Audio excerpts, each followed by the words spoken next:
Early autumn white dew season. Beijing University begins its new semester. When Zhili sat in her dormitory cracking sunflower seeds and nodding as if listening to someone speaking, but today she was alone in the room. Slender fair-skinned fingers tapped unhurriedly on the corner of the desk. Where's my lottery ticket? There was no other sound around. Please maintain your character, follow the plot as required, and we will reward you with a 5 million grand prize. A cute loli-like voice responded in Wen Zhili's mind. I don't need alms, she said, biting open a sunflower seed and threatening in a calm tone. Give back my winning lottery ticket or I'll capture you for research. When Zhili had transmigrated into a novel, she grew up eating meals from various families, clever and optimistic. On the day of campus recruitment, she secured a good job with 5 insurances, 2 funds, and weekends off. On the way, she bought a lottery ticket to celebrate in advance. Just as she scratched out a 6-figure grand prize, she transmigrated into the book. The system said that when Zhili was the chosen one from the vast crowd, and if she followed it, her performance would be top-notch.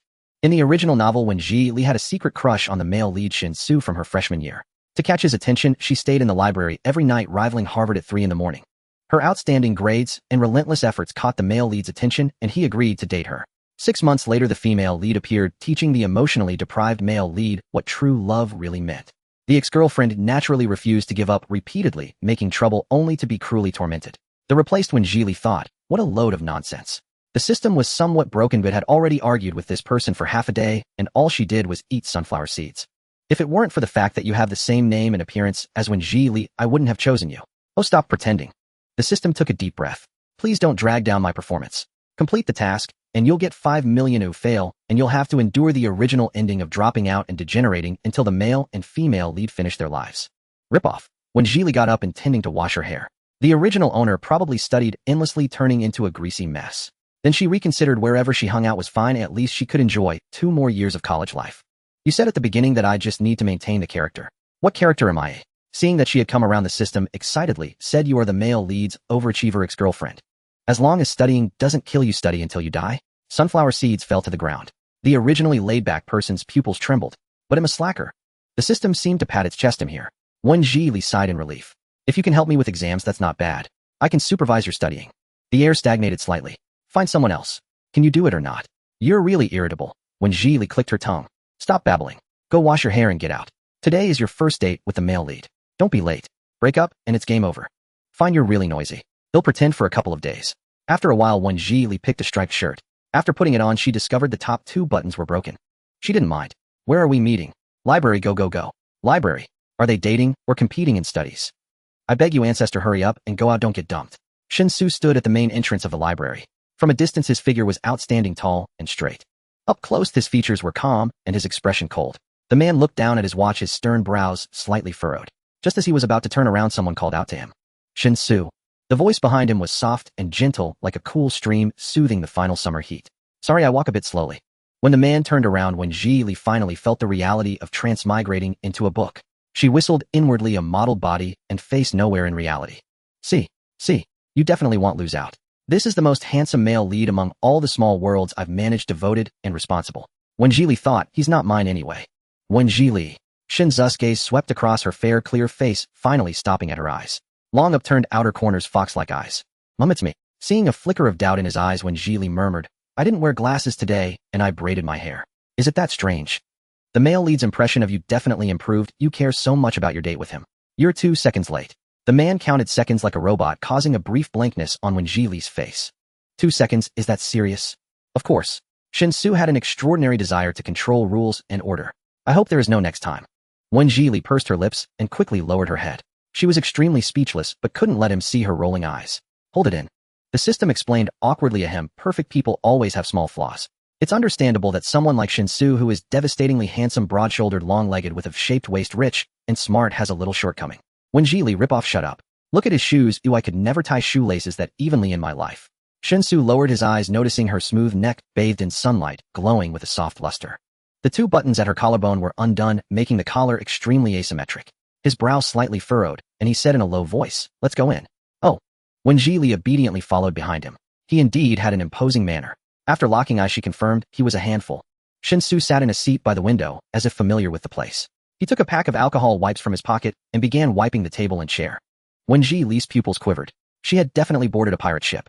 After he finished wiping, he handed the wipes to her very gentlemanly. She followed suit and wiped the seat opposite him. Thank you. He didn't reply, just nodded slightly, indicating for her to sit. When do we stop studying to eat? Wen Zhili wanted to try the cafeteria. Don't talk. Leave at 6.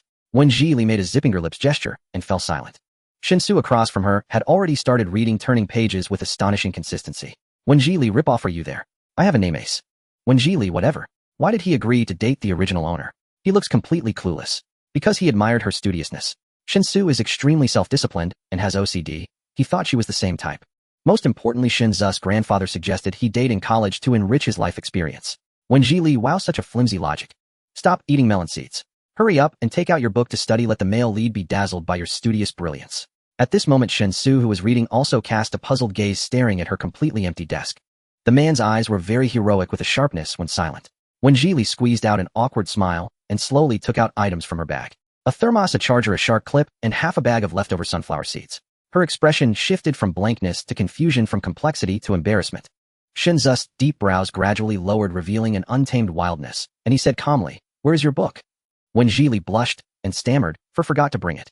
The system instantly turned into an irritable lowly, "You're such a lazy fish. Why didn't you forget yourself?" Wen Zhili, it's not that I didn't roll hard enough. Shinsu looked unhappy. When he break up with me. Help QAQ.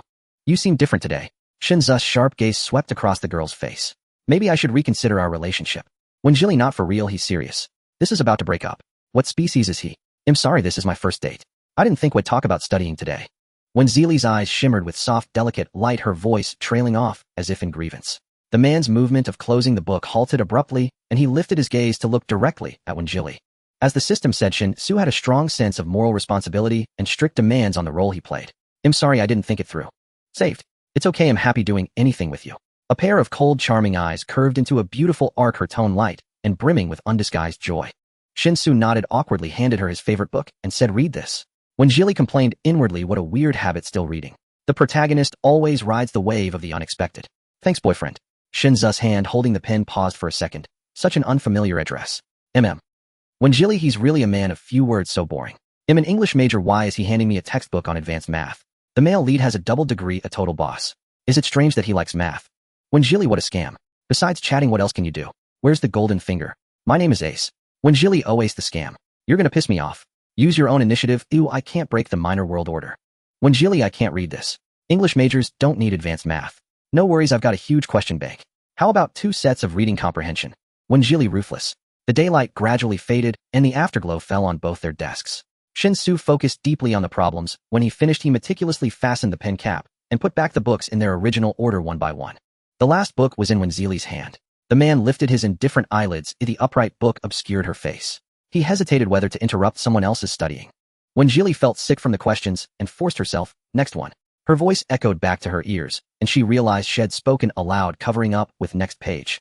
She laid the book flat, wanting to see if Shinsu had noticed, but found his desk completely clean. Are you done? Great, hey, race your book back. When Zhili flashed a relieved smile. I'm starving. Which cafeteria at school is good? Shinsu thought, she's inviting me to eat with her. Perhaps moved by the word boyfriend, he spoke slowly, second cafeteria. When Zhili nodded, planning to ask other classmates for their specialty dishes later. There's no way she would eat face to face with Shinsu.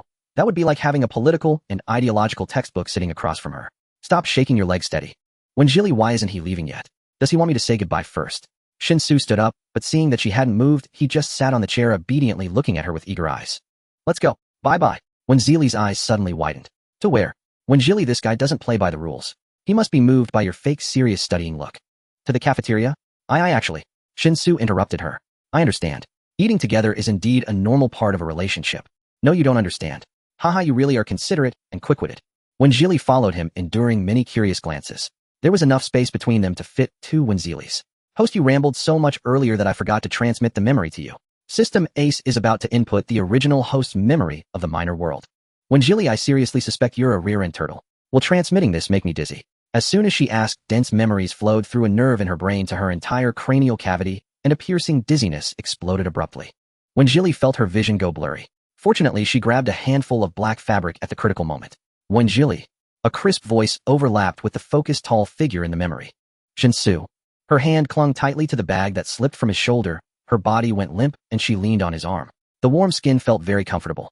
I'm sorry, I think I have low blood sugar. When Zhili felt the arm under her forehead tense and stiffen, as if about to withdraw.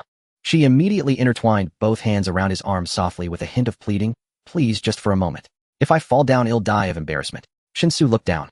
The girl's hands were too slender. He could easily break free with a gentle tug. The tip of his nose was surrounded by a clean, faint sun-dried scent. Shinsu stood still.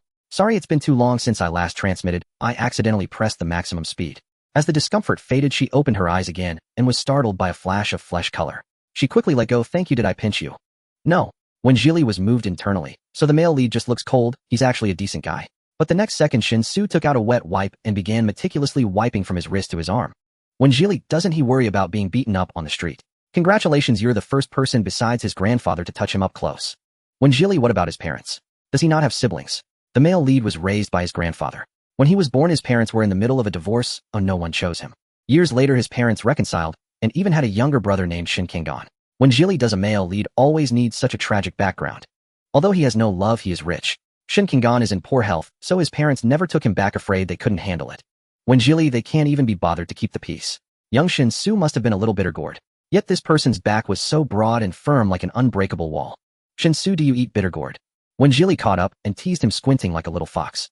The second cafeteria doesn't have it. What a shame. Woman, you have no sympathy. When Jili, I can't change his past. Besides, I'm a reader, he's the protagonist. He doesn't need my meager sympathy. Be nice to him, I'm really afraid he'll break up with you. When Jili thought the scam had a point, so she generously offered. Shinsu, what do you want to eat? He'll buy it. Order anything. Shinsu narrowed his long eyes slightly. 2 meats and 2 vegetables, thank you. Okay, I suggest you look back. When Jili, what? Aren't I supposed to be nice to him? Think about how much money is in your card. You said order anything. You dumb watermelon. Upon hearing this, when Jili swiped her card at the payment machine, the bright red numbers ruthlessly mocked her 005. Her vision went dark. She took a deep breath and walked shamefully to the man. Shinsu. About the meal. Shinsu, could you lend me your meal card? I forgot mine. And he had already noticed the other person swiping the card moments earlier, yet he asked no questions, simply handed it over. Thank you. I'll treat you next time. And when Jili's expression remained calm and composed, though inwardly, she had already berated the system dozens of times. She carried 2 trays and sat across from Shinsu. I forgot to ask earlier, do you have any dietary restrictions? Are these dishes all right? So, is that a yes or a no, big brother? And she pretended not to hear and began eating methodically. Just as she took her first bite of braised pork rib, he suddenly remarked, I don't eat broccoli. She nearly choked and hastily covered her mouth, staring in silent dismay at the offending green vegetable on his plate. And, I love it, give it to me. Take a look at my tray, if anything appeals to you we can swap. No need. And Shinsu said nothing more, maintaining his upright posture as he ate with unhurried grace. And had the person across from him mirrored such elegance, the scene might well have resembled a classical portrait. When Jili was stunned, even the rice he scooped into his mouth was measured with surgical precision. Was he even human? And the male lead is simply that exceptional. Just imagine how precise every movement will be later, when they're intimate. Wink wink. When Jili, are you even an adult? Stop inserting innuendo here. And my knowledge base exceeds the salt you've ever consumed. And when Jili, then what good are you if you can't help me pass exams? And how did I end up with such an underachieving host? And when Jili, and how did I get saddled with a system that only watches videos and does nothing? You drift off easily. Shinsu lifted his gaze, his voice quiet, detached, certain. And when Jili improvised instantly, it's my first date. I'm inexperienced, worried I'll do something wrong and make you unhappy. Faced with such unguarded sincerity, Shinsu's fingers instinctively curled inward. And, I'm not unhappy. Ni's earnest reply left her momentarily speechless. She offered a candid appraisal. Oh, you're actually quite kind. Warning, warning. Maintain your established persona. And when Jili, what persona? And secretly in love, utterly devoted, eyes and heart fixed solely on the male lead. She sighed and amended her words, adopting a face of heartfelt emotion. Shinsu, you're truly wonderful. I feel myself falling for you even more today. It was the first time Shinsu had ever met someone's affection so directly, so openly honest, that he found himself unable to respond. He rarely interacted with others, and had no frame of reference for whether such expressions were typical between couples. In, boyfriend, could we have lunch together tomorrow at noon? Won't this seem pushy? In when Jili, I've got less than 1 yuan in my pocket. No room for pickiness. Let's just mooch for a couple days first. Shinsu folded his napkin with meticulous neatness, dabbing lightly at his lips before fixing his gaze upon Wen Jili's narrow fox-like eyes. And she knew he was considering, and waited without prompting, meeting his gaze with serene openness. Wen Jili. A distinctly unwelcoming voice sounded behind her. Well, it is you.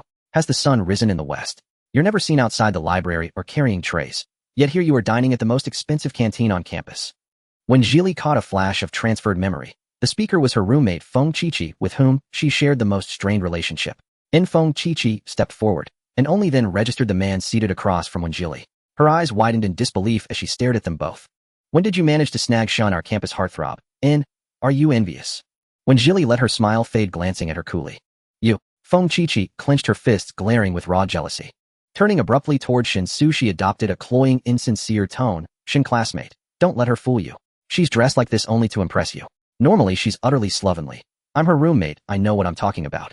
When Jilly chuckled softly, should I be currying favor with you instead of my own boyfriend? Boyfriend?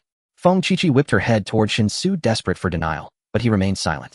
I still have evening study session. Shinsu rose, voice unruffled. See you tomorrow at noon. When Jilly beamed up at him. Yes, see you tomorrow at noon. Her meals were secured, for now. Her part-time wages wouldn't be disbursed for another 2 days. To Feng Qiqi, their easy, intimate banter was a searing blow. How could this perpetually bookish, penniless girl possibly be linked to someone as radiant as Shinsu? What now? Want to scavenge my leftovers? With Shinsu gone, she dropped the pretense entirely. You must have threatened him. Otherwise, why would he be with you? Are you secretly in love with him? When Jilly countered, watching Feng Qiqi's face shift rapidly. Pale, then green, then flushed crimson. Step into line, he's mine now.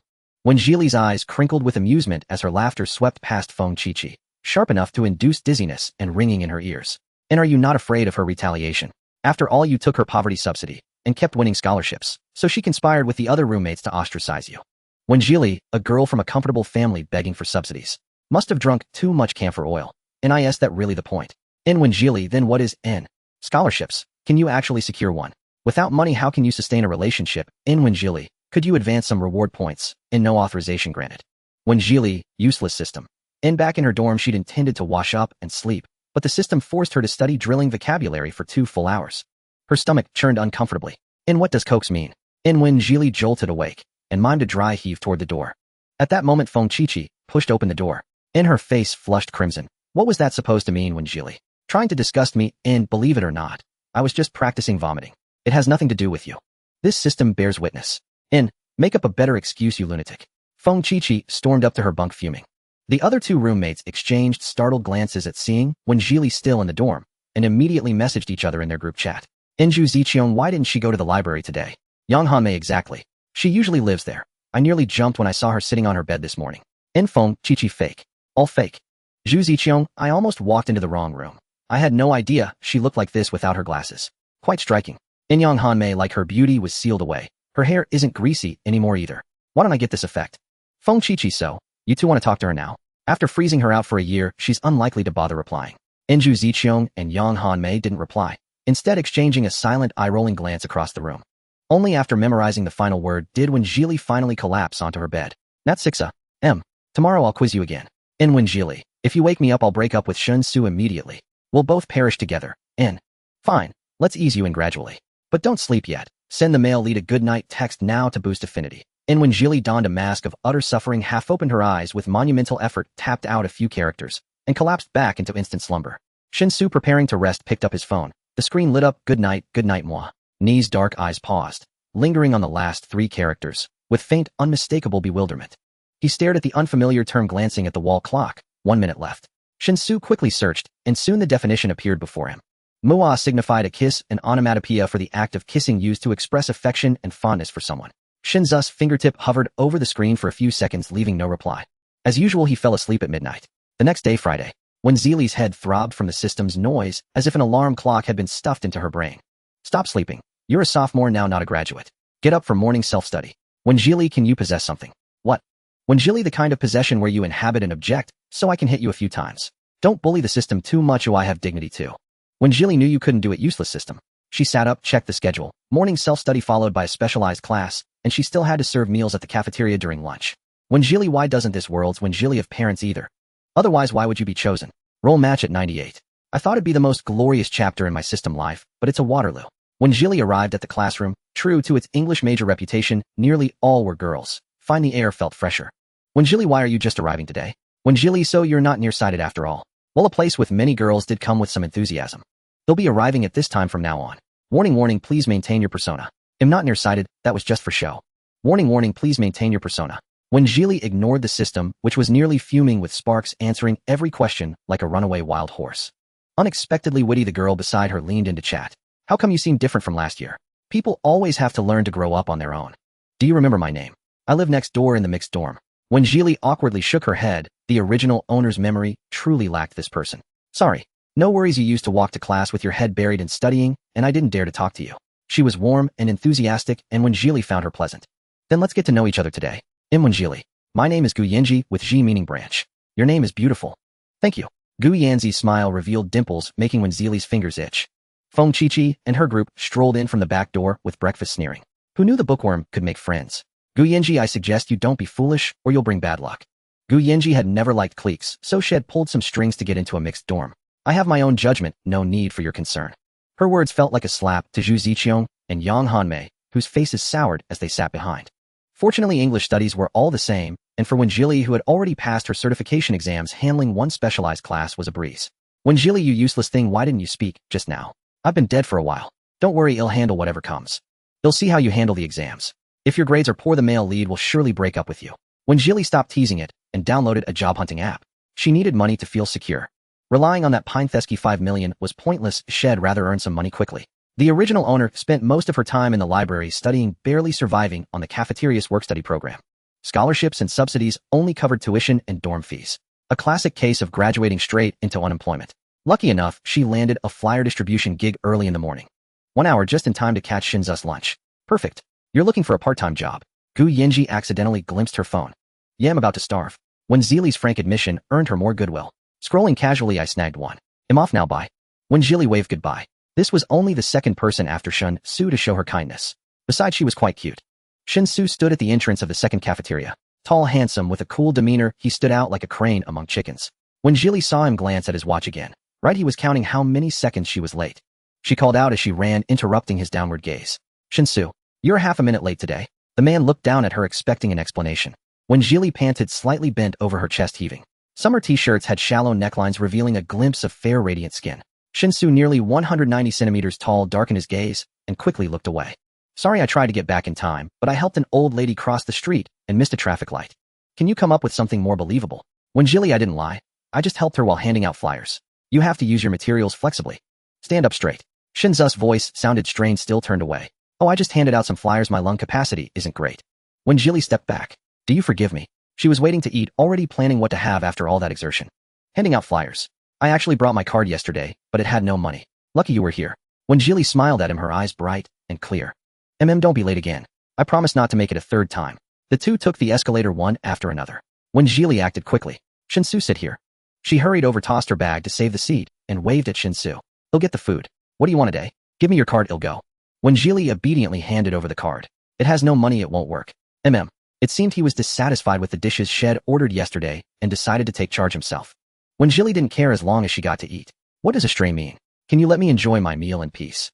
One full meal versus always being full, know the difference. In the 5 minutes waiting for Shinsu, Wenjili reviewed 10 words and learned 3 new ones. How painful. She felt she couldn't keep up the act, as she hated being too tightly wound. When Shinsu arrived, he found her listlessly daydreaming and held the card before her eyes. You're back. I've been waiting so long. She drew out the last syllable, tinged with a hint of coaxing. If had come earlier, she could have studied 2 minutes less. The man's fingers paused slightly. I topped up the card, the machine was slow. Topped up. Wenjili was surprised. But when I swiped yesterday, your balance was terrifyingly high.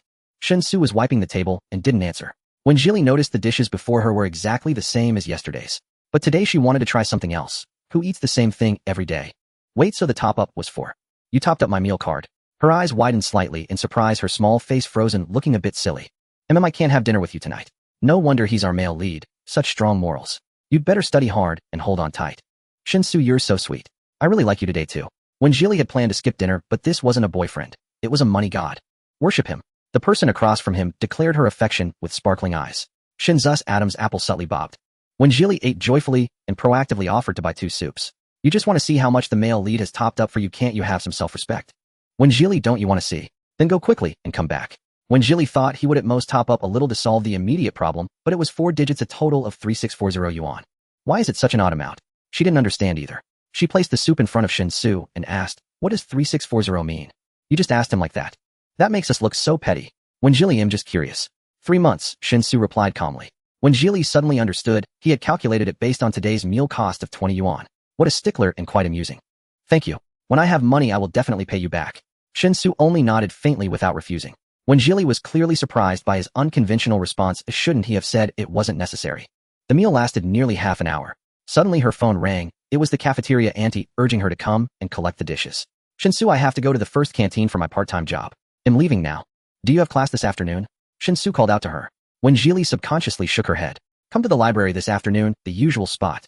When Jili groaned inwardly, such a handsome face, yet such a ruthless heart. Studying or dating? When Jili pouted resentfully, her lips a vivid red with a full Cupid's bow. On such a beautiful day, not to bask in the sun or set up a tent, but to hole up in the library on the second day of the semester. Outrageous. Shinsu stood up, as well as gaze lingering on her pouted lips for a fleeting moment. Both. Seeing that time was running out when Jili said perfunctorily, got it by. Shinsu sensed her reluctance, but couldn't understand the reason. He thought she must be someone who loved learning deeply. On his way back, his grandfather called him. Xiaosu, how's the new semester? The elder wasn't a rigid or strict patriarch, but surprisingly kind. Smooth. Son, don't treat everything like a task on a schedule. You must learn to live. Old Master Shin sighed. You're just too rigid. See, another one-word answer. Didn't you say you have a girlfriend? How's it going? Shinsu was unusually silent for half a minute. A bit strange. What? Old Master Shin pressed. Is the person strange, or is being in love strange? Both. Why would you say that about her, boy? Bring her home sometime for your grandfather to meet. Okay. Seems like you have a good impression of her. The old man chuckled, his tone certain. He had raised Shinsu since childhood. He never wasted time on things he disliked or found uninteresting. Grandfather, I'm at the apartment getting ready for my afternoon nap. All right, your schedule never changes. Shinsu hung up and neatly placed his shoes by the entrance. His routine was too disciplined for dormitory life, so he had bought a spacious 2-bedroom apartment near campus in his freshman year. It had bright lighting and excellent soundproofing. During his brief rest, a pair of bright fox-like eyes suddenly flashed through his mind. Shinsu frowned slightly, a ripple of inexplicable confusion passing through his heart. On the other side, when Jili was bending over to wipe tables and collect dishes, her movements clumsy. She wasn't fond of manual labor. Preparing for fragmented learning, now playing the CET 46 translation course video for the host. When Jili, this life is unbearable. She plugged in her earphones and followed the teacher in the video, reciting aloud, drawing looks of admiration from those around her. When Jili, Gu Yinji called out from beside her. Hello, are you eating here? When Jili happily took out her earphones. Great, a chance to rest. You're so diligent studying, even while working. Gu Yinji looked at her with some reverence. Would you believe me if I said it's not voluntary? So modest, too modest. When Jili couldn't voice her grievances and wanted to drag someone into a chat, stealing even a minute away from study. After cleaning the last table, she asked Gu Yinji, how did you spot me? You're the only college student here wearing an apron, the rest are aunties. I see, I thought you had already memorized my face. Haha, you're so funny. Want to head back together? When Jili glanced at the time and said dejectedly, no time, I have to go to the library later, even though I'd really like to go back to the dorm with you. You're so intense, such energy, unbeatable. Gu Yanzi's eyes sparkled even brighter as she looked at her. Can't handle such high praise. When Jili sprayed some alcohol. I'm going on a date. You have a boyfriend? The sudden increase in volume drew several glances, and when Jili quickly pulled her out of the cafeteria. Sorry, I was just so shocked. You're this busy. Where did you find a boyfriend? The library. Oh my god, 2 people who love studying, how are they going to date? Unimaginable. No, I don't love studying. Warning, warning. Please maintain the host persona. When Jili grumbled inwardly at the useless system, then added to Gu Yinji, it won't last, well, break up. Don't be rash. I'm too nosy. Ruining a relationship invites divine retribution. Because my boyfriend loves studying even more than I do. When Jili forced a smile, Gu Yinji understood she was jealous, not being her boyfriend's top priority. I have to go, let's hang out next time. When Jili waved goodbye, 3rd time's the charm, but she couldn't be late again. She wondered how the female lead managed to be with Shinsu, kissing by the stopwatch. She sat on the steps at the entrance using a book to shield her head from the sun. The system was still playing a lesson on splitting long and short sentences. She was numb. Excuse me, would you like to study together? A male student stood below her, looking gentle and refined. Someone is hitting on you. When Jili, I suspect you're dissing me. Sorry, I'm waiting for my boyfriend. I see, sorry to bother you. The man seemed hesitant, but turned back. Excuse me, could we add each other on chat? How bold. You're the male lead's girlfriend, now don't stray. When Jili mentally rolled her eyes at the useless system. She wasn't blind. In a calm tone, she said, sorry, that's not convenient. Her eyes curved, carrying an unyielding certainty. I really like my boyfriend. The young man was dazzled by her beauty and nodded awkwardly. Sorry. Indeed, the most effective way to reject advances was to invent a non-existent partner and play the devoted lover. When Jili was quite satisfied with her acting. Looking up, she saw Shin-Su standing straight not far away. Shin-Su. She stepped forward with a light, joyful gait. See, I wasn't late today. When Jili wore an expression seeking praise, lifting her chin slightly toward the man. Shinzu's lowered lashes cast an indecipherable shadow. She had just told someone else that she really liked him. That's it. When Jili stared at him expectantly, deliberately drawing out her tone. I waited for you a long time, I'm tired and thirsty. Seeing his slightly flustered expression, the girl blinked and smiled. Buy me a juice, boyfriend. Shin-Su handed her his phone order. When Jili was stunned. Was it this easy? What a good male lead, and you still refuse to learn from him and keep up with his pace. No vision. Isn't it inappropriate for me to go through your phone? What if there's something important and it causes unnecessary misunderstandings? It won't. Then I won't hold back. When Gili squinted at her benefactor, what would you like? Lemonade, passion fruit, orange juice, watermelon juice, black tea, oolong tea. They'll have water. But there's a minimum delivery order. Just pick one. She tiptoed close to Shinsu. Under the summer short sleeves, their skin pressed together unexpectedly. He randomly pointed at an option on the screen. So you like the peach flavor? What do you call this? Shinsu thought she was asking a question, so he stopped and looked down at her. When Gili tapped the air with her finger, adding, cute contradiction. Seeing Shunzu's expressionless face, she burst into loud laughter. No loud noises, the man reminded softly. Okay, thanks, boss. When Gili wiped the smile off her face and returned his phone, they sat in their usual spots. Grateful for Shunzu's generosity, when Gili eagerly pulled out a pack of wet wipes. Let me do it. Perhaps from wiping tables all afternoon her movements were fluid. Please. Shinsu nodded and sat down. In his memory, this person seemed to say very little. When Gili was now quite happy to stay with Shinsu, she discovered that if she was with the male lead, the system wouldn't force her to study. If it was a choice between dating and burying herself in books, she would definitely choose the former. The person across from her was ready, but suddenly looked at her. Get your book out. Can't you at least pretend to be a scholarship student? When Gili, can you see when my juice will arrive? Ridiculous. After angering the system, when Gili started getting her book out, muttering, I brought my book today, don't panic, bro. Shinsu averted his gaze without a word. When Gili took out a set of CET6 practice papers and began working. She was very focused when doing things. Being a slacker didn't mean she didn't study, if she just preferred a relaxed method. Steady learning, slow learning plan, sustainable learning. Didn't expect your accuracy to be decent. Were you pretending with me? When Gili, I never said I was a bad student. Then why do you always resist me? When Gili, I just hate being forced. Tisk, your translation is weak. Come on, follow the video and practice 2 sets. When Gili, you'll format you sooner or later. A knock on the desk made her look up. Oh, the delivery was here. Study my ass. When Gili stared at the delivery call, beamed a smile, and mouthed to Shinsu, "I'll get it." With a whoosh, she ran out. Shinsu thought she must be really thirsty. When Gili swung her legs under the table, sipping her lemonade, and rested her chin on her hand, daydreaming. Her gaze inadvertently landed on Shinzu's untouched peach drink. This guy was really rigid. Though fussy, he was quite generous. His lips were pale. When he lowered his eyes, his eyelashes were so distinct you could dance on them. His pupils were very dark, like an unfathomable deep pool, exuding a coldness that kept people at a distance. When he looked over, it was calm and aloof. Just like now. When Gili froze. When did she start staring at Shinsu? Just smile it off. She tried to play it off dryly, pulling her lips into a very fake smile. Shinzu's long eyes darkened slightly as he placed the peach drink in front of her. For me, When Gili knew he had misunderstood and explained softly, I was looking at you just now, not at it. No, that made it even weirder. I feel like the male lead is off. Is he going to break up with you? Shinsu found his efficiency was low today, frequently interrupted by the person across from him. But in truth, when Gili hadn't done anything. Don't look at me. When Gili nodded obediently. She was getting sleepy. She had woken up early and skipped her nap. The translation playing in her mind was talking about making dumplings for the spring festival. So hypnotic. This was the second time Shinsu got distracted while studying. The person across from him had fallen asleep on the desk. Smelling something, her nostrils fluttered gently twice like a soft little animal. What a strange person. In his memory, when Gili often sat in this spot, making no sound. Initially, Shinsu had no impression of her, he just remembered that someone always sat there. At the end of freshman year, she suddenly confessed. Only then did Shinsu match the name to the face, top of the foreign languages department. The day they added each other as friends, she was still taciturn, only saying she would work harder to surpass everyone. The first day of the new semester was only his third impression of her. Yet it was more vivid and profound than the previous 2. He had planned to fit dating into this year's schedule, thinking it wouldn't affect his other arrangements. But it seemed something had gone wrong. Back at the dorm, when Gili held the peach drink, puzzled. Why order it if he wasn't going to drink it? Or did he really think she was after his drink? Was his moral sense that strong? A moral paragon. If the original host hadn't messed up by being insanely jealous and provocative, the male lead was planning to give her a generous. When Gili's eyes sparkled, severance pay. Something like that. As long as the request wasn't too excessive, Shinsu would agree to it as a boyfriend. When Gili, but he's like a robot. He's not like that later. He just hasn't dated before. He treats the female lead so well. When Gili, oh, and the cannon fodder. Walk faster. Starting today, review TM4 vocabulary and take the catty translation course. When Gili, do I have to take translation too? Aren't I in education? More skills don't weigh you down. Translation is the most valuable. When Gili, no. I need to find another part-time job today. The cafeteria labor pays too little. What about the exams? You'll definitely blow your cover like this. When Gili, none of my business. As long as I don't starve. Living is barely surviving. She bumped into Gu Yinji coming out to throw away trash as she went upstairs. Hi. What a coincidence. Studying this late. No, I slept all afternoon. When Gili told the truth. By the way, do you want this? It's peach flavored, just not very cold anymore. Well, sure, I'll take it. Gu Yinji took it with both hands.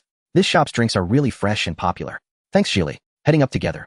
Class together tomorrow. They exchanged a smile and silently added each other as friends. As when Jilly went upstairs, she chatted with the other girl for a bit before being nagged by the system to go back and study. Pushing open the door, she saw her books scattered messily on the floor. They were soaked through like crumpled, dirty rags. Which bastard destroyed your books? For once the system shared her outrage. When Zeely's eyes turned cold, but her face showed no emotion. She took pictures to preserve the evidence. She spoke to the 3 people lying in bed, no explanation. There was no response. Hello, officer. I'm being bullied. Feng Chichi shot up from her bed, her face pale, filled with panic and disbelief. Are you crazy, Wenjili? You called the police. You're so agitated, did you do this? Hearing the siren, the counselor rushed upstairs in pajamas. These young ladies even called the police. Officer, when I left my books were neatly arranged, but when I returned they were like this. When Zeely's lips trembled, a stark contrast to her demeanor with her roommates moments ago. Where were you so late? The police officer looked at the clearly uneasy group already piecing together the situation. I went to the library to study, the exit record can prove it. It was blatant targeting. I know you don't like me. When Zeely said, head bowed, her voice sorrowful. But I've tried my best to study outside every day, never disturbing anyone. The officer's brows furrowed further. They sternly questioned the other 3. Please state the events clearly and confess honestly so as not to leave a stain on your records. Zhu Ziqiang and Yang Hanmei panicked. Being only sophomores, they had never faced such a situation and immediately confessed what Feng Chichi had instructed them to do. They had deliberately thrown Wenjili's books into a bucket of water to soak them. The counselor hadn't expected such audacity, but involving the police was detrimental to the school's reputation and would incur fines. Officers, thank you for coming to investigate. We will handle the rest, strictly rest assured. Wenjili knew she intended to smooth things over and quickly said, teacher, my notes and materials were written with care. You know I work part-time and use my scholarship for tuition. I can't afford to replace them now. Hearing this, the officer's eyes softened with sympathy. Have them compensate you at twice the original price. Thank you, officer. You've done it again. Wenjili, another prophet. The other 3 were scared to tears, fearing they might not graduate. Last night, Wenjili became famous overnight. No one had imagined a dormitory conflict could escalate so far as to involve the police. Word spread, and half the campus was talking about the police car incident. Though versions varied. What Shinsu heard in the committee was a female student from the foreign languages department, bullied by her roommates, cried to the police all night, leaving them too frightened to sleep. Many had seen Wenjili and Shinsu eating together, speculating about their relationship, though there was no intimate contact. Who dates in college without even holding hands? Shin, the campus heartthrob, didn't you have dinner with Wenjili a few days ago? What's going on? Yeah, if you don't mind me asking, what's your relationship? Is she really that miserable? No wonder she always studies late and returns to the dorm. Shinsu tapped his fingers on the desk, his dark eyes deep and unreadable. Girlfriend? Huh. Holy crap. Shinsu strode away, leaving the stunned crowd behind. Wait, when did our campus heartthrob get a girlfriend? Damn, the rich, handsome, and tall guy is taken. I think Wenjili has been looking pretty this semester. I saw them eating together at the cafeteria last time. I saw them studying at the library too. If I take off my glasses, why don't I get a beauty filter? Wenjili stretched lazily. Yesterday those 3 were terrified, crying for their parents. Those whose parents came went home, those whose didn't stayed in hotels. She opened the window, counting her extra savings. Another fine day, with fresh air. A new day, start with a set of listening exercises. Wenjili, you're such a rotten egg. Listening training begins now. Wenjili, I'm not studying. What? Wenjili, I found a bug in the task. I can skip studying and achieve my goal by a different route. Don't do anything rash. How about I give you a day off? 2 days. No more. Wenjili, after yesterday, I have a solid reason. What are you talking about? SOS help. Wenjili, our goal is the 5 million reward. The early task is just to stabilize the male lead and not break up right. Wenjili, so we'll just play the girlfriend, well, date him and not make mistakes. The moral paragon Shinsu won't break up with me either. That makes some sense. Wenjili, from a character perspective, this is highly feasible. But you want me to top the foreign languages department in half a year. Which do you think is more likely? But how will you date him? He's a learning machine now, either in the library or at the company studying. Wenjili will move in with him. I can't stay in the dorm anyway. Oxygen tank. Wenjili, a slacker needs dreams. What if they come true? You're talking nonsense. Go see a doctor. The phone ringing broke the dormitory's silence. Look, a message from Shinsu. Wenjili chose a white dress, her figure slender, skin porcelain white, exuding a fragile vulnerability. All those dramas she binge-watched as a slacker paid off. Playing the delicate, innocent flower was a cinch. She rubbed her face and eyes, and when she felt ready, entered a cafe. The man sat in a quiet spot, surrounded by partitions. Shinsu. Her soft voice carried a palpable note of grievance. Wenjili sat down, putting on a brave face. Did you hear about last night too? Shinsu handed her the latte he had ordered. Yes, would you like to tell me? It's nothing, not as bad as the rumors. They tore my books and soaked my blanket, so I slept on a chair all night, but the officers were kind and made them compensate for the losses. Shinsu frowned. Why not stay somewhere else? Wenjili said shyly, I have no money. She looked up at him as if trusting him completely, her eyes red-rimmed and cheeks flushed, yet still optimistic.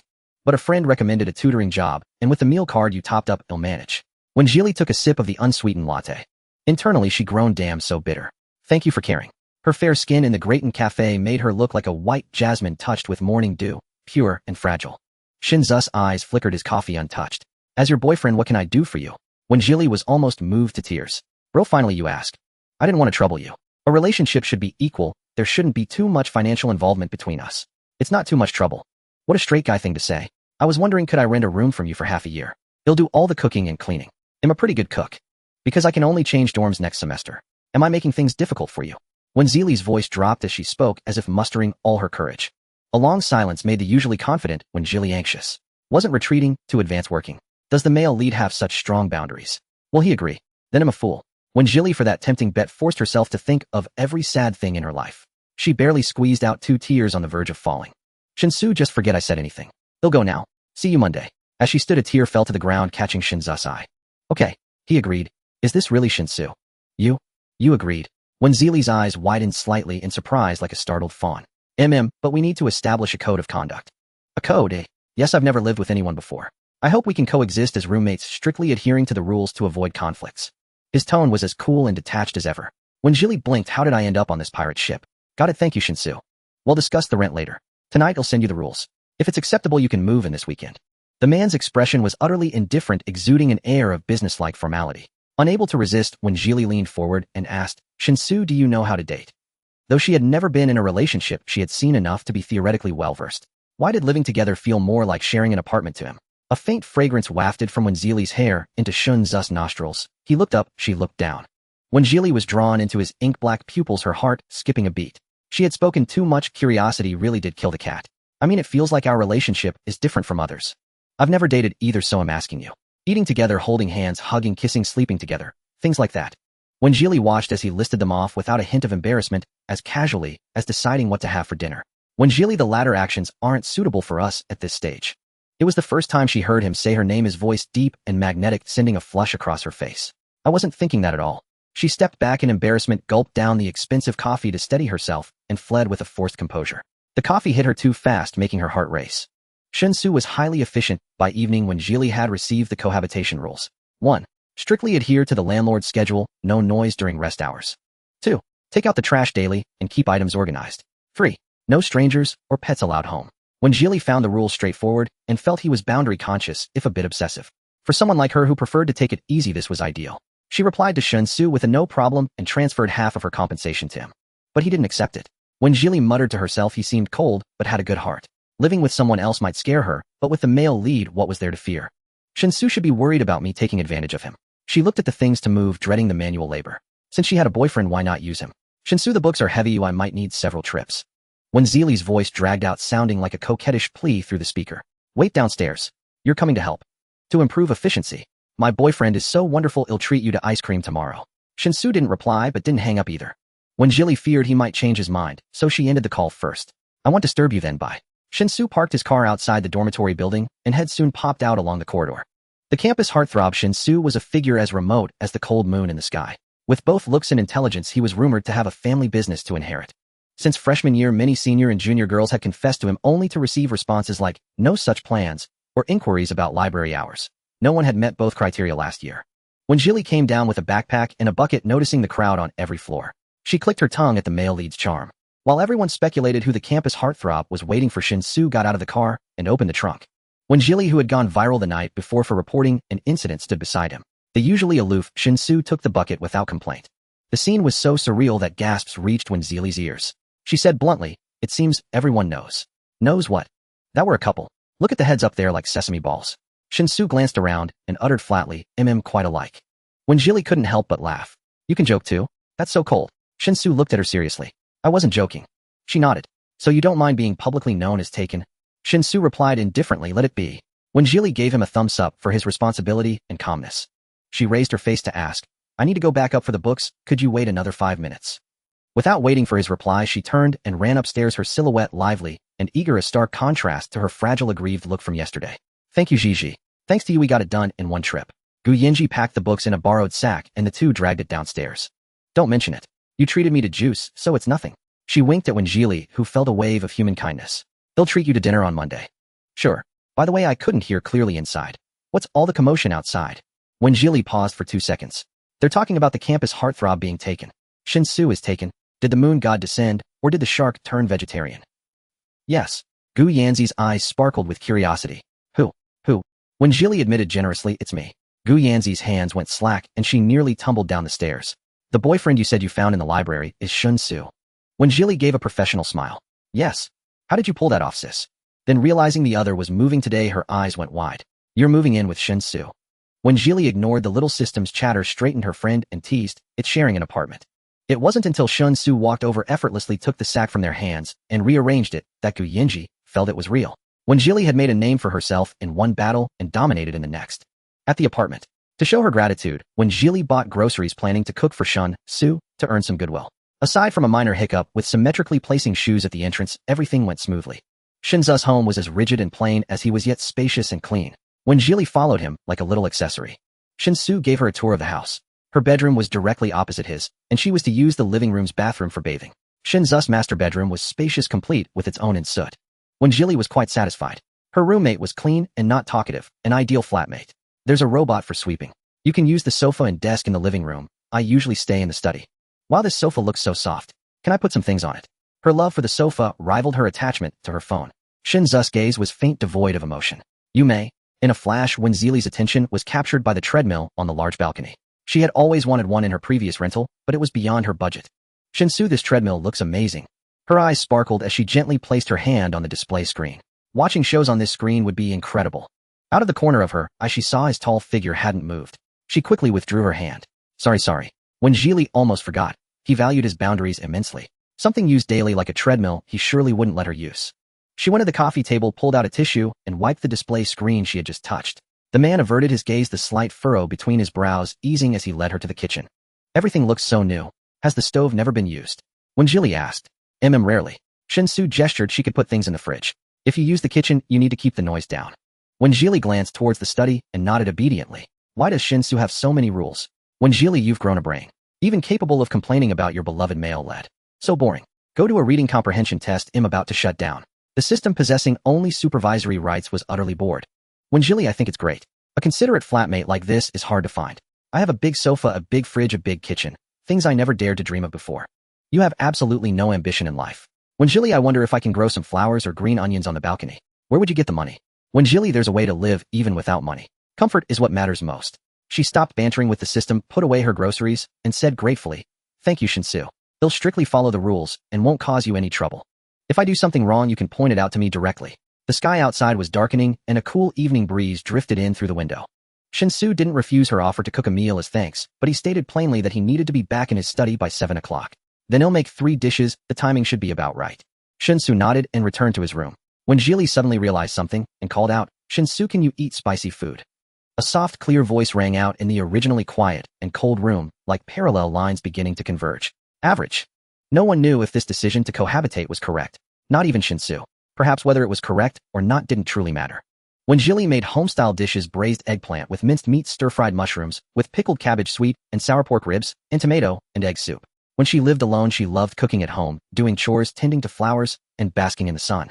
The 6-figure lottery prize she won could have bought her a small apartment, but unfortunately, seeing Shinsu hadn't picked up his chopsticks, when Jili felt a bit nervous.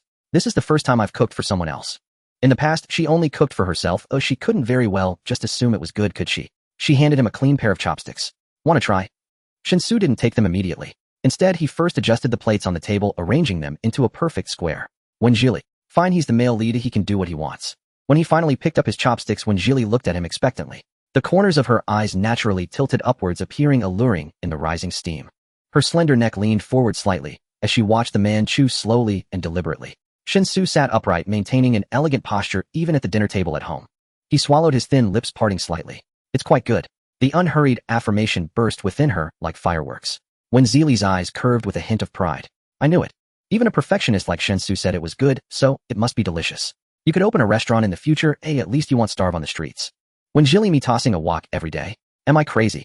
Having her cooking appreciated was immensely satisfying. She generously said, I know many more dishes. They'll call you out to eat together sometime.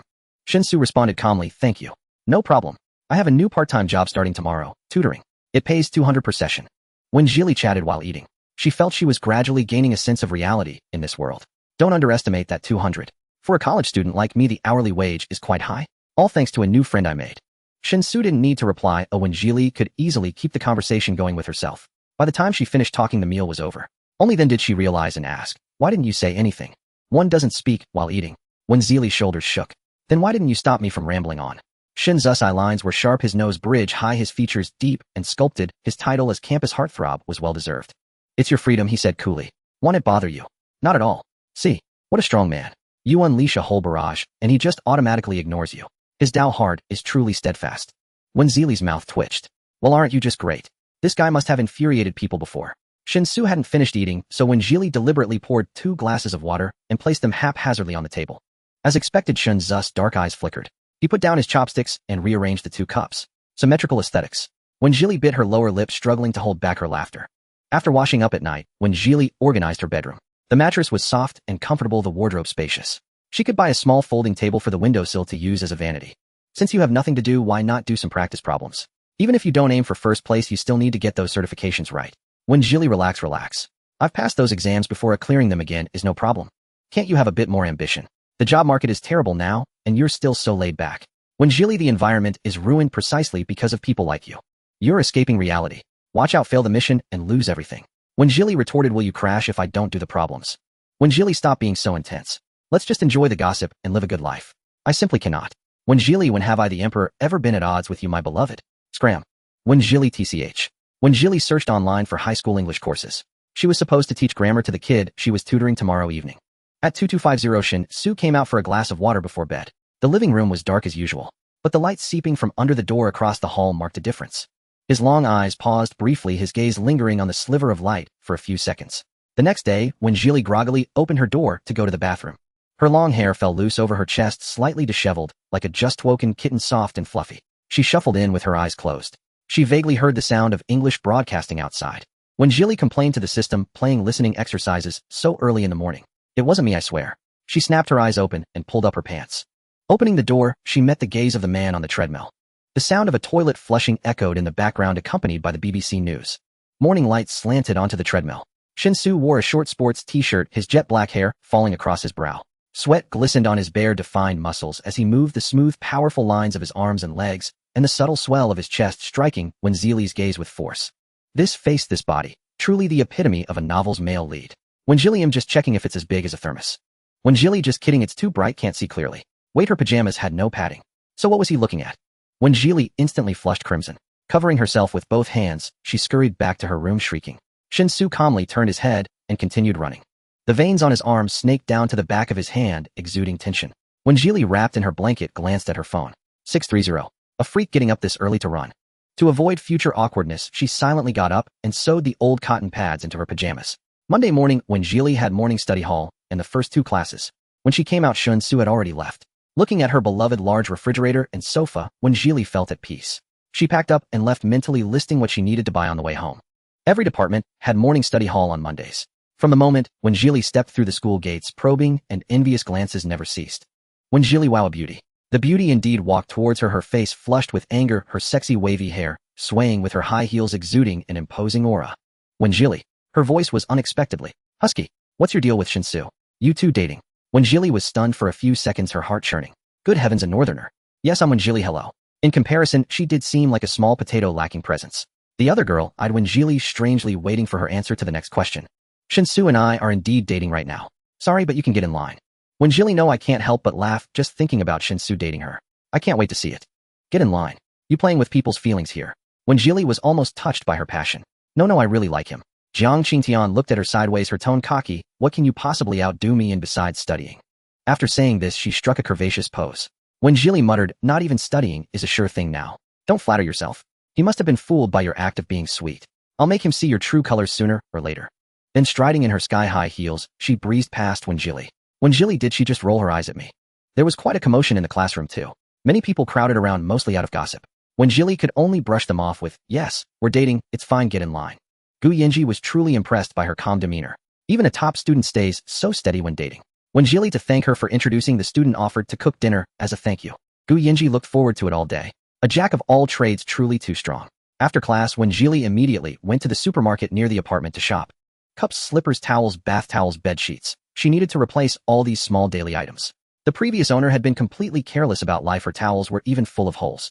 Wenjili was someone who truly enjoyed life, but she liked to delight herself with small things. In the fresh produce section, she deliberately bought a decent 3 yellow chicken and a piece of beef. Although it hurt to pay, she had to repay the favor properly. By the time she finished cooking in the evening, Shin-Su had just returned from the library. You're back. Can you smell the aroma? Shin-Su was changing his shoes at the entrance. A new pair of pink slippers was neatly placed on the mat. He hummed in response. Wenjili was used to his monosyllabic replies. Then come wash your hands and eat. Shin-Zu's gaze fell on the balcony again. New towels, bath towels, a blanket, and a large sunflower throw pillow were hard to miss. He withdrew his gaze unhurriedly, his eyes unreadable. But when he saw the main course wasn't cheap, a flicker of emotion seemed to cross his eyes. I have a tutoring session later and won't have time to do the dishes. Could you leave them? They'll wash them when I get back tonight, okay? Shin-Zu's chopsticks paused slightly, as if the thought of washing dishes hadn't occurred to him. He looked at the dishes before him, thinking they would sit for hours. Wenjili sighed softly. She knew he couldn't stand it. Forget it, let's eat quickly then. Shin-Zu's pace of eating also quickened, tacitly agreeing to the second suggestion. Wenjili finished eating and sat waiting for him. She couldn't very well clear the table while he was still eating, could she? Wouldn't that get her thrown out bed and all? She noticed Shin-Su seemed to quite like the stir-fried chicken with peppers. He took it more often than the stir-fried beef. You like this? They'll make it for you again in a few days. Wenjili half-propped her face on her hand, her cheek pressed into her palm, looking very soft. Shin-Su looked up, his voice low and calm. You cook dinner, it covers the rent. There's such a good deal. Both the person and the system voiced the same question. Will transfer the grocery money monthly. Joy spread across Wenjili's face. That's not really fair to you. Shin-Su didn't understand. The delight in her eyes was practically overflowing, yet she still refused. Seeing him staring at her, Wenjili was afraid of pushing it too far and quickly thanked him. They'll definitely cook well and make sure you're plump and happy. Just cooking dinner life was simply a breeze. And she could eat well herself too. Wenjili curled her lips. It was really nice to cling to the male lead's coattails. Once Shin-Su finished eating, Wenjili hurried to wash the dishes, her movements cheerful and light. When Shin-Su came in to wash his hands, he noticed a thermal bag on the counter containing a lunchbox. Wenjili explained it's for a friend. I bought the most expensive beef to thank her for finding me a job. The supermarket downstairs is incredibly expensive. Tomorrow, I'll go to the market to buy groceries. The water had long since rinsed the soap from Shin-Zu's hands, but he was slightly distracted and didn't pull them back. Friend. Yeah, you've met her too. She's the girl who helped me move books that day, Gu Yenji. She has dimples when she smiles. A vague impression floated in his mind. Wenjili finished washing the dishes and took off her gloves, standing beside him. She squeezed some hand soap. Looking up, she asked, You still not done washing? There wasn't poison on his hands, had been washing for ages. The space wasn't spacious, they were only an arm's length apart. He instinctively turned off the faucet, leaving only the sound of their breathing in the surrounding silence. Shin-Su was not accustomed to being too close to others. I'm in a hurry to catch the bus, could you let me pass? Host, please maintain your persona. Wenjili took a deep breath, softening her voice. Let me through, boyfriend. A typical insincere smile. Shin-Su stepped aside and the unfamiliar soft aura finally dissipated. Wenjili glanced at the bus departure time on her phone. If she started running now, she could still make it. Just then the courier arrived. She really couldn't deliver the meal in time, so she could only order a delivery service. Shin-Su, I'm heading out. The door closed behind her, and the frantic rush in the living room moments ago seemed like an illusion. The man picked up his teacup, walked to the balcony, and gazed downstairs. Within less than a minute, Wenjili's running figure came into view. But she seemed unaccustomed to running. After a few steps, she had to stop and pant with her hands on her hips. Then looking at something on her phone, she suddenly sprinted with her head held high. There was a rather valiant air about her. The streetlights in the neighborhood flickered on, stretching her shadow before it slowly vanished. Wenjili ran, gasping for breath, and surprisingly managed to find a seat. For her, who had to endure a 40-minute ride, it was a godsend. Her tutoring student was a distant relative of Gu Yenji, a high school senior, named Wen Qiming. What a coincidence, they shared the same surname. The session was scheduled from 7:30 p.m. to 9:00 p.m. To save time and make it easier to juggle other part-time jobs, Wenjili had already started browsing for a second-hand electric scooter on an online marketplace. It cost less than 400 yuan, which was cheaper than scanning a shared bike and could save her half the travel time. Though September evenings fell late, it was already dark by the time Wenjili got off the bus. It was a relatively upscale neighborhood in the city center, so the bus went directly there. Today she had deliberately worn all black to project an image of maturity and steadiness. Wenjili stood at the door and rang the bell twice. There were still 5 minutes to go. The person who opened the door was not the student or his parents, but the housekeeper. Hello, are you Miss Wen? Yes, that's me. Hello. The woman was very professional, but as she led her to the bedroom door, a hint of worry flickered across her face. Miss Wen, Master Qiming is waiting for you inside. She actually called him Master. Wenjili, I have a feeling he might have Master Syndrome. Thank you, Auntie. Seeing that Wenjili was gentle, polite, and slender, the woman seemed about to speak, but held back. Wenjili took a deep breath, straightened her back, and knocked softly. Come in. The voice sounded clear and mellow, likely from a normal person. She pushed the door open. His bedroom was spacious with a nearly 2-meter-long solid wood desk by the window. The boy propped his head on one hand, twirling a pen, and turned to look at her unhurriedly. So you're the college student tutoring me. So outdated. Who does he think he's looking down on? When Jilly hold it together, just a brat. Don't make me look down on you. Yes, my surname is One. You can call me Teacher One. One. Same as mine. His tone was languid. Though seated, Wen Qiming exuded a domineering aura. A gauze patch on his forehead added a touch of rebelliousness. Yet it didn't detract from his striking features, especially his peach blossom eyes, with slightly upturned corners carrying an air of casual flamboyance. Oh, same surname, different fates. When Jilly, I want to hit him. Hold it, don't make me look down on you. When Jilly. She steadied her voice and said politely, can we start? You've already wasted 5 minutes. He paused, taken aback, then curled his lips. Perfect, you teach less and still get paid the same. They won't even ask. The last few words sounded like a sulking child. I only do my part. Come on, let's gauge your level. When Jilly shed her earlier restraint, pulling a printed test paper from her shoulder bag. Standing before him, she said in an unequivocal tone, right. Oh, you're a bit like me. When Jilly, life forces me to. When Qiming dropped his languid posture, reluctantly took the paper and began solving the problems. A glint of amusement flashed in his eyes. After all, a mouse was more fun to toy with by letting it go and catching it again. He handed a soda to the person beside him. The black shirt accentuated Wen Zili's pale skin. For you, he said casually, then turned back to continue writing. When Jilly had little experience with kids, even though he was about to start college next year. She thought his earlier resistance was just childish stubbornness and gratefully said, thank you.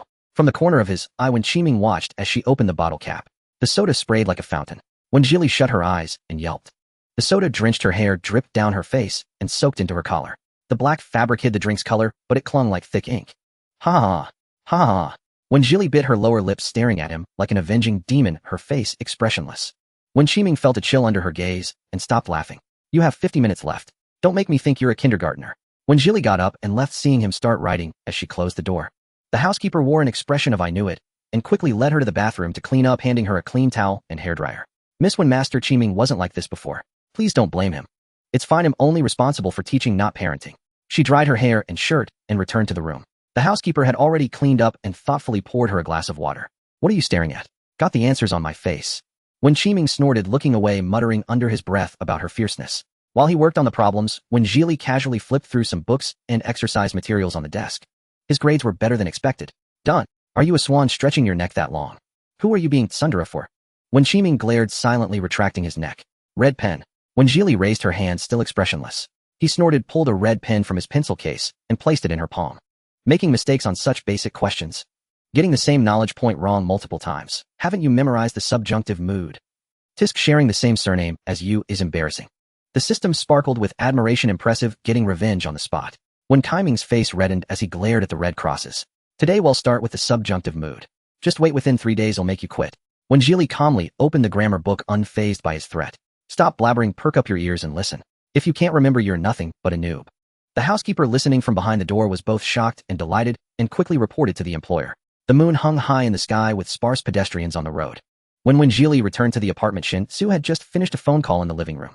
After dealing with the brat, seeing such a composed face made her inexplicably feel a sense of warmth. I'm back. She changed her shoes while complaining. Are kids these days raised on pesticide? Demons, they're all demons. Shin Su wasn't really listening. He had just ended a work call. He was about to head to the study when his gaze fell on her hair and collar, and he paused in his steps. When Jilly walked past him, poured a glass of water, and took a sip. It tasted of orange soda. What happened? Shin Su asked in a low voice. Having gained an audience, when Jilly vividly recounted how she remained calm in the face of danger and outwitted that incompetent fool. In the end, his parents even gave me an extra 500 as compensation. Tomorrow I'll treat you to shrimp. Everyone who hears this gets a share. When Jilly lifted her collar and sniffed. Ugh, this scent is invigorating. She waved her hand. I'm going to take a shower. Why are you still standing here? Aren't you heading to the study? When Jilly had already made a preliminary observation of Shun Zu's daily routine. As he opened the door, he turned to Wen Jilly, who was holding her clothes. Are you still looking for a part-time job? Yes, I might not get the scholarship, so I need to earn my tuition. Why won't you get it? Limited energy. This semester my main focus has to be on saving money. Actually, I was wrong before. Shin Zu's gaze was faint. The clock in the living room ticked steadily forward, utterly calm. She continued to explain, I can't scrimp and save just for tuition. Money isn't saved, it has to be earned. Before the system could stop her, it howled frantically in Wen Zili's mind. Will you be very disappointed in me? Her eyes flickered with apprehension as she gazed at Shin Su. No. All choices deserve respect. Wen Jilly hadn't expected him to say that. Her heart stirred slightly, and she revealed a genuine smile. The corners of her eyes curved upward, appearing as gentle as moonlight in Shun Zu's eyes. You're so kind. She decided she would buy very large shrimp to feed Shinsu tomorrow. After washing up, she lay comfortably in bed. The new sheets and pillowcases smelled of sunshine, a lovely scent. The phone screen lit up with a faint glow. It was Shinsu. He had actually transferred 3,000.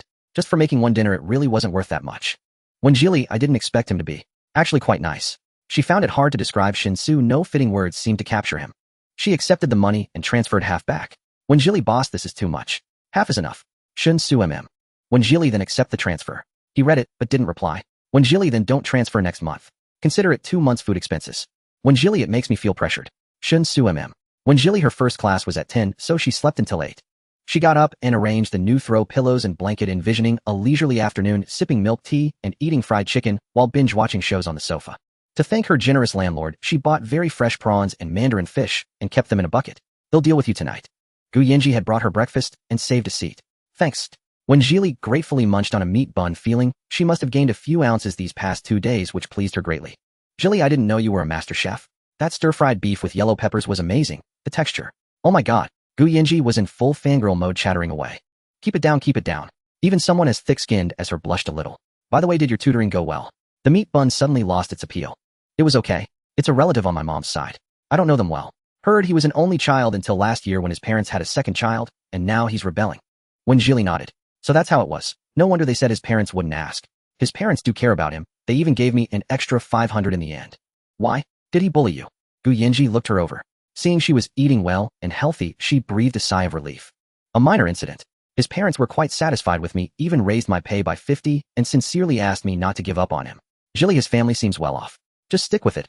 Earn what you can. That's what I think too, even if 250 doesn't sound great.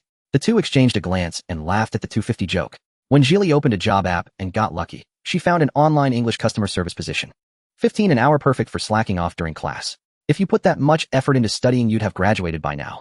When Jilly, if I studied like the original owner, I'd end up begging.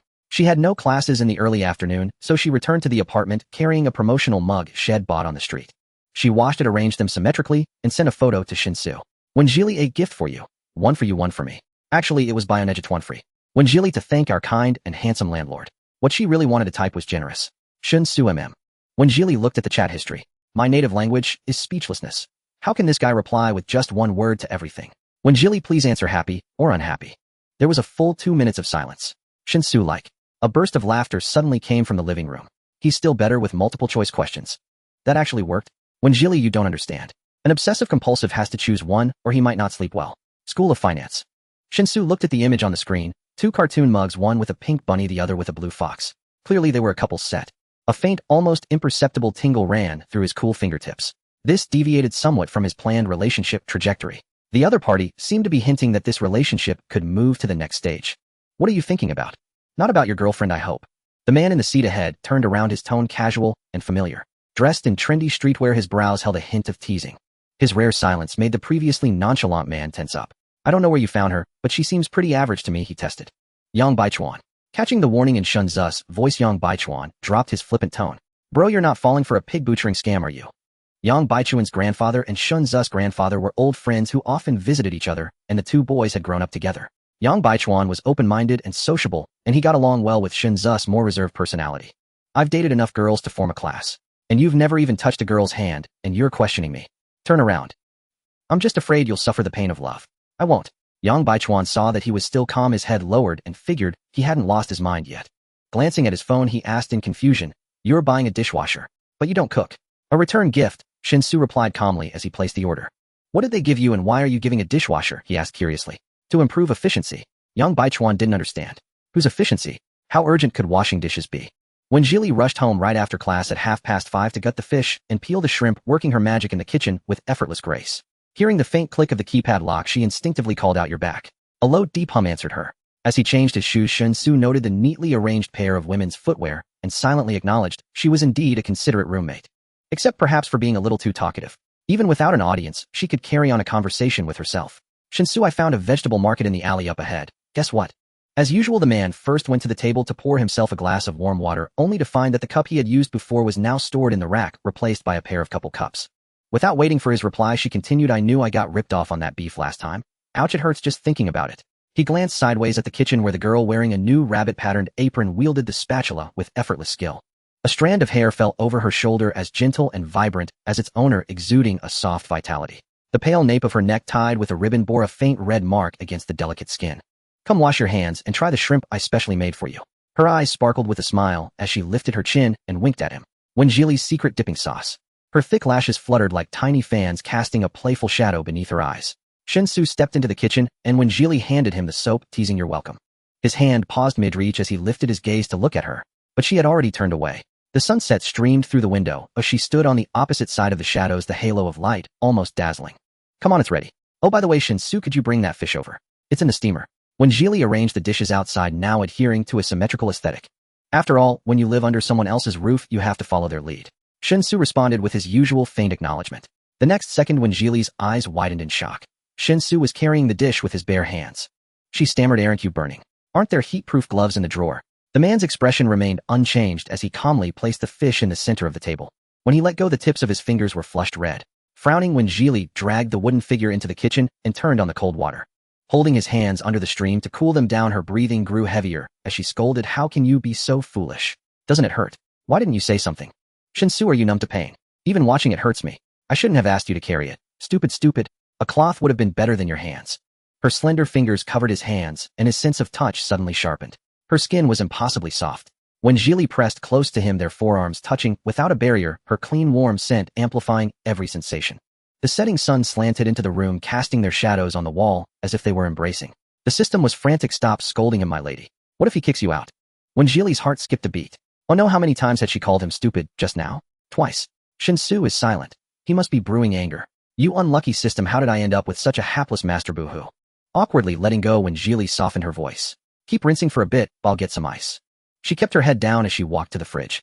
Shinsu's gaze lingered on the running water, and a buried memory suddenly surfaced. "Stop crying. You're the older brother. It won't kill you to bear the pain. Don't scare Kong Shinsu. Can't you just endure it?" A flicker stirred in his ink-black pupils, but it was quickly suppressed. Wenjili filled a plastic bag with ice cubes, turned off the water, and stood before him to apply the cold compress. "I'm sorry for yelling at you just now. Does it hurt?" The soft, fluffy top of her head tempted him. Shinsu suddenly wanted to see her eyes. When she noticed he hadn't spoken, she looked up at him nervously.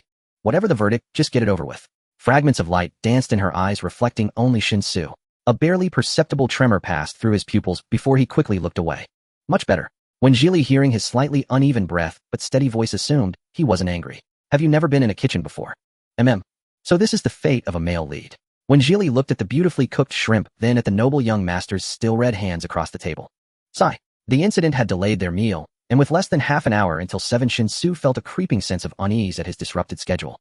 "Stop frowning. I know you want to eat the shrimp." He looked up, about to explain, but Wenjili had already wiped her hands with a wet wipe, put on gloves, and started peeling the shrimp.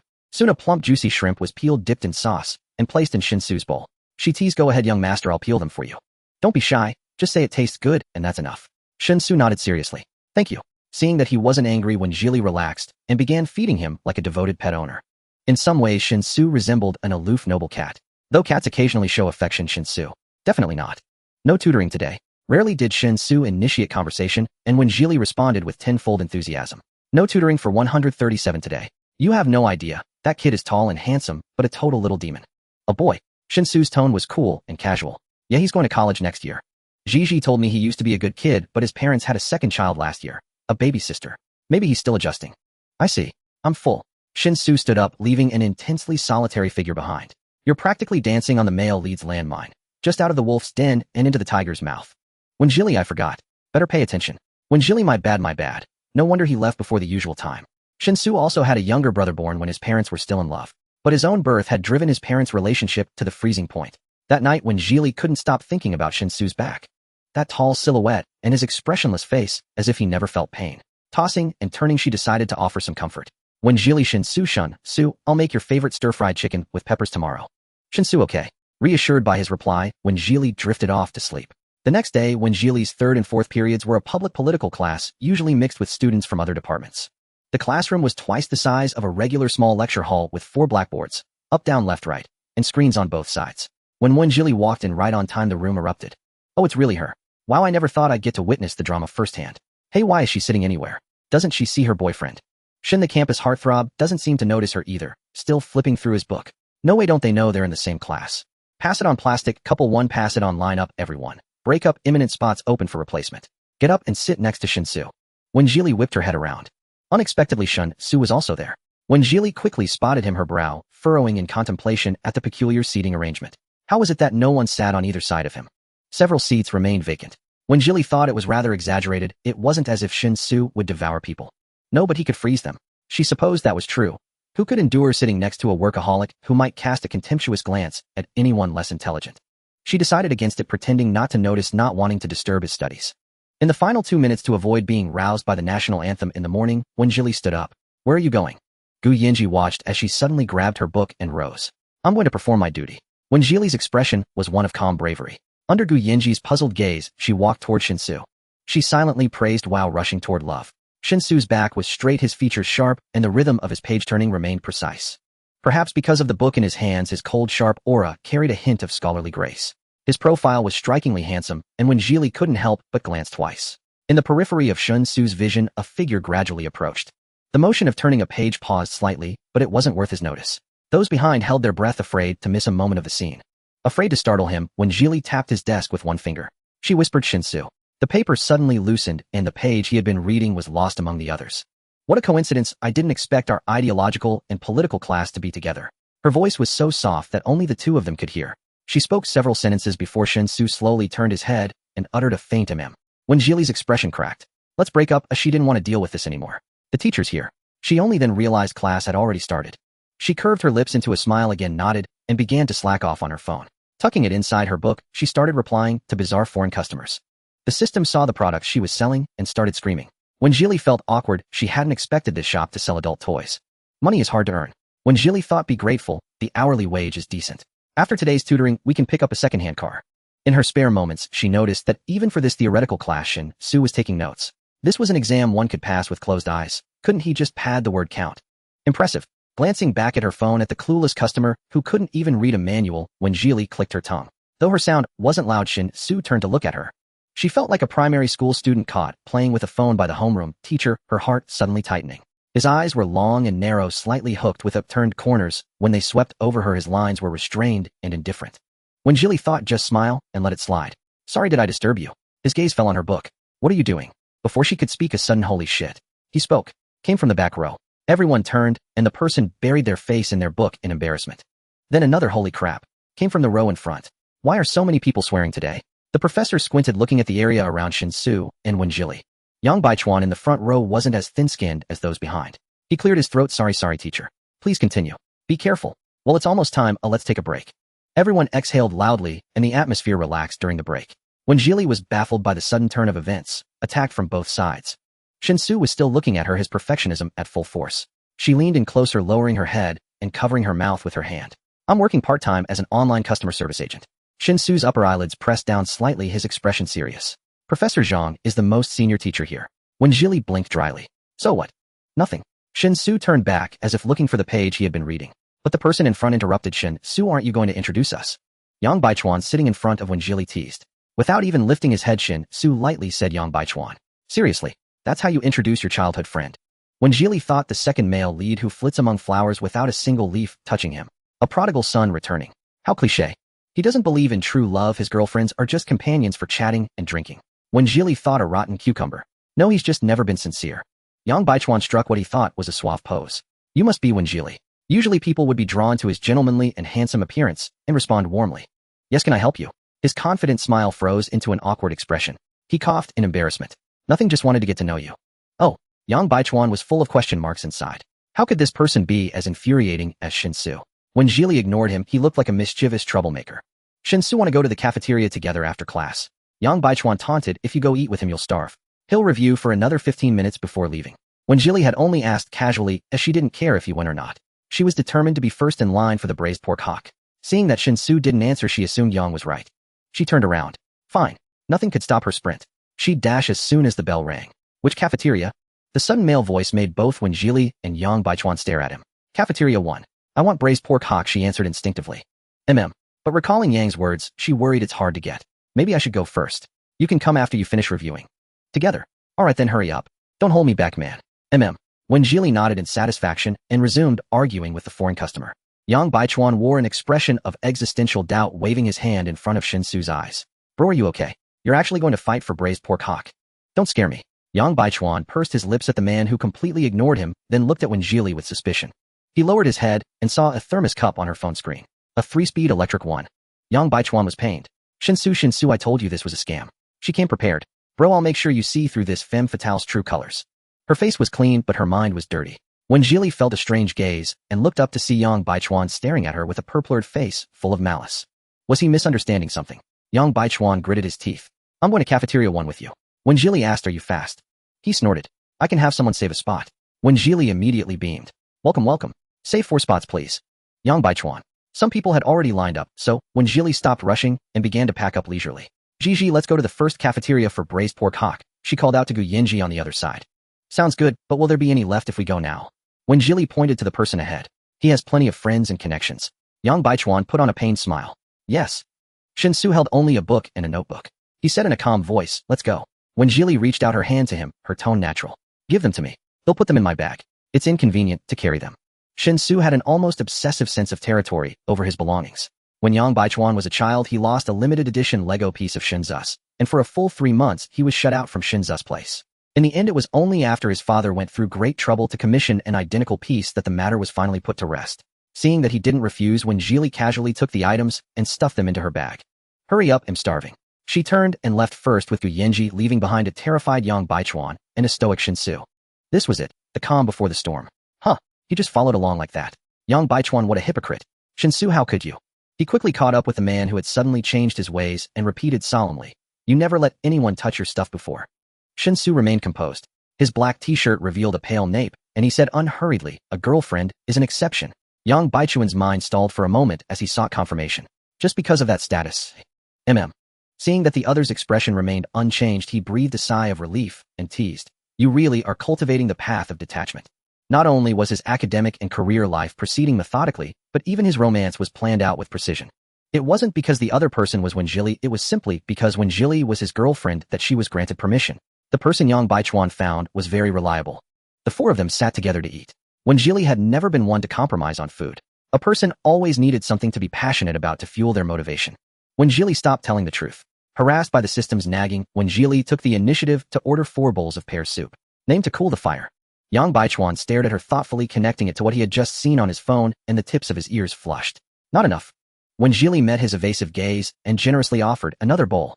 No thanks. Gu Yinji stole a glance at the young couple and noticed that they had no interaction at all, sitting face to face.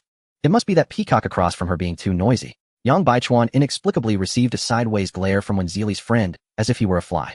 He pulled out his phone, opened the front camera, and examined himself from every angle. Still the same handsome face, no problem.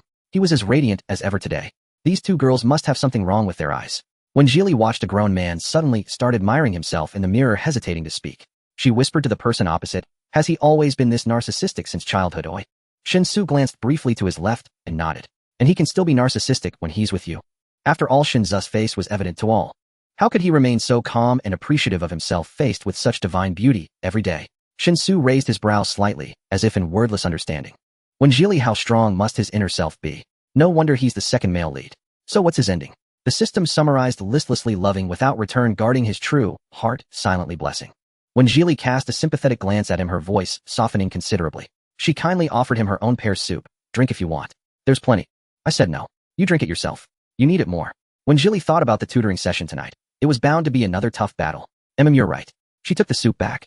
Looking up at Shinsu, she asked, is there parking at the apartment? I want to buy a car. Yang Baichuan. Gu Yinji. Even Shinsu, who usually showed little expression, paused his actions. What are you all thinking? I mean an electric scooter. Secondhand, only 500 yuan. She had looked around the neighborhood this morning and didn't see a single scooter shed. Was this complex really that upscale? Did rich people not ride twowheelers? Shinsu spoke slowly, asked the property management. Then send me the contact later. Thanks. Yang Baichuan quickly typed frantically to the clueless Shinsu. She's giving you wheels. Today she wants a second-hand twowheeler, tomorrow she'll want a brand new 4-wheeler. This one is playing the fool. I think you should try dating someone else. After several lines, Shinsu replied, with just 2 words, no change. He let out a deep, sorrowful sigh. Gu Yinji disgustedly pulled her tray closer to her chest, afraid of catching the toxicity. After the meal, when Jili had no classes in the first 2 periods of the afternoon, she went back to air her quilt and incidentally herself. She quickly prepared the ingredients for the evening meal before heading to school. When Shinsu returned, it was 4 in the afternoon. The apartment was empty, but her traces were everywhere. On the kitchen counter were neatly arranged plates of cut vegetables. His gaze lingered on the chicken pieces for a few silent seconds before Shin-Soo reached out and arranged the plates in order. The sofa in the living room occupied only a small area, but the change it brought was impossible to ignore. A sunflower throw pillow rested on it, draped with a cream-colored tassel blanket. It was the only splash of color in the living room. The balcony was spacious with 2 pots of scallion plants tucked away in the farthest corner. If one didn't look carefully, they wouldn't even notice. Just like in the original plan, his girlfriend occupied only a minuscule portion of his grand blueprint. Ding dong. The doorbell interrupted his thoughts, masking a faint, almost imperceptible glint in his eyes. When she returned in the evening, when Jilly had already contacted the property management. Good grief. The small building next door was actually the parking lot for scooters. It was built so exquisitely, she had thought it was some franchise convenience store. As soon as she entered, when Jilly began washing her hands and putting on an apron, she noticed the visibly tidied-up plates and found it both amusing and exasperating. He was such a character. Even from that far away, it bothered him. When in Rome, do as the Romans do. From now on, she would also master the art of plating. She opened the lower cabinet to fetch 2 new plates. Her eyes widened in surprise, and she bounced like a rabbit to the study door. Shin-Soo, Shin-Soo, our house has a big new treasure. No, your house has a new dishwasher. Her voice was cheerful through the door, and it was easy to imagine the curve of her eyes. Shin-Soo came out and met a pair of sparkling eyes. Boosting efficiency. When Jilly nodded vigorously in agreement. Finally, she wouldn't have to worry about washing dishes after he finished eating. Living with you is pure bliss. He'll make you braised chicken legs tomorrow. The man nodded. He walked to the dining area and picked up 2 instruction manuals from the table, handing them to her. When Jilly looked down and immediately dashed toward the living room. Against the wall near the balcony sat a new washing machine stacked on top of the one Shin-Soo used. When she looked back at Shin-Soo, when Jilly thought he was absolutely stunning. When Jilly had been washing clothes by hand for days. Though summer made it easier, winter would be hard. She never expected Shin-Soo to be so reliable. But this brand with its drying function must be expensive. When Jilly's face curled into a grin. Shin-Soo, I'm only staying half a year. This is too generous. Shin-Soo's tone remained flat. We're dating. When Jilly hadn't expected him to take it so seriously, even if his romance was as rigid as he was. You're a model boyfriend. If everyone married someone like you, the birth rate wouldn't be so dismal. When Jilly thought, how was my compliment? To show her gratitude, she gestured to the corner of the sofa and generously shared it. She went back to cooking, humming a tune. Seeing Shin-Soo still standing by the table with lowered eyes, his expression unreadable, she smiled and asked, still half an hour to go. Are you done with your work? The man shook his head, poured a glass of water, and went inside. On the bus, when Jilly was in high spirits. If she could save enough for rent, she'd ask Shin-Soo if he'd sell her the washing machine secondhand. When Jilly decided to fully cooperate with Shin-Soo's relationship experiment, diligently playing the role of girlfriend. The perks were too good as she could cry. But good times never last. The moment she stepped inside, a brat in a ghost mask greeted her with wild gestures. Under his intense intimidation, she feigned fear. Oh, I'm so scared. When Chiming pulled off the mask with boredom, tossed the saw aside and raked his fingers through his hair. No fun. He pouted, stretched his long legs onto the sofa, and pillowed his head. His peach blossom eyes fixed on when Jilly, the bandage on his forehead was gone. His soft features and clean face gave him a deceptive, docile look. Get up. No, I have a heart condition. Believe he'll collapse and fake it. When Kaiming's face turned green. They should see your true colors. The kid, easily intimidated, stood up, reluctantly towering over when Jilly by over 20 centimeters. She pulled out documents. Can't drive me away, so you want me dead on the spot. When Chiming flushed from green to red. I didn't. Seeing he didn't call for his parents, when Jilly thought the child harbored deep resentment, but had a good heart. She decided to try a soft approach. Xiaoming. When Chiming. Stay away from me. I'm old enough to understand both sides. I'm not speaking for your parents, but I envy you. Envy that I got a sister at 18. Your parents care about you quietly. Everyone's social roles shift, priorities change. I grew up staying with relatives. Every family's dynamic is different. When Chiming suddenly turned, his eyes filled with surprise and doubt. Balance may be off, but 90% of parents love their children. As you grow older, life gets busier, communication fades, and conflicts rise. When Zili's voice flowed like a clear stream, rare in its seriousness. Under the lamplight, her soft lines added a gentle grace. You're an independent individual. Live for yourself, lower expectations of others. Next year, deliver a satisfying result, and seek what you truly want in a broader world. When Kaiming's gaze slowly focused on her face, a flicker of emotion in his eyes. They've given you a comfortable life and care from afar. You're luckier than most. The boy's fingers, slender and defined, tightened on the pen. When Chiming said nothing, turned back to his work and grew much calmer. On the way back, when Jilly chugged water on the bus, all that motivational talk left her parched. When Jilly thought, an hour and a half, 250. Where else could I find such a deal? She mused, build a good relationship, continue tutoring next semester, maybe get more students. Traffic was light, and she reached the apartment by 9:30. Shin-Soo was in the study, so she tiptoed to grab clothes and wash up. After a shower, she received another surprise. When Kaiming's mother called to thank her, her voice choked with emotion. She said when Chiming had actually initiated conversation with them, easing the home atmosphere. Though he still avoided the topic of his sister, his attitude had improved. Worried about affecting his exams, they'd moved to another house with the little one, but it backfired. When Jili agreed. The next morning Shinzu's jogging time coincided with her waking to use the bathroom. Seeing his discipline, she gave him a thumbs up in appreciation, then shuffled into the bathroom with sleepy eyes. Her voice was soft and drowsy. Shinsu usually glanced over, but the distance made his expression hard to read. His lean, powerful lines were a pleasing sight. When Jili splashed her face, feeling a surge of motivation. Applying lotion, she walked to the treadmill. Shinsu, you've inspired me. Sweat beaded on his forehead and neck, glistening overtoned muscles, his breathing steady. When Jili mused, impressive lung capacity. No wonder he's the male lead destined to sweep the heroine off her feet. Shinsu turned to look at her, inviting her to continue. Can I turn on the TV to do aerobics? I saw an unopened yoga mat over there. Will it bother you? The treadmill slowed to a stop, and Shinsu stepped off. His presence was cool, his post-exercise features sharp and intense, exuding a potent masculinity. When Jili instinctively stepped back, tilting her head up to wait for his answer. Your button is loose. Huh. She looked down. A button on her collar had come undone from sleep, revealing her collarbone. She murmured an acknowledgement and fastened it. You can. When Jili eagerly unrolled the yoga mat. Thanks. Building stamina means fewer illnesses. She hated being sick most. She thought, of course, it's about money. A box of medicine costs 40 or 50, and they'll start with 2-4 drips. It fits perfectly. Shinsu, look. The man turned at her voice. When Jili stood barefoot on the purple mat, stepping around. Her 10 toes were round and fair, her ankles slender with blue veins like vines winding into her pant legs. He averted his gaze, his voice low. Drink warm water first. When Jili patted barefoot to get water, then exclaimed, You know, the parent of my tutoring student called yesterday. They extended the session. Shinsu added half an hour, so now I finish at 9:30. Guess my hourly rate. She squinted as she drank, her slender neck arching back, smug as a fox had stolen meat. 200 per hour. 400 per session, 1,200 a week. Warm water moistened her red lips, making them plump and glossy. I'm going to pick up the car today. Mimicking his tone from yesterday, she put on airs, improve efficiency. Shinzu's memories of when Jili from last year were now blurry, perhaps because the person before him was too vivid. She smiled and sat cross-legged on the yoga mat. Endorphins, endorphins. After a while, Shinsu went into the bedroom to change into a more formal suit.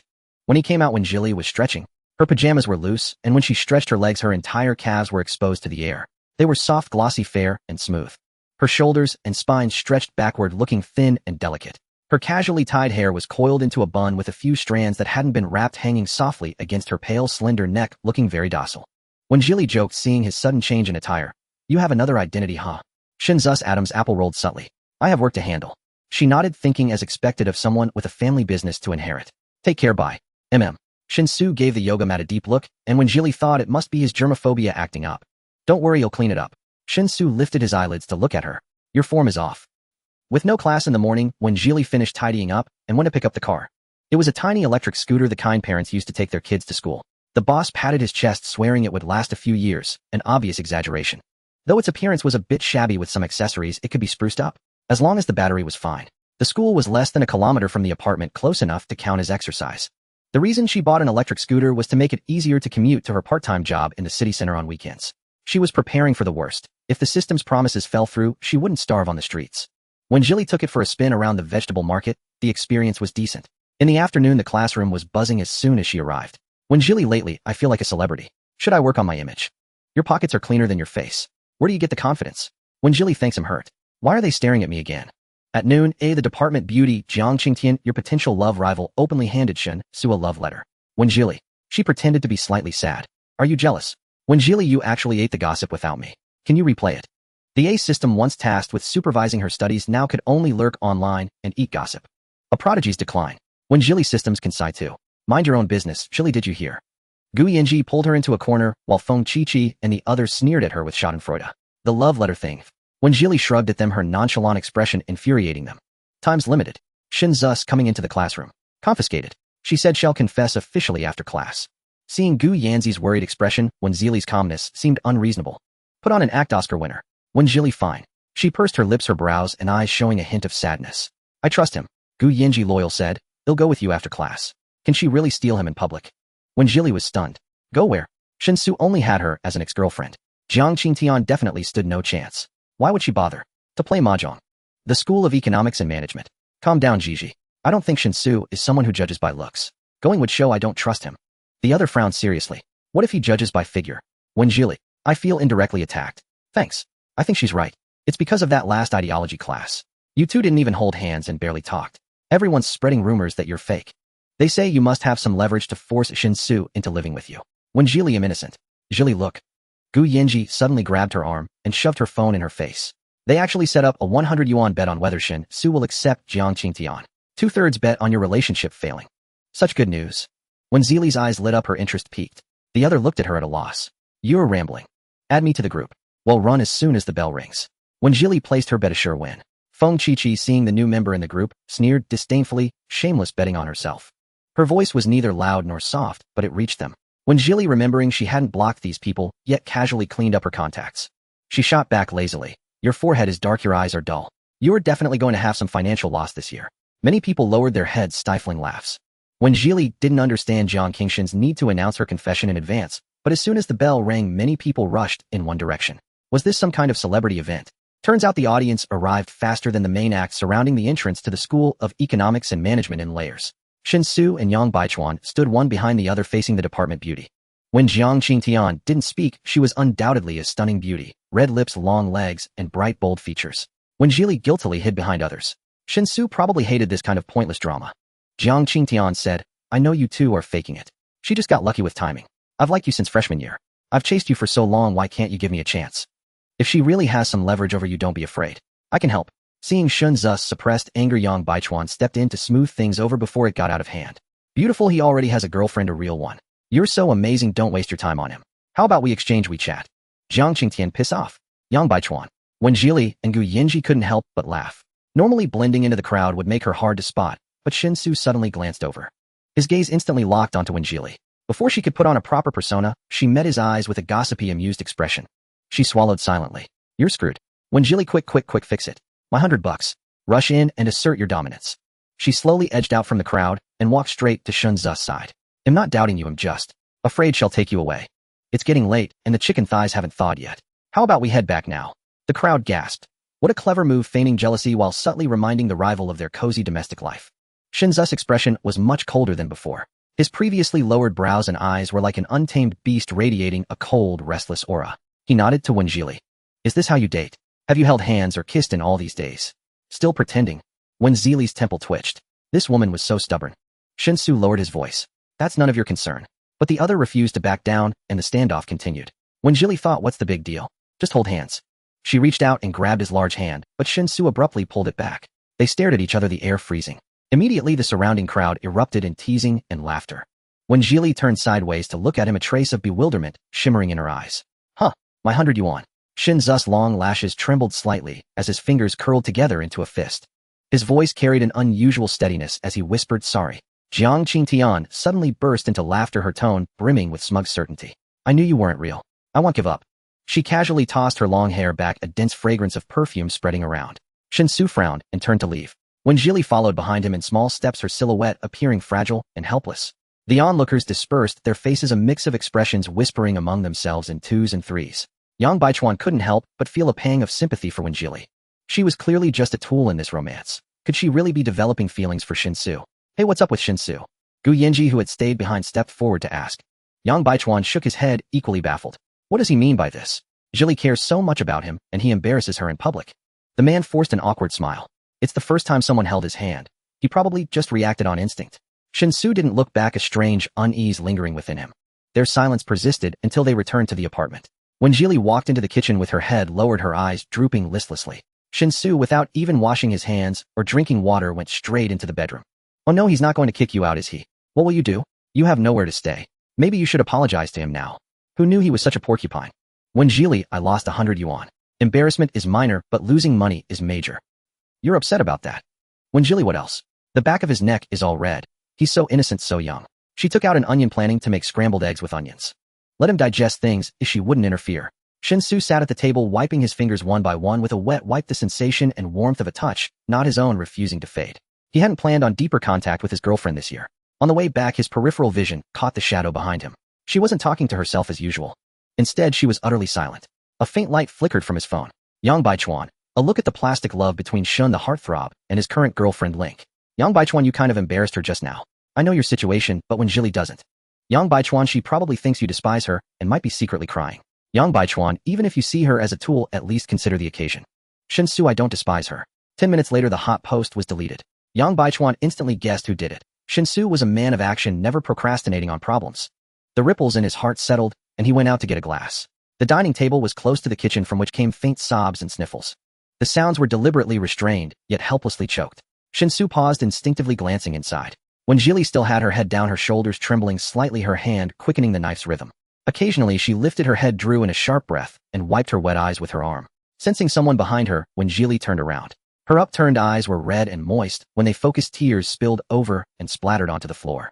Having seen her laugh so often, seeing her cry like this caught Shinsu off guard, a flicker of helplessness in his eyes. When Jili, Shinsu, I'm sorry. Is he saying the wrong line? Her voice choked with sobs. What's wrong? About what happened at school, I'm very sorry. Shinsu's eyes were sincere, their inner corners always focused intently when looking at someone. I didn't know you'd be this upset. I need to make a plan. He walked to the sink, his long fingers distinct in their joints, pale and slender. Under Wenjili's still bewildered gaze, he wiped away the moisture and extended a hand. We can practice every day. As if making a huge concession, he added 5 minutes. When Jili tilted her head. System. Shinsu looked down at the messy cutting board and knife. Wash your hands first. When Jili. She let out a dry laugh. You don't have to force yourself. I'm not forcing myself. The plan can be moved up, just a minor adjustment. He stood before her like a wall, his authoritative demeanor carrying an innate pressure. When Jili thought about facing the snide remarks at school tomorrow and how this might shut some people up. All right. She nudged his waist with her elbow. Move aside first. If I don't finish chopping, I'll cry myself dry. At that, the pungent onion smell finally hit Shinsu's senses. His sharp shoulders stiffened. You're crying because of this. When Jili sniffled. Yeah, it's too strong. Don't stand here. We'll practice after dinner. At dinner, Shinsu didn't touch the scrambled eggs with onions. How are you planning to do this? They stood on the balcony, a meter apart, letting the wind blow. I'm not used to intimate contact. When Jili, full and drowsy, squinted in the breeze, her voice languid. She rested her crossed arms on the railing, face buried in them. I know. To Shinsu, it sounded tinged with disappointment. If time allows, we can practice, like desensitization. Oh sure. Her head swayed side to side like a cat stretching. Now can we? Shinsu stood in the moonlight, his features handsome, reaching out to her. The afternoon's shadow sobered when Jili slightly. She stepped closer. Don't freak out, okay? Seeing his calm demeanor, she felt uneasy. Maybe I should put on some hand cream. You don't have any. Shinsu stared at her hand, reminding her flatly, 3 minutes left. She suddenly remembered. He always retreated to his study at 730. When Jili casually placed her hand on his. The moment their palms met, their gazes collided unexpectedly. Then after 2 seconds, they both looked away in tacit agreement. The system drawled, whose heartbeat is so loud. When Jili, definitely not mine. Right, not you. After a few exchanges with the system, she noticed he wasn't moving. Wasn't it tiring to hold his hand like this? She raised an eyebrow in confusion. Shinsu. He was staring off into space, lost in thought.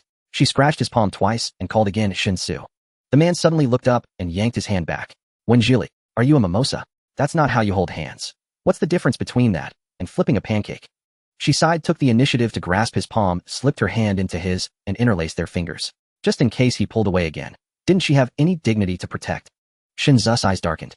The soft, delicate sensation from before became even more vivid. Before transmigrating into the book, when Jili had never been in a relationship. Before graduation, she was always busy working part-time jobs, hoping to save enough capital for a future laid-back life. A man's hand was indeed different from her own. The bones were harder, and the broad palm, once warm, grew scorching hot. Fortunately, the evening breeze was cool, dissipating the heat around them. So should we hold hands to school tomorrow? When Jili wanted to recover her 100 yuan. Shinsu released his hand, timing it perfectly. Seeing him so stiff, when Jili felt like she was trying to force a pig up a tree, and the fleeting tenderness in her heart faded clean away. Then should we practice for another 5 minutes before bed? She suggested calmly. Shinsu lowered his eyes, his voice cool and distant. Fine. He turned around, poured a glass of water, and went into his room. After, when Jili finished washing up, Gu Yinji messaged her, endlessly comforting her, saying life was long, and she shouldn't hang herself on one tree. She found it somewhat familiar. Then she said men were like clothes. If they didn't fit, just throw them away. When Jili understood, she thought Shinsu was a scumbag. She took a screenshot and sent it to Shinsu, teasing him about his ruined reputation. The system felt she was teetering on the edge of courting death and was too exhausted to comment. When Jili chatted with Gu Yinji for a while, put down her phone and started to feel drowsy.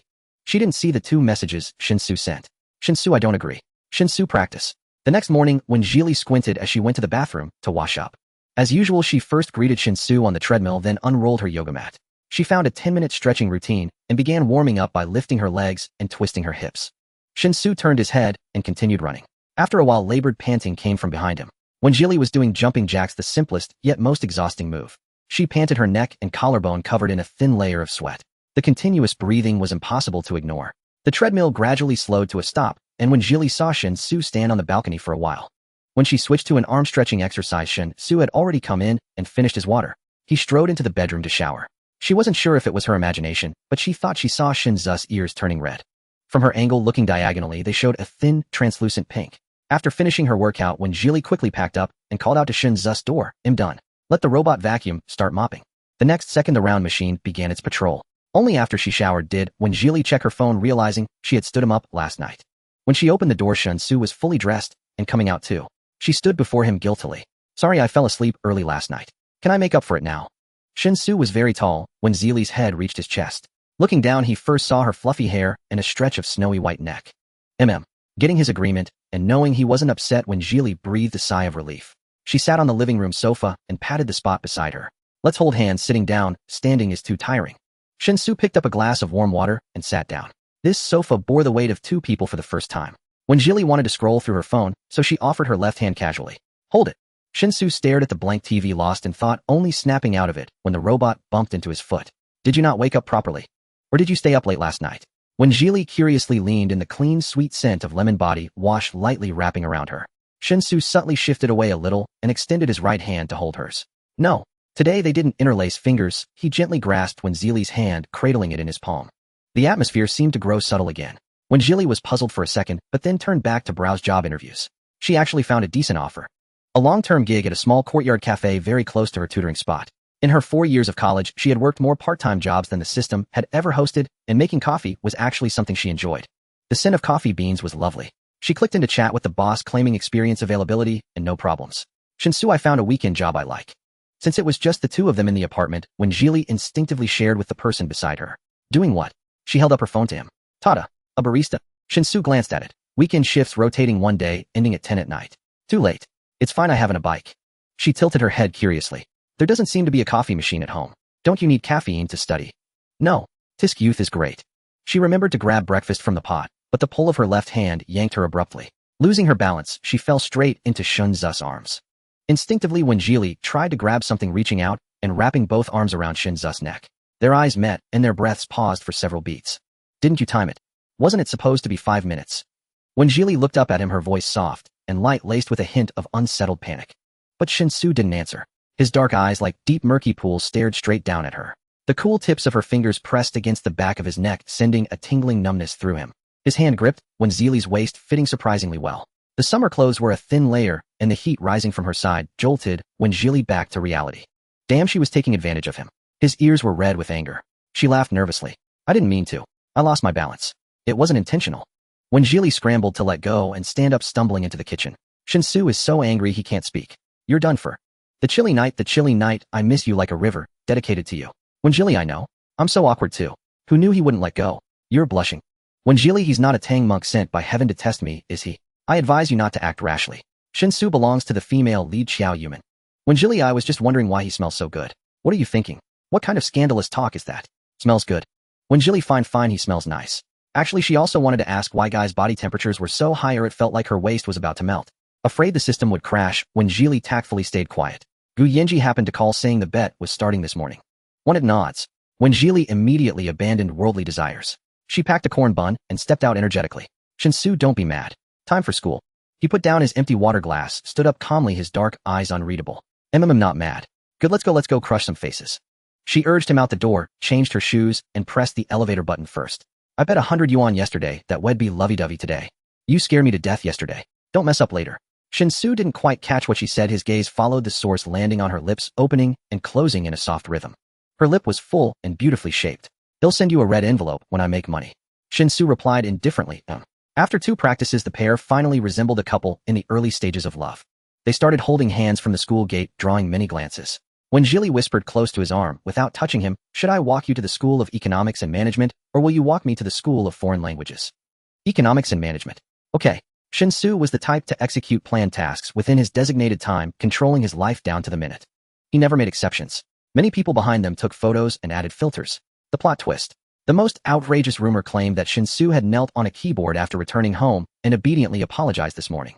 Yang Baichuan was dumbfounded just as he heard a burst of jeers from behind. He turned around, his eyes instantly locking onto their intertwined hands. "What's going on? Shin Su, are you messing with me?" When Jili told her companion she wouldn't cook tonight and invited him to a restaurant, Shinsu paused for 2 seconds, then slightly bowed his head to explain, I'm going to my grandfather's place. He'll be back tomorrow evening. All right, well, talk tomorrow then. He didn't even invite you. When Jilly, what would I go for? Do ex-girlfriends have to work on meeting the parents too? Shinzu's grandfather is the only one who truly cares for him. He had already investigated your background privately. After meeting the original you a few times, he directly advised Shinsu to break up. When Jilly, I thought old people like girls who love reading. It's because the original owner stumbled into the Shun family.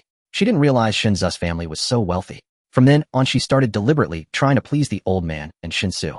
When Zili's focus was never on point, she asked, just how rich are they? Do you think I can hold out? Haha. When Jilly, are you constipated? Seeing that when Jilly had nothing else to say and remembering his grandfather's words about wanting to meet her, he slowly spoke, my grandfather wants to. No. Shinsu. When Jilly looked up and prevaricated, I mean, I'm not ready yet. She nervously curled the hand he was holding, letting Shinsu feel her unease. I've never gotten along with elders. I'm afraid he won't like me. Smart girl. Shinsu listens to his grandfather the most. If you can't last 6 months, you'll be sleeping on the streets. Understood. Shinsu didn't press further. When Jilly lowered her head, staring at their overlapping hands, leaned forward and whispered very softly against his chest. You can let go now. I need to go collect my money. She wondered if what Shinsu needed to practice wasn't holding hands, but letting go. As the soft warmth of her palm suddenly left, Shinsu clenched his hand uncomfortably. Yang Baichuan stood with his arms crossed, half leaning against the doorframe. What's up with you? Yesterday you couldn't even bear a touch, and today you're reluctant to part. I told you to be a gentleman, not to become love-struck. Shinsu didn't answer a single question, calmly uttering 2 words, class. Yang Baichuan felt something was off. What were you talking about with when Jilly just now, eh? Shinsu walked as he spoke. She asked what I wanted for dinner. Don't you always go to Grandpa Shin's on Fridays? He's teaching you management. Hey, does Grandpa Shin know you're in a relationship? He knows. He told me to handle it myself. Yang Baichuan's brow twitched. So you handled it by getting with Wen Jilly. What an oddball. You're not planning to take her to Shun Garden tonight, are you? Shinsu replied, curtly, no. Yang Baichuan finally breathed a sigh of relief. That's right. You've only been dating for a few days, meeting the parents is too soon. He advised earnestly, when it comes to love, play the field. Keep your sense of self. Don't fall for that the powerful one bows his head cliché. Shinsu stopped, his narrow dark eyes glancing sideways. You've been talking a bit too much lately. Yang Baichuan. When Jilly beamed at the 1,000 yuan credited to her account. At the coffee shop, she had already arranged a weekend interview with the boss. The small shop was in a bustling downtown area with many visitors checking in. The boss said that with real skill one could earn 400 a day, which would be 3,200 a month. When Jilly tapped on her phone calculator, tutoring brought in about 4,800 a month. Adding the 3,200 and the 900 from customer service, she could save nearly 9,000 this month. The pressure for next semester would be much lighter. Although the bet was over, many remained skeptical. Many insiders could tell at a glance that even if these two lived together, they were probably still sleeping separately. It was obvious he hadn't tasted any intimacy. Suddenly, the number of people privately messaging Shinsu with invitations for a hookup surged. Since the campus heartthrob had descended from his pedestal, everyone wanted a piece. With a bit of effort, a bicycle could become a motorcycle. Campus heartthrob Shinsu, the face of Jingda University, 9 meters tall with an Adonis belt and long legs that could soften a person's waist. The man deleted all those red notification dots and turned off his phone. Since last night, his WeChat had been flooded with countless explicit and veiled hints. This was also one reason he had planned the intimacy practice. Shinsu gazed at the neon lights outside the window. Inside, the dim car light and shadow flickered alternately. His striking features were half in the light, half in shadow. An aura of cold severity spread through the back of the car, and the driver deliberately lightened his breathing. He dared not move, absolutely dared not. But the next second, the driver saw the young master glance at his phone, and his originally sharp aura instantly softened considerably. Only then did the driver dare to let out a breath. When Jilly, alone at home for a rare evening, ordered a bowl of the stinky luosafen she had been craving. She knew with her little brain that Shinsu definitely couldn't stand it. But she was a qualified and excellent tenant. Acting first and reporting later wasn't a bad idea either. When Jilly, since you're not here, I'm sneaking a bowl of luosafen on the balcony. When Jilly, by the time you get back tomorrow, there won't be any smell at all. She didn't bother to wait for Shunzu's reply, who she had informed him, and the food was already in her stomach. Which floor is eating luosafen? So inconsiderate. If you've got the guts, order a bowl for me too. Who's releasing poison gas on their balcony? Where's the property management? Neighbors upstairs and downstairs started chatting. Feeling guilty, when Jilly carried her bowl back into the kitchen and turned the range hood to maximum. When Jilly, someone said they're going to report me. When Jilly, I wasn't caught, was I? Did the property management contact you? QEQ Shinsu, no. Shinsu, stay hidden. When Jilly, image JPG. Weak, pitiful, helpless. In the picture, when Jilly was curled up in the kitchen, all doors tightly shut. Xiaosu, what interesting thing are you looking at? Old Master Shin sat at the head of the long dining table, a surprised look in his eyes. Shinsu was actually looking at his phone during a meal. The old man had raised the boy himself. Although his face still wore a calm and indifferent expression, his eyes couldn't lie. Shinsu put away his phone. Sorry for disturbing your meal. It's just us grandfather and grandson. No outsiders. Don't be so formal. Shinsu nodded and handed his phone to old Master Shin. The old man's lips curled up, wrinkles of time appearing at the corners of his eyes. Is this your girlfriend? Her name is Wenjili. She's a lovely child. Bring her home for a meal someday. Shinsu inclined his head. All right. Meanwhile, Wenjili, engaged in gorilla-style noodle slurping, suddenly let out a loud achoo. The chili spice burned her throat, and she started to cry. The system mercilessly mocked, "Haha, you unlucky fool." On Saturday evening, Shinsu returned. The usually quiet living room was filled with soft laughter. He turned his head toward the sound. Wenjili was curled up on the sofa watching a drama, an air-conditioning blanket draped over her legs. Shinsu instinctively glanced toward the balcony, which Wenjili happened to catch as she heard the door open. "Are you trying to laugh at me?" she asked in a low voice. Shinsu arranged his shoes neatly. "No." "Oh." The man looked somewhat languid. "Let me smell if there's any odor." Wenjili, so this is the male lead you champion. She huffed, attempting to lift her nose to look down at him. But her neck was too tired, so she just stayed curled up. When in Rome, do as the Romans do. Have you seen this movie? Want to watch it together? She called out to the man who was washing his hands. Shinsu leisurely pulled out 2 paper towels to dry his hands, his movements exceedingly elegant and refined. "Wenjili bro, aren't you being a bit too dramatic?" "Watch what?" "Nothing, just feel you're in a good mood today." Shinsu sat down by her feet. Wenjili instinctively retracted her legs. "Wanna watch?" He shook his head, his gaze falling on Wenjili's hands. "Can we practice now, eh?" "Sure, just keep track of the time." Wenjili scooted closer to him, their arms occasionally brushing together. The soft flesh of her palm seemed to be grazed by a certain rough texture. But she was too absorbed in watching, and this subtle sensation didn't catch her attention at all. "Can I hold you?" "Okay." Wenjili thought he meant the time was up, but what was this? When she turned around, her upper body was loosely embraced in his arms. The TV was playing a murder scene's background music, the visuals extremely eerie. "Wenjili, is he trying to assassinate me?" "You have a problem, no wait. What's wrong with you?" Wenjili felt his arm tentatively press against her waistline. What are you doing?" She abruptly pushed him away. The tingling electricity that had just risen startled her. "Sorry I scared you." Even with such an intimate gesture, Shinzu's expression remained impassive. He took out his phone and showed her today's red notification requests. "We might need to speed up the process. Some group must have leaked my info today. There are 50 more than yesterday." Wenjili's face flushed as she read. This was way too obscene. What dates, what condoms, what roleplay, what group activities. He actually read them one by one. "Bro, you need treatment for your OCD." She was a bit angry. After all, Shinsu was her good landlord and golden ticket, delicate and precious. How could he suffer such indignity? Look how scared the poor guy is. This is too much. What should we do? Shinsu watched her indignant expression. Her fox-like eyes sparkled with fire, as if she were ready to fight for justice. Her thin eyelids were tinged pink, whether from anger or the earlier overstimulation. In summary, these people think we have no substantive contact. They suspect we're faking being a couple, so they keep harassing me. Wenjili was puzzled. Substantive contact. Something seemed to dawn on her, and she suddenly blushed, waving her hands frantically. No, we can't do that." The air froze for a few seconds. A faint smile flickered in Shinzu's eyes. "That's not in the plan." "Huh? Oh."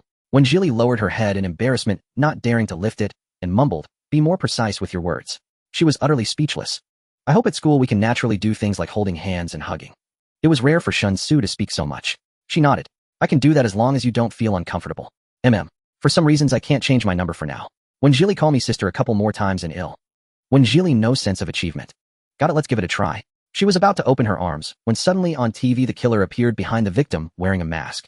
Wenjili felt her brain explode. "Damn it, were you secretly watching the movie? He'll go cool down first, you two continue." Wenjili's mouth twitched as she pressed one hand against Shinzu's chest. "Wait, let me pause." The springy and firm sensation penetrated through the thin summer shirt to her hand. She whistled inwardly. Wow. The TV screen froze and Shinzu was embraced. The person in his arms was surprisingly petite, a stark contrast to her usual loud and casual image. Shinzu's shoulders were broad. The girl's arms couldn't fully encircle him, so she curled her hands into half fists against his shoulder blades. Wenjili took advantage, pressing her face against his chest, curiously feeling his pectorals. Shinzu narrowed his eyes, his handsome phoenix eyes hooking inward and outward. His hand hovered lightly over her waist. "So how far do we need to practice?" Wenjili looked up, her warm, gentle breath brushing against the man's chin. Even from this deadly angle, Shinzu's jawline was still flawless. "Until it becomes muscle memory. That'll take so many tries, what a hassle. A lazy fish hates trouble and rules." Wenjili, oops, accidentally let my thoughts slip.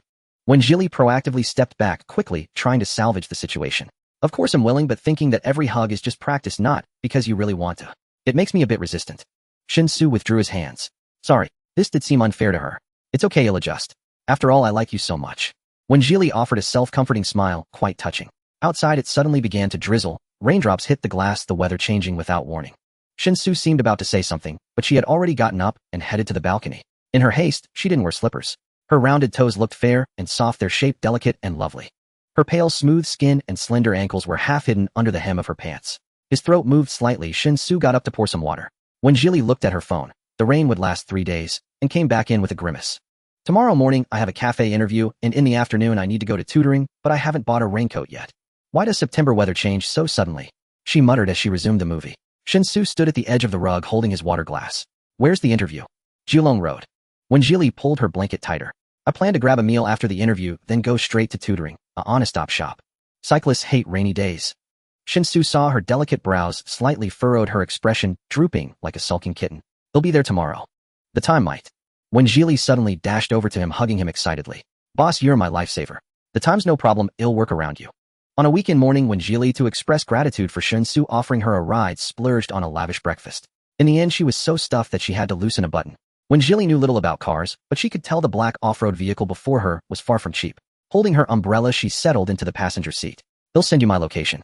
Just drop me off a bit further away, okay? Shin-Su activated the navigation. Why, oi? The girl opened the vanity mirror to touch up her makeup. If you were the boss and saw me getting out of this car, would you hire me? Shin-Su nodded thoughtfully. What time do your classes end? At 4. What time do you get off work? 5. When Zili's lipstick was uneven, she gently traced her pinky finger along her lower lip to smooth it out. There's a big shopping mall nearby. He'll wait for you there. Then we can go grocery shopping together, buy some stuff. We're out of paper towels and soy sauce at home. Shin-Su handed her a wet wipe. All right. When Jili wiped the lipstick-stained finger and smiled at him. Thanks. The windshield wipers swayed slowly, the sweltering heat from the pavement sealed outside the car. Cool and comfortable. When Jili arrived at the cafe, early stepping inside to order the cheapest iced Americano, she surveyed the decor and coffee equipment around her. There were plenty of seats in the courtyard, but since it was raining, customers chose the second-floor floor-to-ceiling windows where they could enjoy the rain scenery. When Jili, arriving early, picked the spot with the best view. Outside the window, the rain fell in fine dense strands slanting against the glass and blurring into a hazy mist. She felt a pang of longing for her own world. When it rained, it was no different here. Mission complete. You can choose to return to your original world or stay here. When Jili, if I go back to my original world, can I still cash in my lottery ticket? Yes. Play your role well, and you'll be a little rich woman. When Jili, woohoo, your coffee. Thanks. The server was likely another female college student with delicate features. Is that your boss? When Jili pointed to a woman at the counter dressed in a languid, aloof style with her hair up in a bun and an elegant silk gown. Yeah, our manager is both beautiful and amazing. When Jili smiled and nodded. Impressive. She snapped a photo of the beautiful view outside the window and sent it to Shin-Su, smirking as she thought he'd only reply with a single mm. Teasing the quiet one was oddly amusing, but he was probably busy as there was no reply. When Jili sat quietly by the window, lost in thought, feeling like the center of the universe with the cafe's music playing. It had been so long since she'd relaxed like this. At 10 o'clock, she walked to the counter. Hello, I'm here for the interview. We arranged it over the phone yesterday. My name is Jili. The boss had striking, radiant features and seemed momentarily surprised that the customer sitting in the cafe was the interviewee. After a half-second pause, she broke into a warm smile. At noon, Shin-Su had just finished a meeting. The rain outside had lessened but showed no sign of stopping. His phone buzzed with several messages. Spotting a familiar cartoon avatar, he tapped on it. When Jili image. JPG. How's my workplace? Pretty nice, right? When Jili got the job smoothly, and the boss is a gorgeous woman. Looks like someone is quite pleased with her new part-time gig. Shin-Su mm. After replying, he slipped the phone back into his pocket, his tall, lean figure standing in the elevator. 2 men who entered didn't notice Shin-Su, who had just looked up and continued their conversation. Passerby, my girlfriend texts me every day, even rambling about elementary school kids arguing on the street. Passerby B, you should count your blessings. My girlfriend has zero desire to share things with me, and lately, she won't even let me hug her. Passerby A, I told you you need to be more enthusiastic when replying. You just say got it every day, and then what? Who's going to keep putting in effort if you're so cold? Passerby B, relationships are damn hard. She chased me first, but now that she has me, she doesn't value me. Shin-Zu's fingers tucked in his pocket stiffened. Passerby A, her clinginess means she likes you. Don't be so aloof, or you'll be crying when you're single again. Passerby B, would she really break up with me over something like this? Passerby A, that's how my last relationship ended. Take my advice. Shin-Su pulled out his phone again. The elevator doors opened, and he strode straight out. The 2 men behind him stared, wide-mouthed, pupils shaking. Was that young Master Shun? Looks just like Chairman Shin, no doubt. When Jili was eating chicken leg rice from a Shaw County restaurant, when her phone buzzed with another message from Shin-Su. Shin-Su, nice. Congratulations. Huh, what did he mean?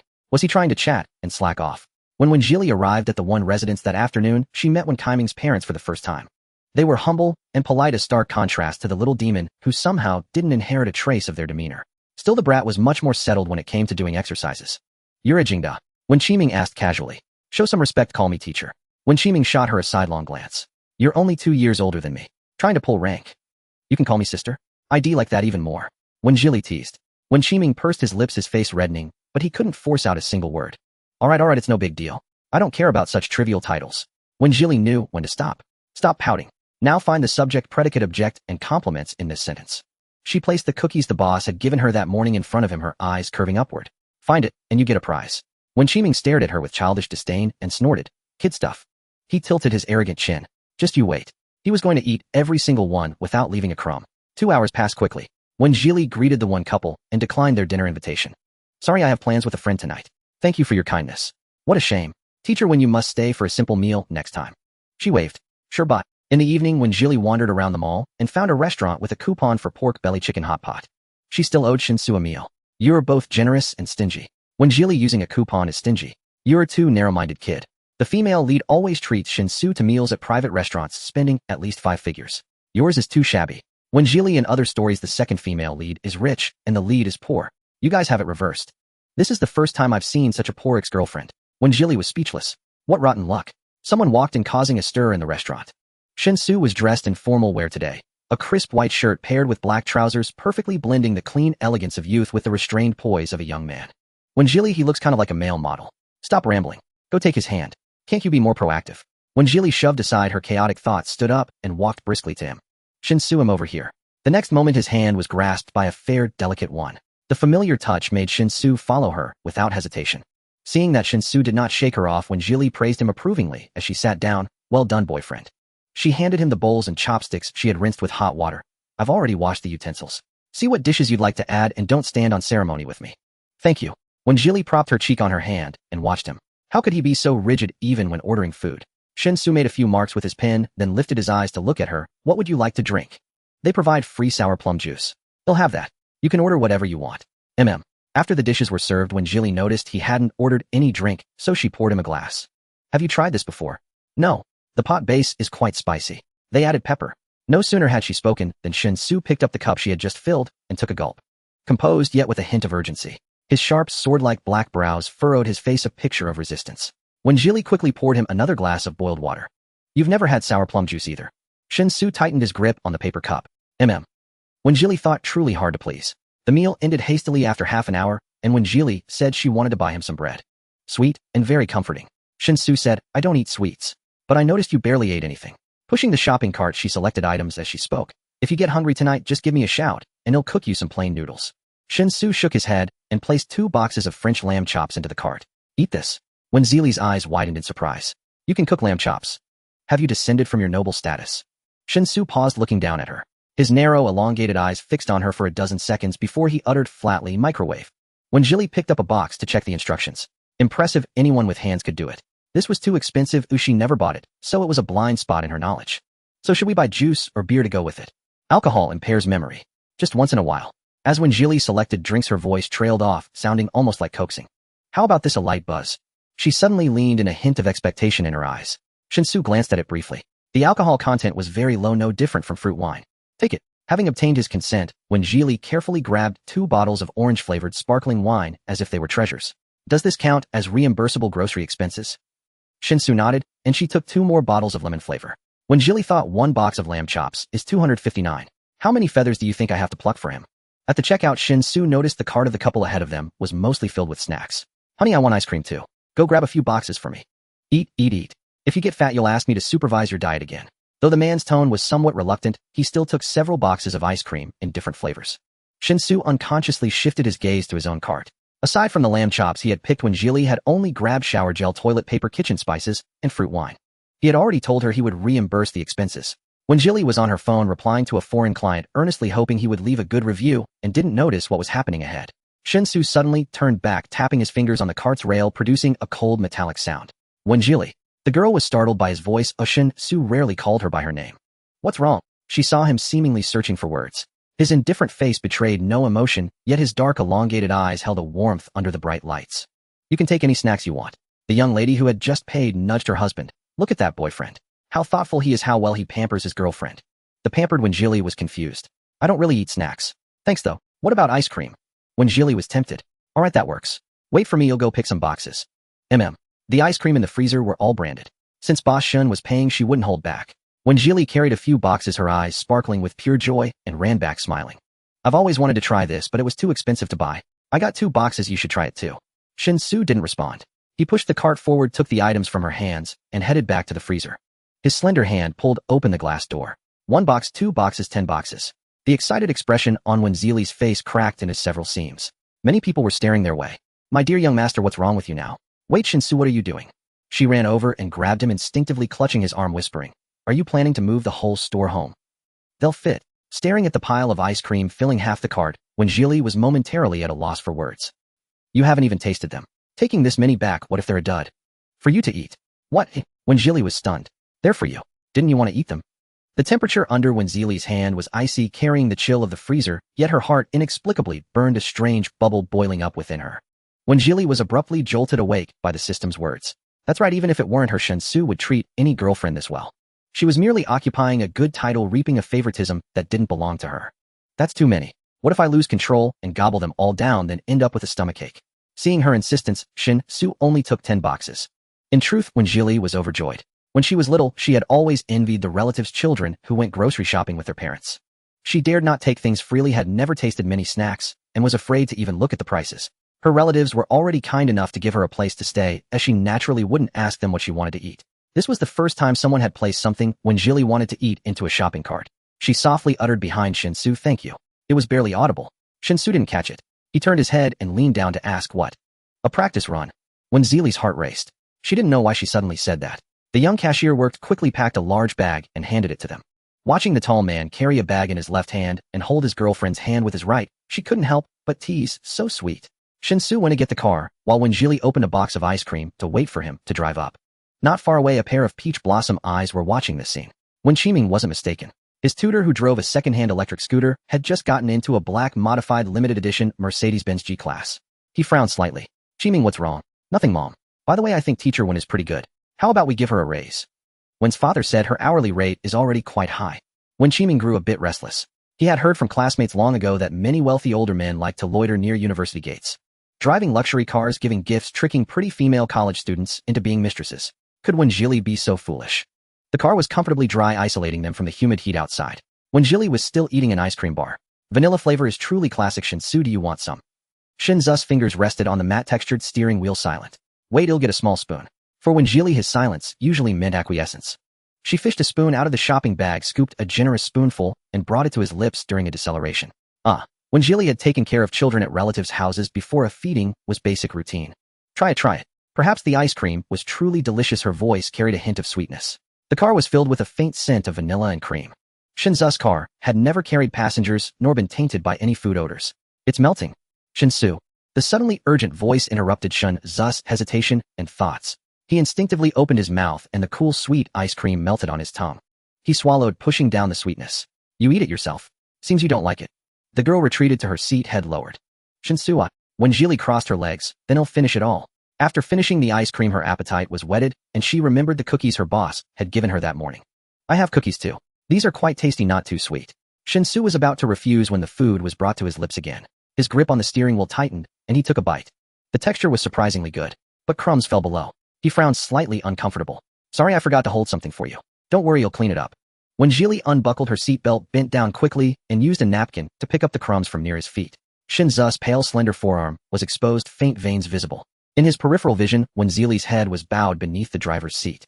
Needing support, her left hand gripped the seat, occasionally brushing against the outside of Shin-Zu's thigh. Wen Zili, get up.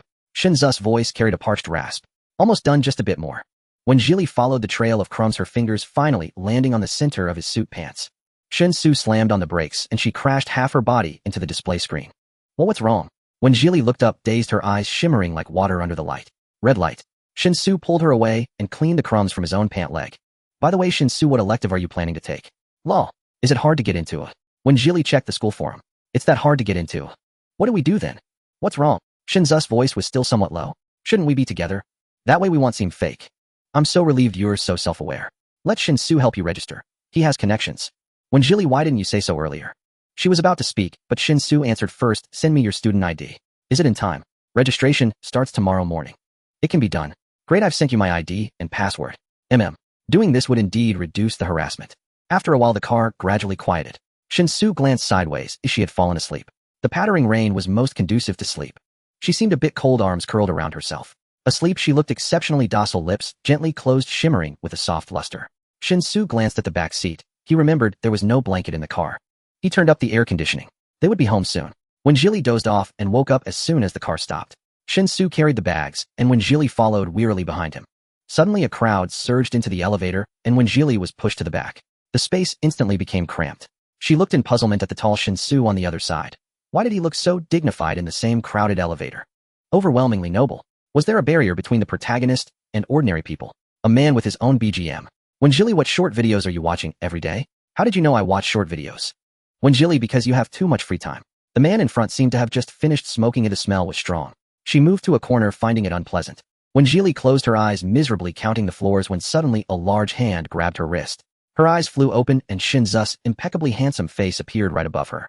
A cold, crisp scent mixed with the car's tea fragrance. Wenjili felt she smelled nice too. Away from the second-hand smoke, she looked up at Shinsu gratefully, eyes curved, pupils bright and clear. Exiting the elevator, Wenjili asked, "You don't have a 7 o'clock study session today?" It was almost 9 now. Weekend work hours are unpredictable, so no schedule. Haha, you can auto-adjust. So smart. She took the bag and put the ice cream in the freezer. Are you hungry now? When should I heat up the lamb chops? Shinsu was squeezing hand soap. After my shower. Okay, come out in half an hour. He hummed in acknowledgement and went into his room. Wenjili first went to the bedroom to get her pajamas, then opened a new bottle of body wash and entered the bathroom. She also washed her hair, drying it halfway before opening the door. Shinsu was already standing in the kitchen, operating the microwave with deliberate slowness. Unknowingly, more than 30 minutes had passed. Wenjili marveled at his punctuality and couldn't help teasing. It reminds me of our first meeting. I was just 2 seconds late. You looked so stern, like you were about to block me the next second. Shinsu paused slightly. Seeing his silent, stiff back, Wenjili realized she had hit the mark. She ran behind Shinsu, her slippers making hurried tapping sounds. Oh my god, you really thought that? Over 2 seconds. You'd break up. Absolutely ridiculous.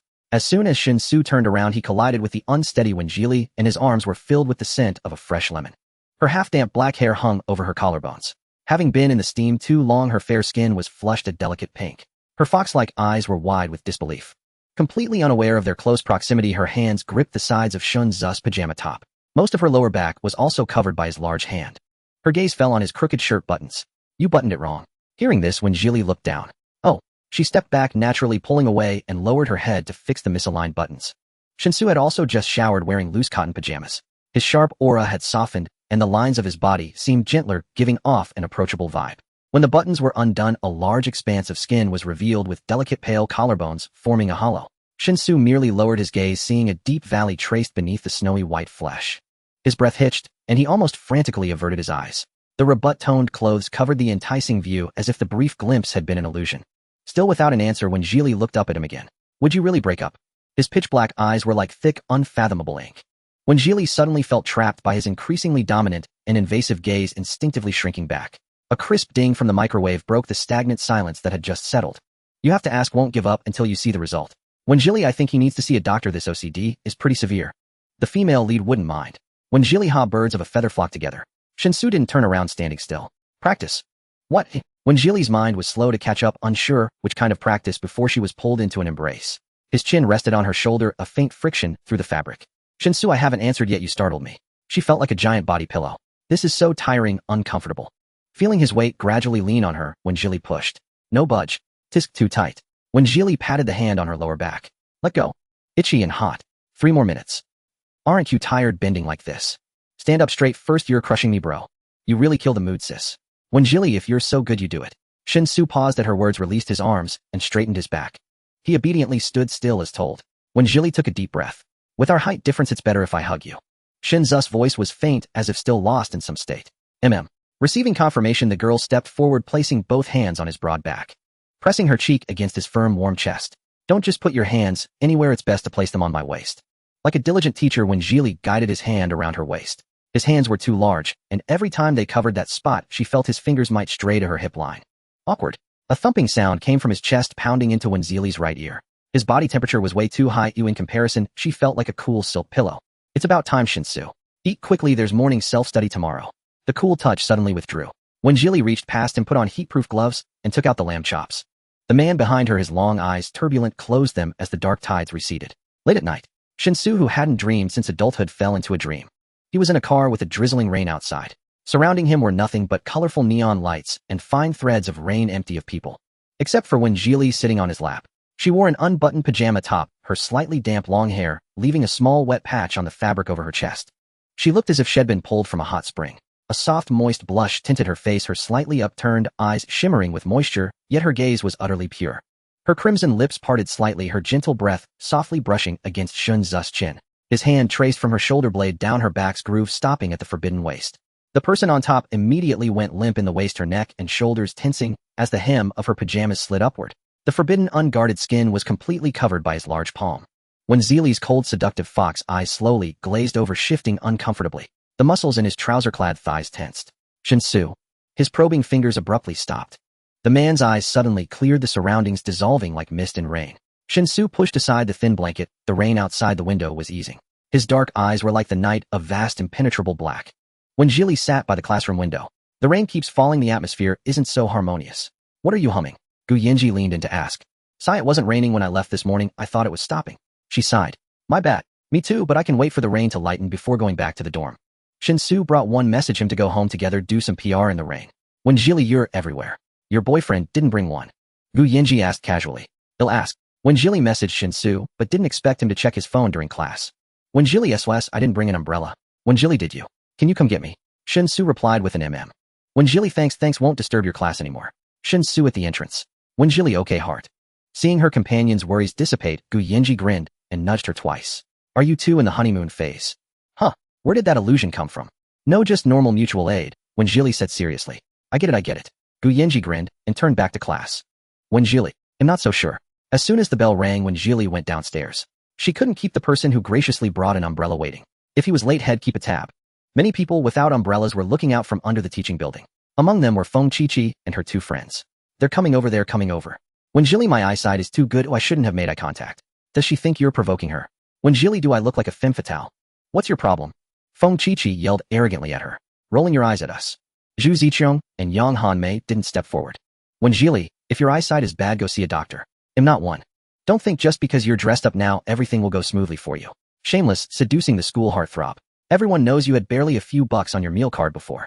Gu Yenji got angry. Feng Qiqi, why are you so full of yourself? You sneer at anyone in class with money and at anyone who studies well. You're always staring at others. Are you sick? When Geely pulled Gu Yenji back and said calmly to the space behind Feng Qiqi, she's clearly twisted inside. You two normal people should wake up while you can. Zhu Ziqiang and Yang Hanmei exchanged a thoughtful glance. In the dorm, Feng Qiqi threw her weight around like a princess because her family had some money. With When Geely, their former punching bag on, the two of them were bossed around like maids every day. Feng Qiqi really seemed unhinged. How dare you sow discord among my people right in front of me? When Geely. A standard northern accent came from behind. As soon as Jiang Qingtian appeared, several boys at the entrance came over to offer her umbrellas. She didn't refuse and even shared them with others. Seeing When Geely without an umbrella, she walked over. Catch. Feng Qiqi scowled. Don't you like Shinsu? She stole the person you like, and you're still giving her an umbrella. Jiang Qingtian said coldly, what's it to you? When Geely took the umbrella and handed it to Gu Yenji. They'll return it this afternoon, thanks. Jiang Qingtian nodded, asking haughtily, you don't want it. I'm waiting for Shinsu. The other girl's eyes narrowed, a hint of a smile forming. Don't give me that girl. When Geely pressed her lips together to keep from laughing, beneath that aloof, beautiful exterior was an interesting soul. The next moment, whispers arose. Shinsu, the school heartthrob Shinsu, is really here. Oh my god, he's so handsome. The black umbrella, the pale hand so alluring. Jiang Qingshan's expression cracked slightly. For real. The tall figure closed his umbrella and stood at the very edge. A stroke of inspiration hit When Geely. Time for some PR. Her voice softened, and she spread her arms, throwing herself into Shun Zu's embrace like a homing bird. Shinsu, you're here. She merely gave him a brief hug, and before he could even react, When Geely withdrew and instead linked her arm through his. Smart. As long as you're quick enough, he won't have the reflex to shake you off. When Geely thought, in the world of martial arts, speed is the ultimate weapon. Noted. She waved at Gu Yenji and Jiang Qingtian. We're off now.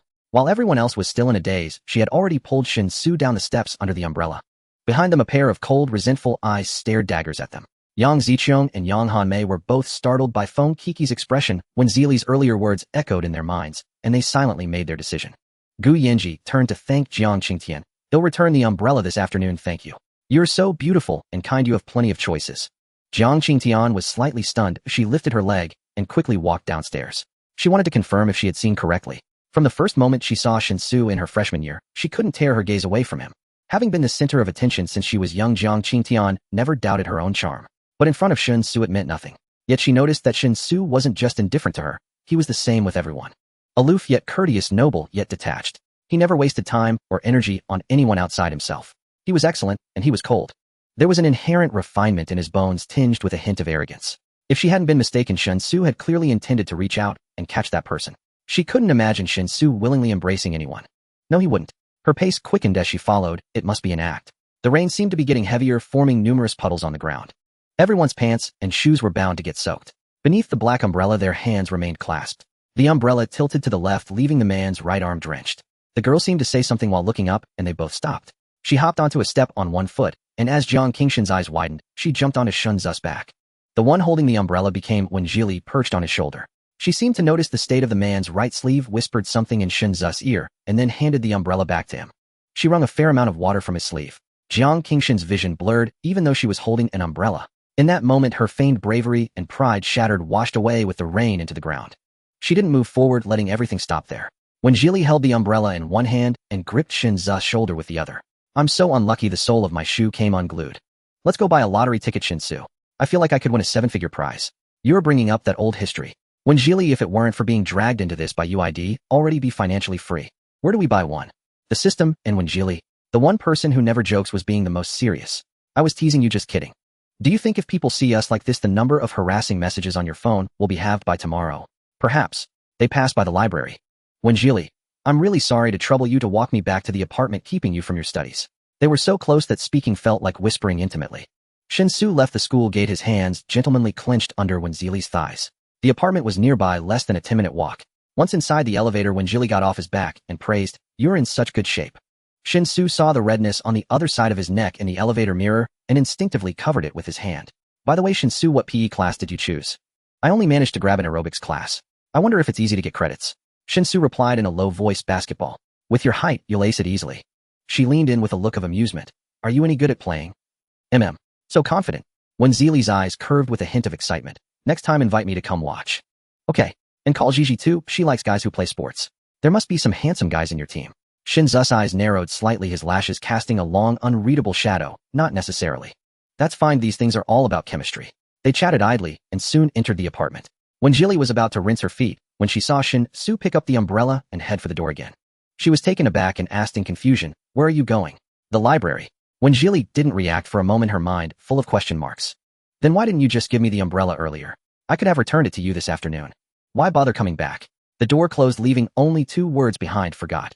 Well, the strong never complain about their circumstances. Wen Jili looked sympathetically at her unglued shoe. It seemed she'd have to wear sandals this afternoon. The original owner only had a pair of grayish sneakers and a simple pair of sandals to alternate between in the summer. Wen Jili didn't like wearing sandals, so she'd been wearing the sneakers these past few days. All because of this heavy rain that had lasted 3 days. Ordering online would take too long, so she decided to go to the mall after tutoring to look for discounted shoes. After afternoon classes, Shen Su said he had some modeling to do and wouldn't be back for dinner. She decided not to cook, buying 2 steamed buns to eat on the bus. The rain hadn't stopped, making it inconvenient to ride an electric scooter. When Shiming was acting strange today, the first thing he asked was how she got there. I flew. When Jili first quizzed him on the assigned essay, and seeing him stubborn, she relented. I took the bus. Really? What do you mean, really? Just say what you want to say.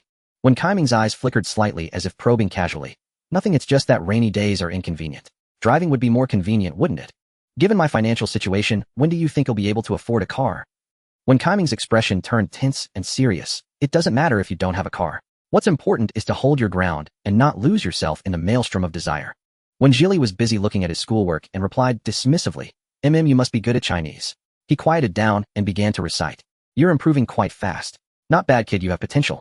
When Shiming curled his lip in disdain, can you stop being so old-fashioned? Once a teacher, always a. He shot her a murderous glare. When Jili corrected herself. Teacher. During a break, Shin Su called her. When Jili was pleasantly surprised, it was the first time she had received a call from him. She glanced at the curious Wen Shiming and went to the bathroom to answer. Hello. The address. When Zili's ears tingled at the low magnetic voice from the speaker. What address? The tutoring address. Near Julong Street. Really? I get a ride again. When Zili's voice was sweet and clear as she eagerly shared her location with him. They'll be done in about 40 minutes.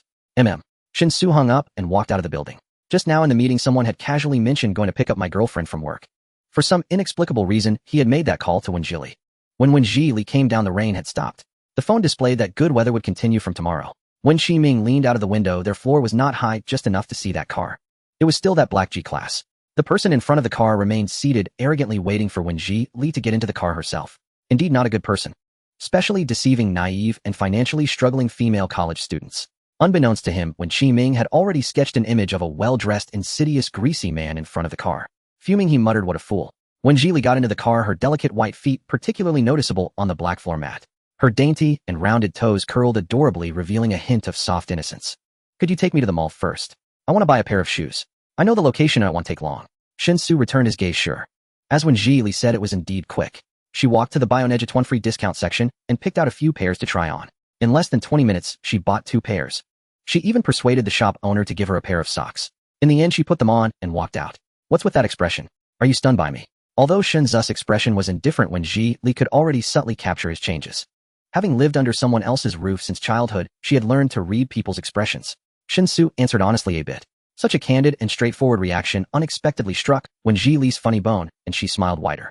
"We're home, buddy." Tuesday morning was indeed a bright sunny day. Shin-Su chose to go outside for some fresh air and running while Wen Li was still in the living room doing aerobics. After finishing her shower, she took the comforter and pillow out to dry. The balcony was quickly filled up. Hearing the sound of the door unlocking, Wen Li shouted towards the door, "Shin-Su, do you want to sun your comforter? I saved you a spot." Due to the distance, she couldn't hear the response clearly and went back to her room to organize her things in preparation for class. When she came out, she happened to bump into Shin-Su opening the door holding a neatly folded comforter. "I've never seen such a square comforter before." Wen Li won. Compared to what she had just held, it was simply a mess. "Good morning, I'm heading out first." "Morning." Shin-Su must have just finished showering. His slightly damp black hair looked surprisingly well-behaved in her eyes. As she closed the door, Shin-Su walked onto the balcony. Wen Li's comforter was sunning a bit hastily, the edges wrinkled and not spread out evenly. Shin-Zu's gaze tightened, fixated on the irregular folds. He stared for a full half-minute. Ultimately unable to resist, he reached out to smooth the comforter little by little, only stopping when the edges were aligned. He also casually smoothed the pillow. When she returned at noon, Wen Li looked at her bedspread and the gray bedspread next to it, both remarkably smooth. Excellent, truly excellent. She almost didn't recognize it as her own. At the entrance of Jing University, Wen Ming, wearing a black mask, rode a mountain bike to sneak into the university with a classmate's brother. He was tall, having just turned 18 last month, and blended in so well at the university that it was hard to tell. If not for the fact that Wen Li was pleasing to the eye and had a tragic background, he wouldn't have bothered. Wen Ming found the Foreign Studies department and overheard 3 women discussing Wen Li. Without much effort, he decided to listen in on what the gossip about Wen Li was in the department. Perhaps the other party was deliberately putting on an act to gain sympathy from him and his parents. The 3 seemed to be arguing, appearing to be a pair against one. The person wearing relatively expensive sneakers claimed that Wen Li was just acting and Shin-Su could never like her. Shin-Su? Which one? The other 2 said they didn't want to get involved, it was none of their business. The other party was not pleased, cursing loudly and questioning whether Wen Li had given them any benefits. Wen Ming thought, with Wen Li's gray sneakers, what benefits could she possibly offer? These 3 must be lunatics wasting time. However, the honor roll and scholarship list downstairs gave him some answers. He gradually asked quite a few people in the department, summarizing the impressions of Wen Li into 2 versions. Version A, a top student, introverted, the Harvard of 3 in the morning. Version B, poor, a beauty sealed by glasses, competing for the male god with the campus flower. After asking the last person, Wen Ming fell into thought. No doubt a fool who only knew how to study hard had been deceived. Someone looking to exploit her genius as a top student. Yang Baichuan passed by the Foreign Studies department and stared at Wen Ming for a moment. Hearing that this person was actively inquiring about Wen Li, he paid a bit of attention. After all, Wen Li was now his childhood friend's girlfriend. Oh, what was this person trying to do? He patted Wen Ming on the shoulder. "Which department are you in?" The other party, with a pair of charming eyes, responded without hesitation, "Freshman from the sports department." Yang Baichuan assessed him. Aside from his slightly flamboyant face that looked youthful, his physique was indeed decent.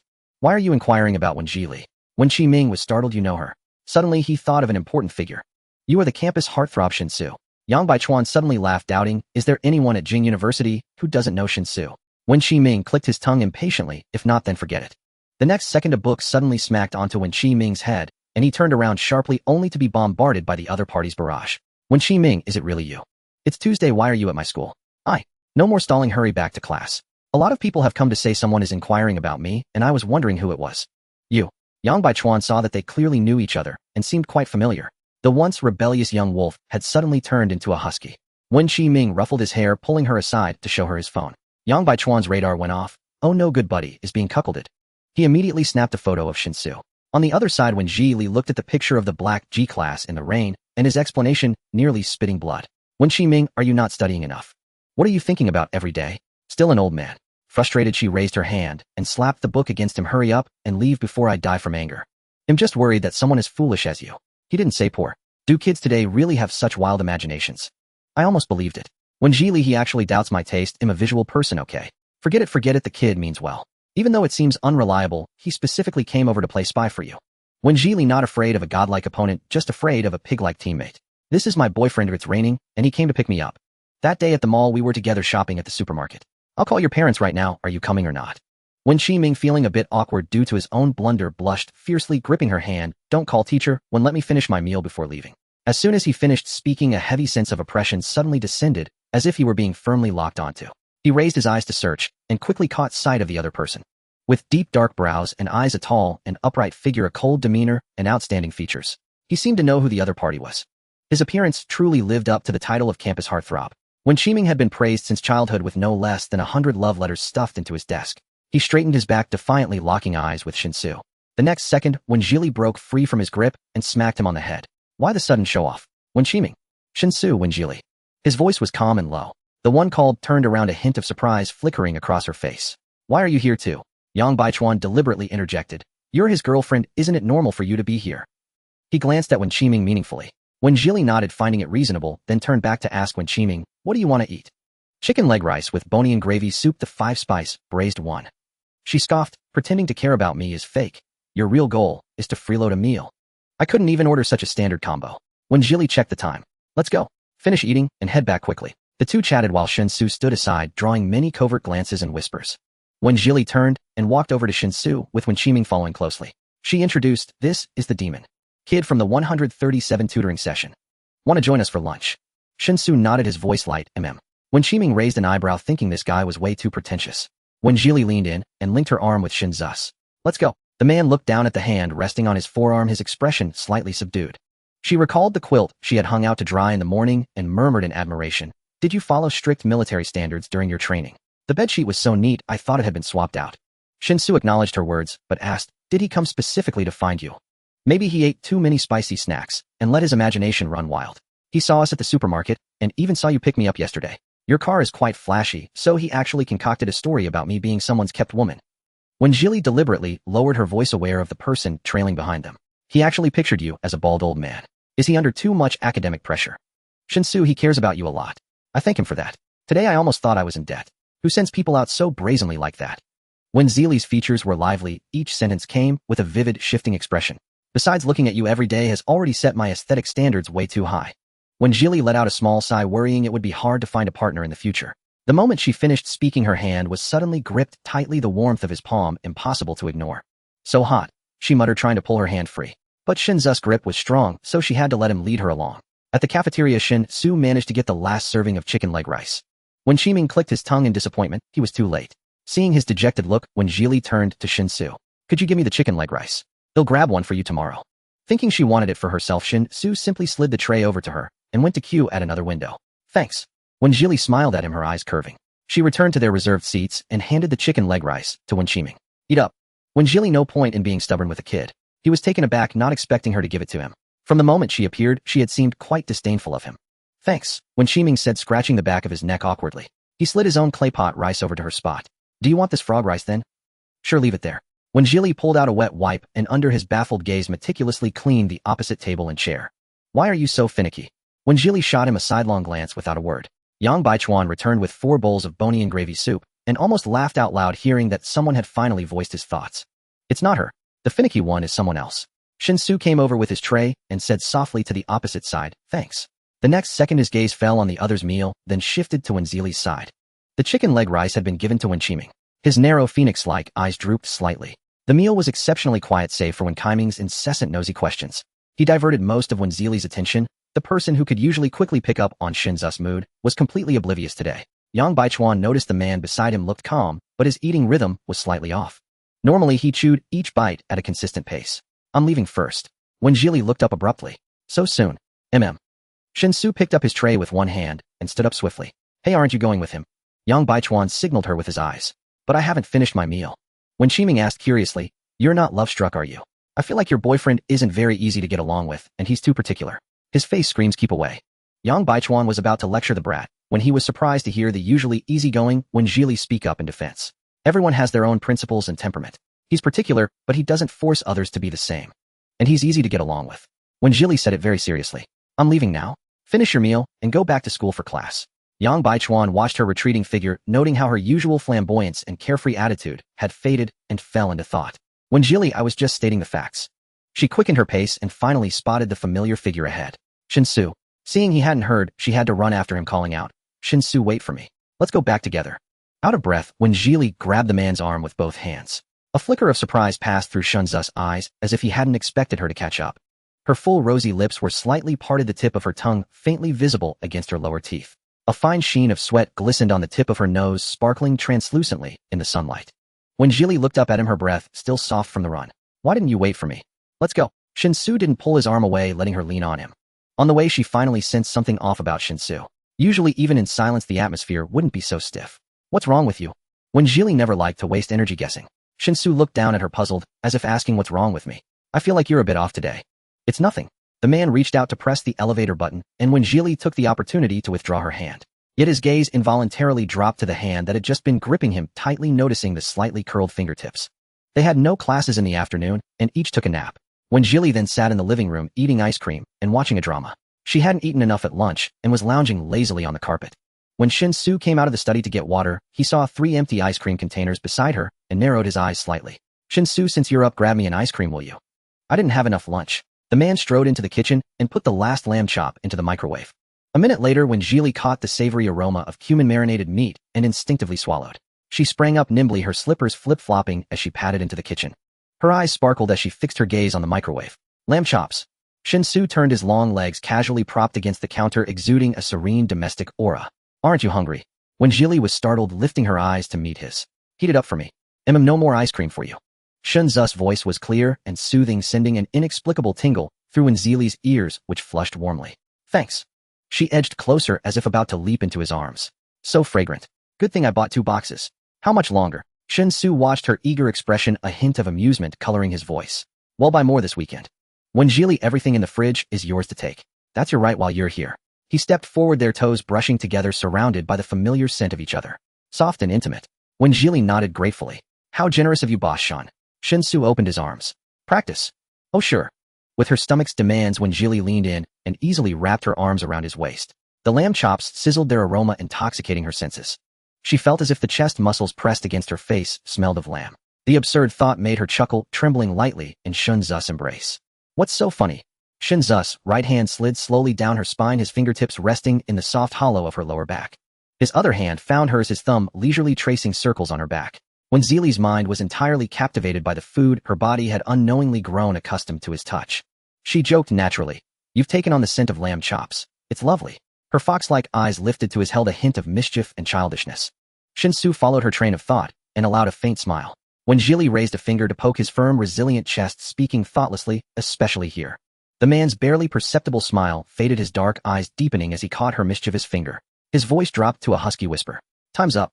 When Jili immediately let go, craning her neck to look aside. 5 more minutes. He'll run downstairs to grab 2 drinks.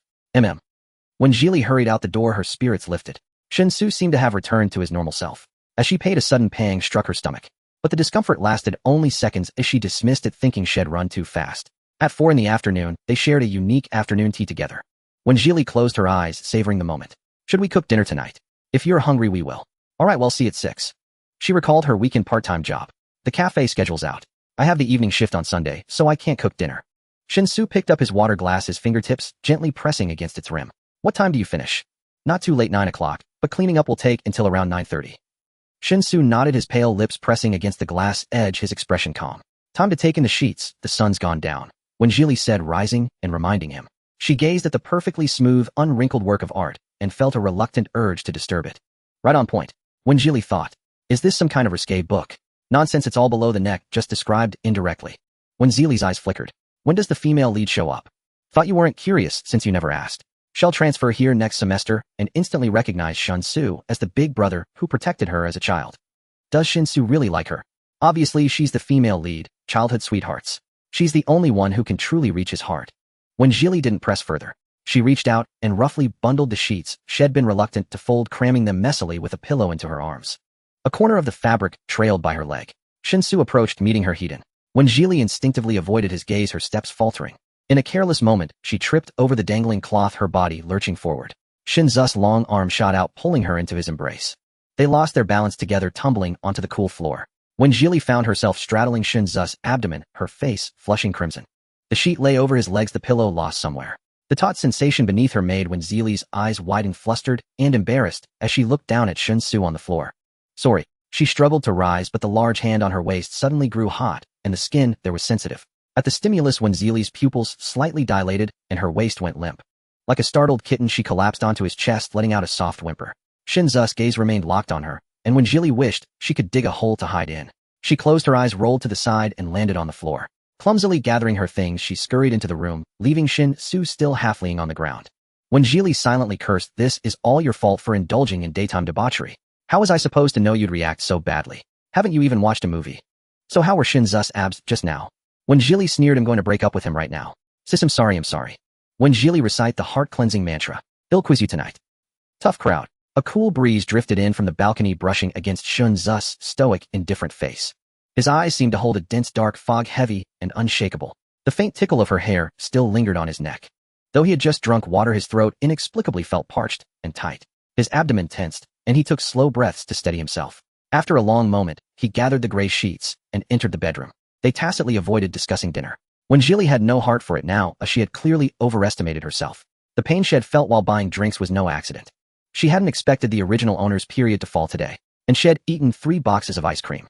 She curled up tightly without even a hot water bottle, clutching a pillow to her stomach for comfort. Wave after wave of intense cramps racked her body, making her tremble uncontrollably. Her face was deathly pale, as if she had just been pulled from water, her damp hair clinging to her skin. "Are you okay?" When Zhili am dying. She lacked the strength even to reach for her phone, her consciousness fading. "Hold on. Go find Shinsu to take you to the hospital." When Zhili, "This person's period pain is just like mine. You really know how to match us." But she never ate ice cream before her period and soaked her feet for a week straight. She hadn't suffered like this in years. When Zhili, "You useless thing, why didn't you warn me? Are you actually at the bottom of the rankings? He'll call Shinsu for you. Stop yelling." When Zhili, "You had this function all along and didn't use it." In the opposite room, Shinsu answered the first call from when Zhili. "Call an ambulance." The voice on the other end of the call was weak and strained. Shinsu furrowed his brow slightly. When Zhili. "Call an ambulance. Why are you shouting my name?" When Zhili clutched the pillow against her abdomen, her back already drenched with sweat, the clammy fabric clinging to her skin. The door burst open with a bang. Shinsu stood silhouetted against the light, and before she could see clearly, he swept her into his arms. He pressed his hand to her forehead. "Can you hear me?" When Zhili had no strength left to speak. Tears still clung to the corners of her eyes, her consciousness hazy. She couldn't help but silently curse, "Doesn't he know time is precious? Just take me to the hospital already, big brother." When Zhili grabbed his clothes, half opening, her eyes nearly limp with exhaustion. To the hospital." Shinsu tightened his arm under her knees and immediately carried her downstairs. She sat dizzily in a chair while Shinsu queued for registration. Normally, she would just go to the clinic for a couple of 4 drips or take some ibuprofen. Everything around her seemed like blurred shadows, swaying violently except for Shinsu, who remained sharp in her vision. He sat beside her with a cup of hot water. "Was it the ice cream this afternoon?" When Zhili nodded in remorseful defeat, she was helped by Shinsu into the consultation room. The doctor asked, "Stomach ache?" When Zhili nodded. Seeing she could barely communicate, the doctor looked up at Shinsu. "What are your girlfriend's symptoms?" Shinsu replied, "Cold sweat, cold hands and feet, clouded consciousness, stomach pain." After a pause, he added, "She ate 3 boxes of ice cream this afternoon." When Zhili curled up in pain on the seat, clutching her stomach, her ears buzzing as she had no idea what they were saying. The doctor asked, "Is the young lady on her period?" Shinzu's usually composed and meticulous face showed a moment of blank confusion. "What? Is your girlfriend menstruating? You're in the gastroenterology department. Next time, just go to a regular clinic for 2 drips of painkillers and anti-inflammatories. It's faster. Look how much pain the poor girl is in. She needs to take better care of herself from now on." Shinsu responded with a low murmur, then bent down close to when Zhili, his movements carrying an unusual clumsiness, as he softly inquired about her condition. "Wake up. Shinsu is asking if you're on your period. Just say yes quickly." "Yes."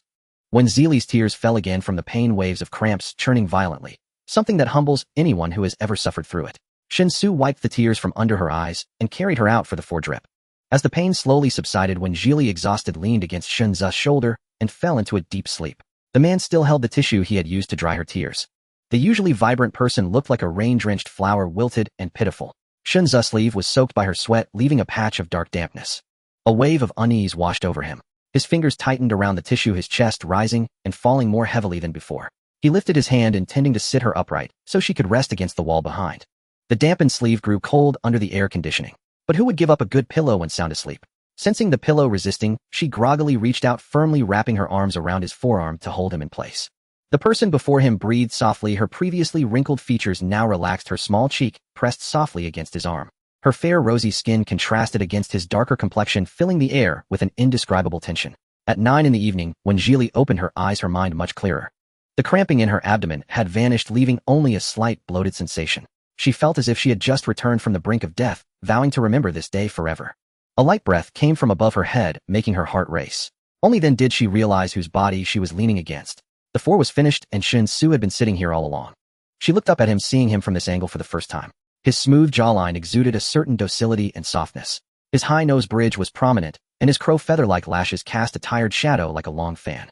Her gaze shifted to his pale lips, and when Gili felt a wave of heat, she jerked her head away like she'd been shocked sitting upright, but noticed his sleeve seemed a bit damp. "Don't look. That's your sweat." He originally wanted to pry your head away in disgust, but you clung to his arm like an octopus. When Gili thought impossible, replaying the iconic scene for the host. "You scam, did you upgrade?" This was meant for replaying wrong answers. "I'm about to be laid off from boredom. It seems I've barely tapped into 1,000th of your potential, but I didn't expect Shin-Soo to be so kind-hearted. For someone as fastidious as him, who sanitizes before sitting and can't stand others' sweat on the treadmill, to tolerate when Gili for 2 hours was no small feat." She glanced at the time and called softly, "Shin-Soo. Shin-Soo." The man opened his eyes quickly, and upon seeing her he stared intently. "Feeling better?" When Gili nodded, a smile in her eyes. "Finally alive again. Thank you so much. Without you I might have kicked the bucket.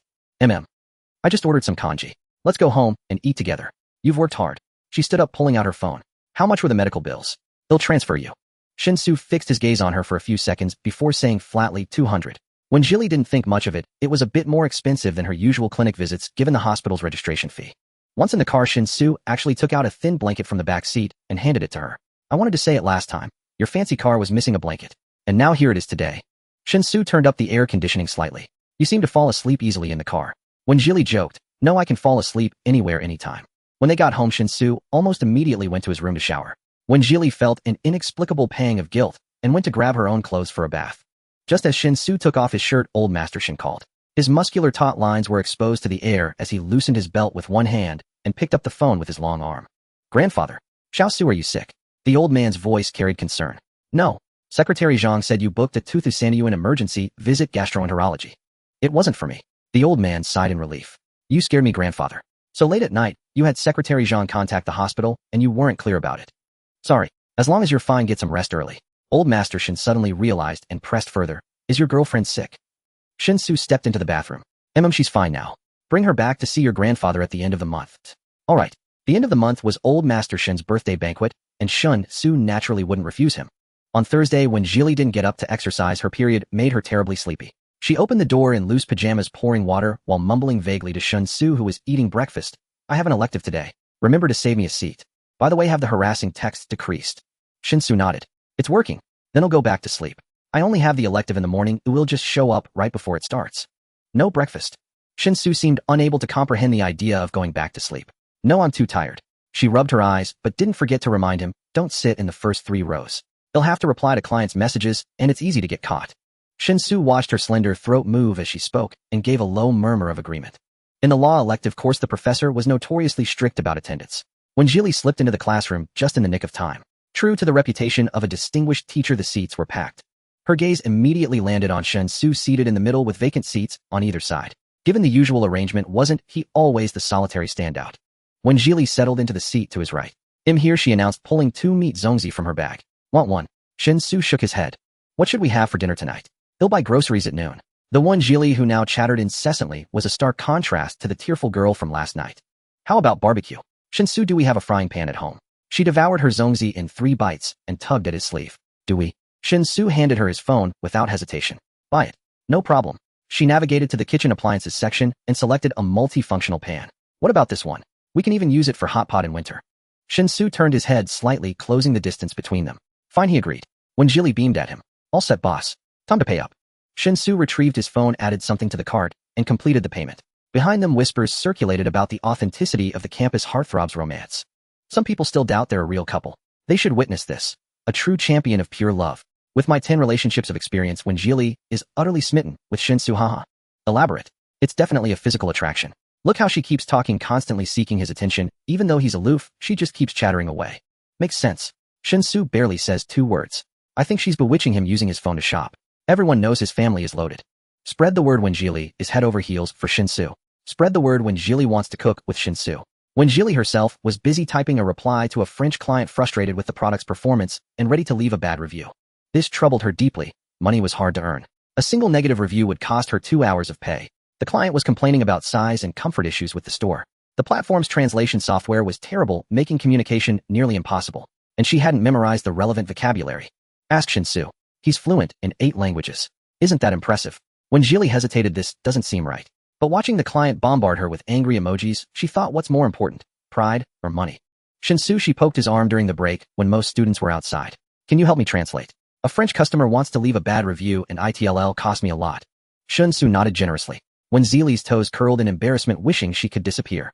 She unlocked her phone and handed it over with a resigned air. Don't overthink it. This is my legitimate job. Shin-soo didn't understand why she seemed so flustered. It was just a translation.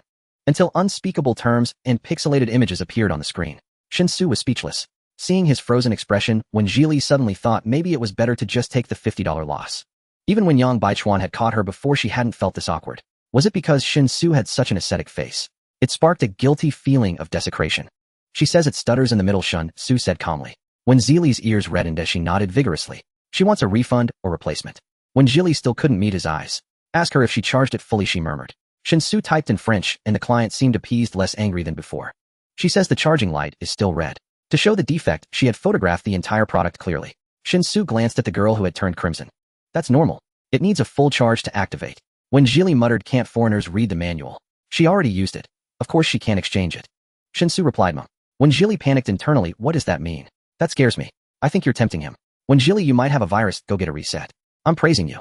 This way he won't break up and you'll smoothly get through the next few months. When Jili, I don't need such worthless praise. Give me something practical. You're the worst host I've ever had. After Shin-soo finished the conversation, he returned the phone. When Jili sighed with relief. Thank you so much. You're a lifesaver. She added casually, if you ever need anything, just ask my benefactor. I do, Shin-soo replied, catching her off guard. Huh. She crossed her arms defensively. What kind of favor? Seeing her wary posture with her collarbone and neck flushing pink, he drawled, what do you think?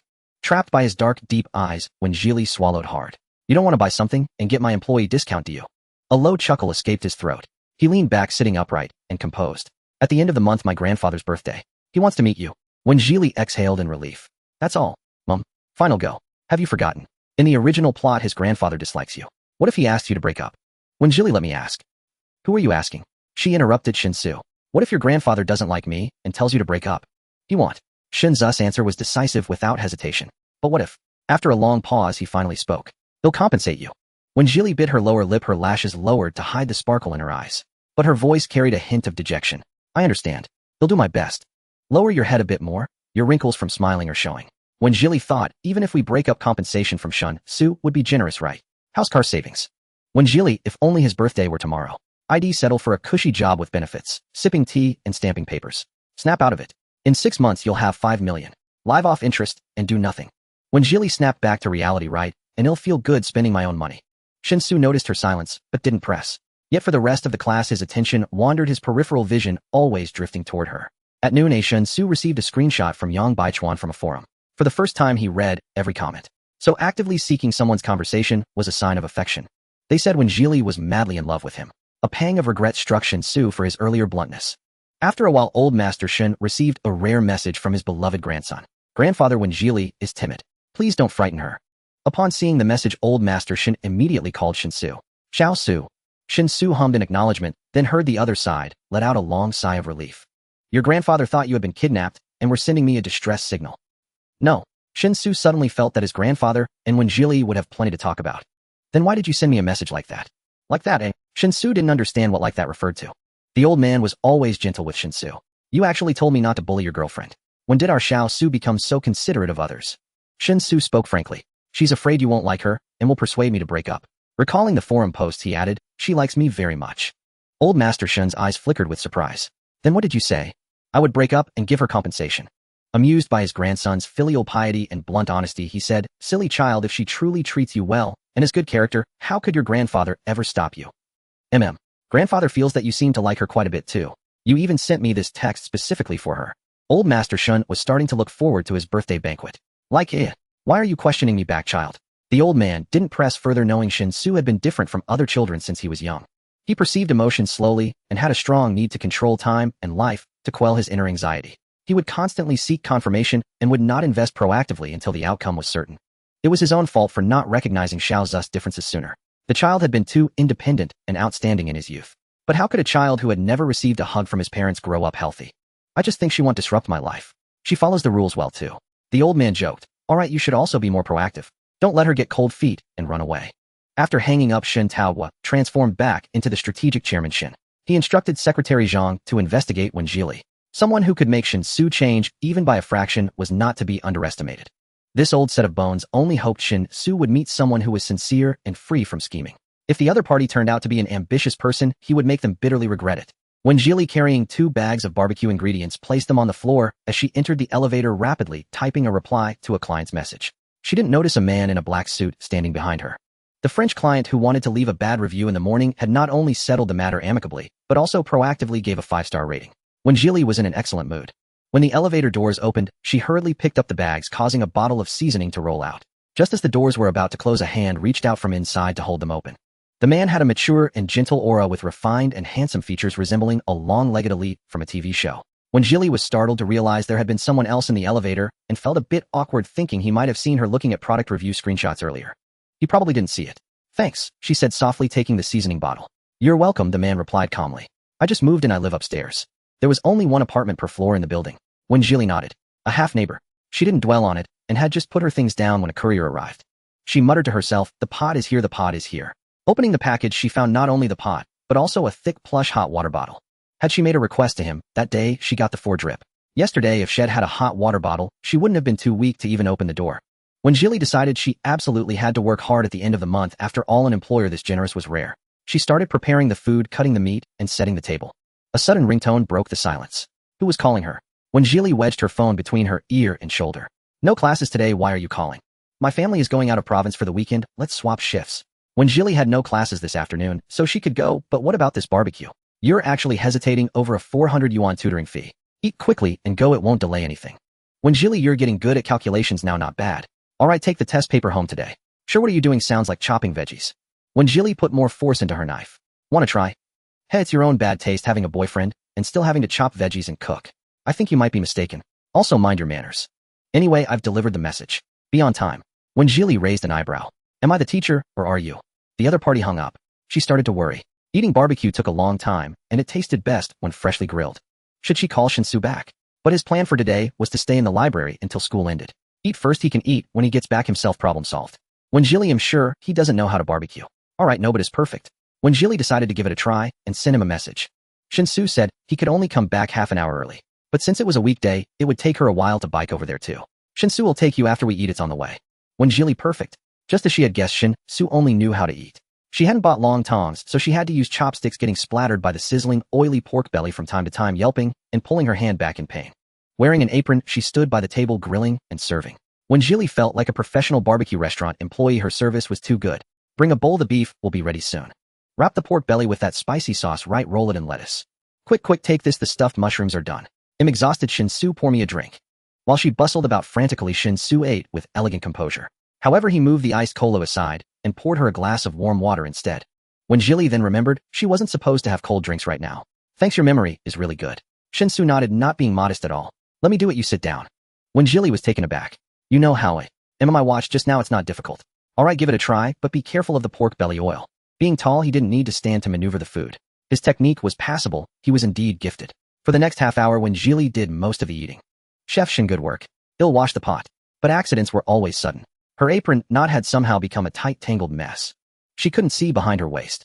She couldn't possibly go to the tutoring session dressed like this. Shedby laughed to death by that brat when cheeming. When Jili forced a smile and knocked on the study door. Shin-Su, could you please help me untie this string? She turned around, showing him the tangled knot, lamenting. I tied it too tightly earlier and didn't pay attention. Shin-Su thought such a problem wasn't worth the time. Use scissors. No, I bought this apron attached to it. You just can't bear to lose the 15 bucks. When Jili stopped telling the truth, she turned around, clasped her hands together. Please, please help me untie it.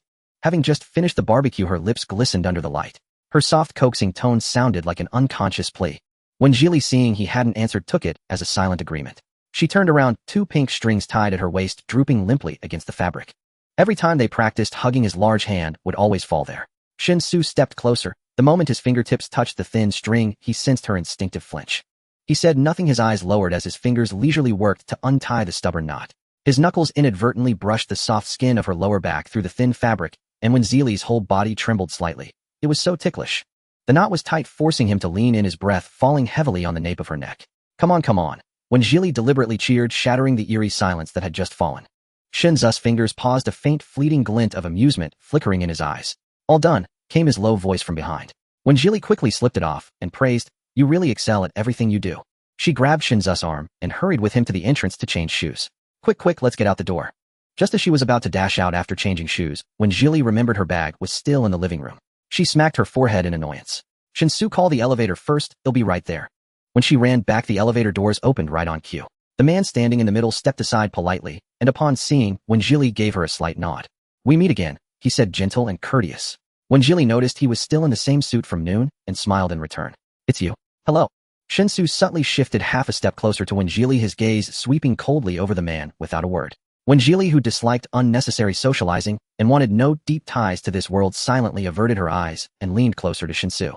Feeling her closeness, Shin-Soo simply reached out and took her hand, casting a brief, indifferent glance at the man beside them. Once in the car, when Jili voluntarily brought up the noon elevator incident. He seems like a pretty impressive person. And quite good looking too. Stop it, stop it. How can you compliment another man in front of your boyfriend? Have you never been in a relationship before? When Jili, I haven't. Didn't you do your background check? That's not important. Go soothe him. Can't you see Shin-Soo's face has darkened? When Jili, nonsense. His face is still quite fair. Go. When Jili turned and said in a louder voice, but you look the best in a suit. And you are the most talented, able to translate flawlessly and untie knots with ease. A true all-rounder. Shin-Soo didn't turn immediately, his low voice even carried a hint of a joke. You're the best at giving compliments. When Jili, he doesn't need my comfort at all, does he? When Jili, am the one who needs comforting. He must be mocking me. Shin-Soo collected himself. That Friday at the end of the month, we both have no afternoon classes. That's good. No need to switch shifts or anything. Is there anything I need to prepare? Just be yourself. Is your grandfather strict? No. What are his expectations for your partner? He didn't say. When Jili sighed softly. Shin-Soo, can't you just say a few more words? What if they don't like me and we really break up? You don't need to try to please anyone, Shin-Soo said firmly, his eyes fixed ahead. Alright, I'll just improvise. While waiting at a red light, Shin-Soo suddenly turned to her, his tone eerily calm and detached. My parents will also be there, but you don't need to mind them. When Jili nodded. She figured Shin-Soo's parents wouldn't pay her any attention anyway. After all, they had managed to ignore their own son for over 20 years. I like kind-hearted elderly people. They'll just focus on your grandfather then. She curved her eyes and added, and on you. When Jili's brows arched gently, her voice light, as if coaxing. The man didn't move until the car behind honked a few times. They were ahead of schedule with more than 10 minutes to spare. When Jili unbuckled her seatbelt, but couldn't open the door. Shin-Soo, the door won't open. Did you lock it? She turned to ask, meeting his quiet, elongated eyes, deep, dark, and unfathomable. When Jili, want to practice? Huh, but we already held hands today. Yeah, so this isn't holding hands. Seeing how serious he was, she asked instinctively for the end of the month. The car fell silent for a few seconds before Shin-Soo answered, yeah. She didn't really have a problem with it, but people were still walking their dogs out there. Hugging and cuddling in the car seemed a bit inappropriate. The man read her hesitation. Hug in the car. Come over. When Jili's eyes widened as she looked at his spacious driver's seat. Can't I just get out and come to your side? Why climb over from the passenger seat? Shin-Soo held his watch toward her. 5 minutes. When Jili thought he could be stubborn sometimes. Fine. Keep your legs out of the way, I'm afraid of crushing you. She first swung one leg over, then reached out to hold his shoulder for support. Just as she was about to succeed, Shin-Soo pulled her by the waist, and when Jili effortlessly ended up kneeling on the seat like a cat facing the wall. Shin-Soo's legs were naturally apart, leaving enough space for when Jili's knees. I feel like I'm pinned down by you. Are we playing sumo? She tilted her head up, her back uncomfortable, so she simply sat down. Shin-Soo at 1.9 meters could only circle his arms around her shoulders. He patted her lightly. Straighten your back. When Jili refused. No, my waist is suspended. It's tiring. Unable to reach the curve of her waist, Shin-Soo's fingers inexplicably tightened. How intimate does your grandfather want us to be? Normal. When Jili laughed. If this answer were on an exam, the students would tear you apart. Time's up. He voluntarily released his warm arms. They'll pick you up at 9:30. Okay, Master Shun. Shin-Soo had grown used to her odd nicknames. He unlocked the doors, and when Jili got out from the driver's side, she hadn't expected when Chiming to be so respectful today, actually waiting for her at the door. Thanks. You've really matured since turning 18. It was my mom who made me calm. You're not even directionally challenged, he said awkwardly, pulling out a gift box from the entrance. My parents prepared it. You have to accept it. His crisp, youthful voice was clear and proud. Otherwise I can't explain. When Jilly took it with both hands. It was an exquisite box of Hong Kong-style mooncakes. It suddenly dawned on her that the Mid-Autumn Festival was almost here. Thank Uncle One and Aunt Lin, and thank you too. I knew you'd forgotten. Our family is going on a trip this weekend, so I'm giving this to you now. For once they didn't bicker. When Jilly looked at the mooncakes in her hands, a warmth spreading through her heart, and thanked him again very sincerely. At that moment she suddenly felt as if she were truly bit by bit melting into this world. Will your boyfriend spend the holiday with you? When Jilly shook her head. He should be with his grandfather, and I have to work. You don't get time off for the Mid-Autumn Festival. Triple pay, so I'm totally fine with it. When Shiming said no more, but in his heart he still thought that guy named Shun Su was no good at all. The evening tutoring session was remarkably harmonious. When Shiming suspected, she might have been overwhelmed with emotion as she wore a smile throughout the night. When Jilly stood below waiting for Shun Su, who would arrive after crossing the traffic light. Spotting the familiar car approaching, she immediately raised her hand and waved lightly. Even from a distance, Shun Su could tell she was in high spirits. As soon as she got in the car, when Jilly placed the gift box on her lap, her eyes sparkling as she looked at him. Shun Su, I received a box of mooncakes. Let's try them together when we get back. From him. When Jilly nodded, a hint of weariness in her tone. To express my gratitude, I held back from scolding him all night. Uncle One and Aunt Lin are such wonderful parents. I've encountered parents before who couldn't wait to have me change diapers for their second child. Shun Su turned the car around. She chattered incessantly, while he listened quietly, occasionally responding. His gaze swept over the blooming flowers and full moon pattern on the gift box. How are you spending the Mid-Autumn Festival? Me? I have to work. It's triple pay, so I'd be a fool not to go. Shun Su could vaguely infer her circumstances from her financial situation. What time do you get off? His voice dropped slightly. A bit earlier, at 8. You'll be spending it with your grandfather, right? How pitiful, no one to accompany you on a holiday like this. When Jilly, come on, I'm used to being alone. What's so pitiful about that? I eat well and enjoy everything. Don't pretend to be strong, I understand. When Jilly, I'm afraid of drama queens like you. Being alone is perfectly fine, thank you very much. Don't worry, this year you have me. How about we catch a movie? When Jilly spit it out, which one have you got your eye on? Stop beating around the bush. Shun Su drove as steadily as his own demeanor, even the braking was exceptionally smooth. When Jilly nearly dozed off chatting with the system. Once upstairs, seeing that he didn't seem keen on trying the mooncakes, she left the box unopened. At the Shun estate, Secretary Zhang placed all the information he had gathered on Wen Jilly before Old Master Shun. Shen Taoguo leaned on his cane, his white hair unable to conceal the spirited vigor of his youth. With a heavy thud, the cane struck the ground, a sound that carried an inherent thunderous authority. She's a child with a hard fate, not a single relative by her side. Secretary Zhang, unable to gauge his boss' intentions, did not reply immediately. Outstanding achievements, diligent in her studies though somewhat withdrawn and stubborn. But compared to the messages I saw on Xiao Zu's phone the other day, her personality seems a bit inconsistent. Having navigated the treacherous waters of his career for years, Secretary Zhang instantly grasped the old master's meaning. Chairman Shin, your concerns are indeed valid. After moving in with the young master, Miss Wen has been working part-time jobs, but her academic efforts haven't matched last year's. Oh, so Secretary Zhang also thinks we should be cautious. Secretary Zhang immediately bowed. This is the young master's first relationship. Naturally, there are many who would try to take advantage, blinded by his wealth and seeking an easy path. A sharp glint flashed in Shun Taoguo's eyes as he tapped his finger on the cane. You're right. One cannot be too careful against deception. The next morning, when Jilly changed into her newly purchased workout set.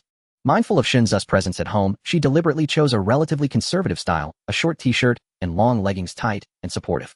When she stretched, it inadvertently revealed a slender, supple section of her waist and hip lines subtly outlined.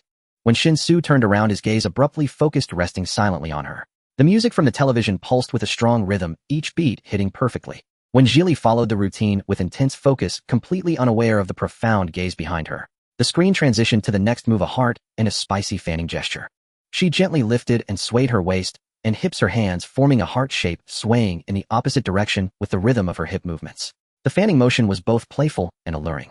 Wearing a headband when Jilly's face and arms were already glistening with sweat, her skin fair and flushed. She breathed lightly, her breath slightly ragged. Finally finished, she collapsed onto the yoga mat, sprawling out and gasping for air. A figure suddenly appeared in her line of sight. What are you standing there for? Usually by the time she finished her workout, Shin Su would have already showered. After a workout, you need to regulate your breathing and do some proper stretching. When Jilly, next time. Her chest heaved violently, a patch of sweat staining her shirt. Give me a glass of water since you're standing there anyway. Shin Zu's dark eyes were unreadable as he handed her the glass. You said the same thing last time. When Jilly burst into laughter. Did I? I brushed you off like that before. Seeing him nod with such a serious expression only deepened her smile. Sorry, next time you mention it, it'll definitely change. Sensing her deliberate evasion and teasing, Shun Su didn't press further. He looked down at her curved eyes and smiling lips, her face covered in a thin sheen of sweat that made her cheeks flush pink. Shinsu paused for 2 seconds then suddenly said, "You seem a bit lazy, Wenjili. Ha ha ha, has he discovered your true slacker nature?" "Shinsu called you lazy, ha ha ha." This system is dying of laughter. Wenjili's smile froze, and she sat up abruptly. "Have you ever seen a lazy person working 3 jobs? It is a bit strange." Shinsu had never met such a contradictory person. Sometimes when she cooked a new dish, she would mutter to herself for ages. If he said it was delicious, she would be happy for the entire evening.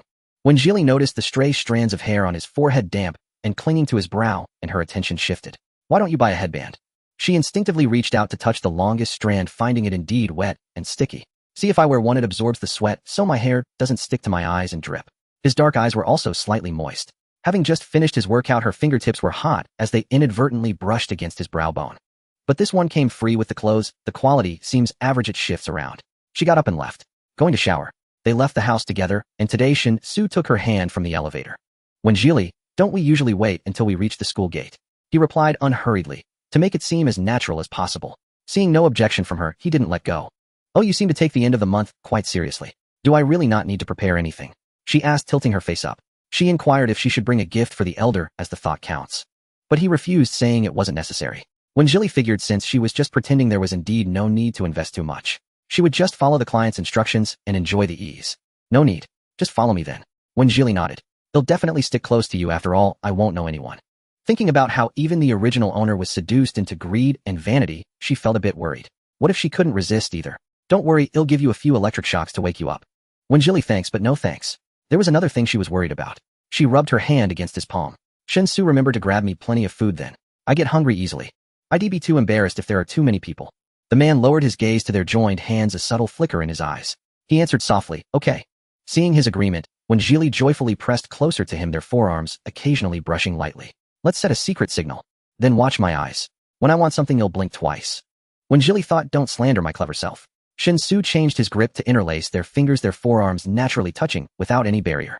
Yu responded, "If you want to eat something, just tell the kitchen to make it." Wenjili escorted him to the School of Economics and Management, remembering it was Friday. "You're not staying at the apartment tonight, right?" Shin-Su paused mid-step. "I have work to handle, so I'll stay at grandfather's." "All right, then I won't cook tonight. Gigi and I will go try a rice noodle place." The man gave a slight nod, adding, "He'll be back Saturday evening." Wenjili made an okay gesture, then left with a flourish. She had no classes in the afternoon and went to the market preparing ingredients for a hot pot for the weekend festival. Turning on the AC, the TV, and indulging in an ice cream bar, blissfully perfect. That evening while she was cleaning, the doorbell suddenly rang. This was the first time Wenjili had heard the doorbell since moving in, and she froze for a few seconds. She checked the video camera. A man in a suit. Wenjili had a decent impression of him and cracked the door open. "Can I help you?" He was wearing home pajamas, his demeanor gentle and refined. "Sorry to bother you. Do you have a wrench I could borrow to fix some furniture?" Wenjili blinked. "A wrench? Hold on, let me ask my boyfriend." "I appreciate it." As soon as the words were spoken, the door closed again. Gu Shishing stared at the shut door, unable to suppress a low chuckle. This girl has strong defensive instincts. Wenjili, worried about keeping him waiting, first tried calling Shin-Su. If he didn't answer, she would simply say she didn't have one. After all, this was Shin-Su's home, though she couldn't lend his things without permission. To her surprise, the call was answered quickly. "Did someone ring the doorbell?" Shin-Su asked directly.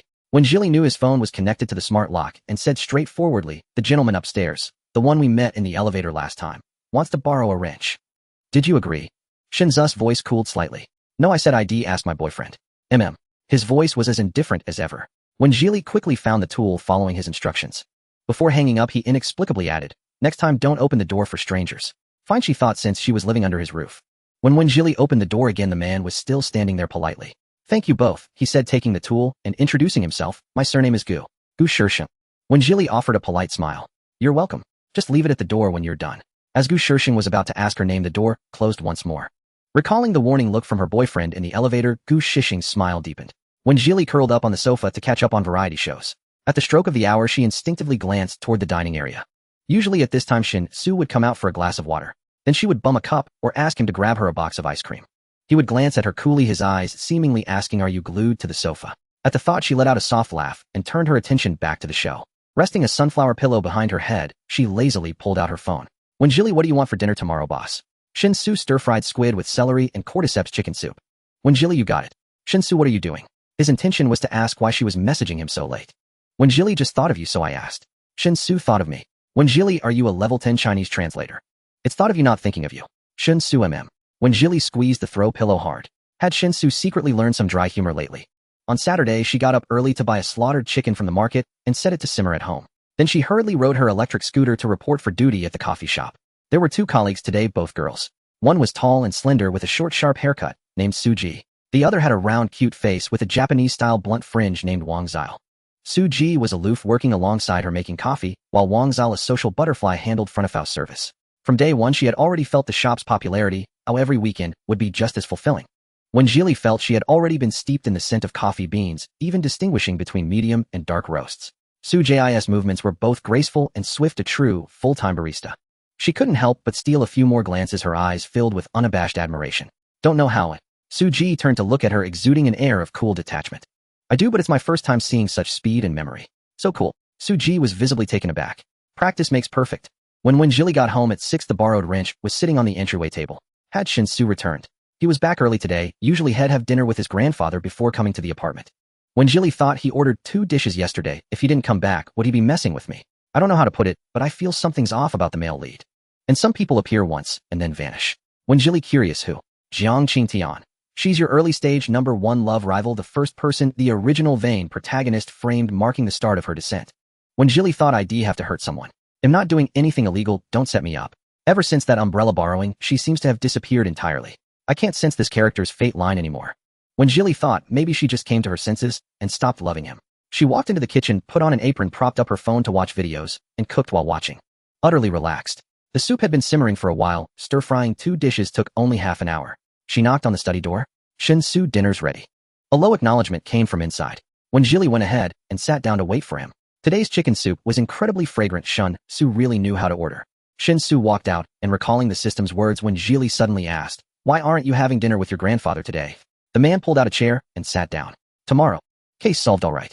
I was overthinking it. I forgot tomorrow is Mid-Autumn Festival. When Jili thought, look at you, so young yet so burdened. When I was doing time travel, you were probably still some particle somewhere. Oh, I see. I'm planning to have hot pot tomorrow. Hot pot. Yeah, I bought tons of ingredients, beef tallow broth base, watching shows while eating.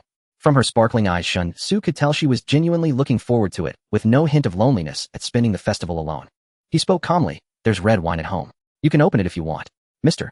Shin, landlord Shin, are you being this generous? When Zili's eyes instantly lit up, she eagerly ladled him a bowl of chicken soup. Send my regards to your grandfather.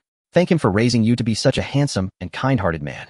Any random bottle here starts at 5 figures. When Jili also served him his rice, her fox-like eyes shimmering with allure. On the weekend, when Jili slept in lazily and rode her electric scooter to work at noon. Hello, Jili. Wang Zile greeted her warmly, handing her a box of mooncakes. Thanks, I brought some for you too. She had brought 2 mooncakes gifted by the Wen family just for the occasion. The shop was quiet today due to the holiday, so she made herself and Wang Zile a flat white. So good. You're only a sophomore, how are you this skilled? When Jili joked, guess I'm a natural talent. Too bad you're just a part-timer, otherwise I'd want one every day. That's a no-go, she warned with mock seriousness. Watch your cholesterol spike. Oh my god, then I'll have to stick with Suji's iced Americano. When Jili nodded, the boss is generous, letting us have a free drink each day. She could tell the coffee beans in the shop rivaled those of the top 3 chains in quality. Wow, Jili, these mooncakes you brought are amazing. Wang Zile had a baby face, looking as young as when Jili despite being 2 years older. They were a gift. Let me send a reply. When Jili texted mid-autumn wishes to Wen Kaiming's parents. Around 1 o'clock, customers started pouring in. By 3 in the afternoon, the courtyard was packed. Most were customers out shopping and exploring with friends and family on their day off. Mr. Gu, the usual today. Yes, no sugar please. When Jili, with her back to the counter, vaguely felt the man's voice sounded familiar. She turned instinctively, and Gu Shisheng was already looking at her. He smiled gently. What a coincidence. I thought I was seeing things. When Jili mused, if only this luck applied to a lottery ticket. Meeting him this often, I'd surely win by now. Indeed it is. Hello, Mr. Gu. Gu Shisheng settled by the window, a laptop on the table, his posture practiced, clearly irregular.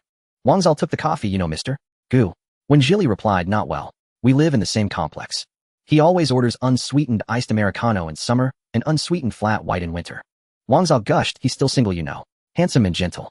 How do you know that? Overheard it by accident. When Jili admired her perceptiveness, the boss had a sharp eye for hiring. Working with her was never dull. Gu Shisheng received his coffee, nodded at Wen Jili, and after a sip, a flicker of admiration crossed his eyes.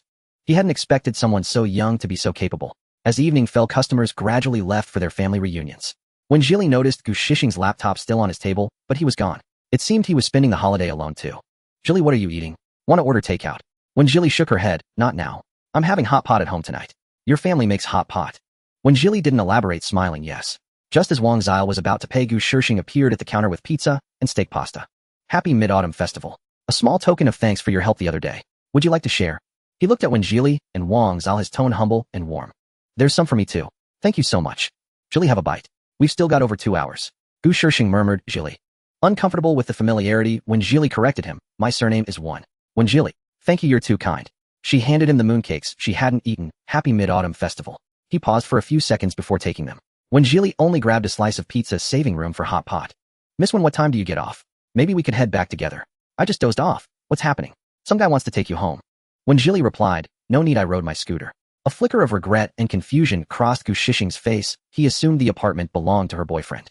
Had seen that man in the parking lot with more than one car. Clearly, he wasn't spending the holiday with Miss Wen. Why are random characters with no role showing up around you? Wen Jili, maybe you're reading a bootleg. I suggest you keep your Dao heart firm before the breakup. Don't act rashly. Wen Jili, don't worry, I have no worldly desires. Final search for a movie to watch tonight. Drama or sci-fi? Wen Jili, comedy. You're already sci-fi enough, why bother with black tech? Night fell, and Gu Shishing had left as they were closing up. When the door opened, Wen Jili was washing cups and didn't hear it. Wang Zhao looked up, sorry, we're closed. Please come back. She swallowed, her round eyes wide with hearts. How could someone look so stunning? Broad shoulders, long legs, an aloof demeanor, chiseled features, and perfect proportions. I'm looking for someone. Looking for someone. There were only herself and Jili. Was he here for? Shinsu walked to the counter and tapped it. When Jili heard the sound, turned off the water and looked left.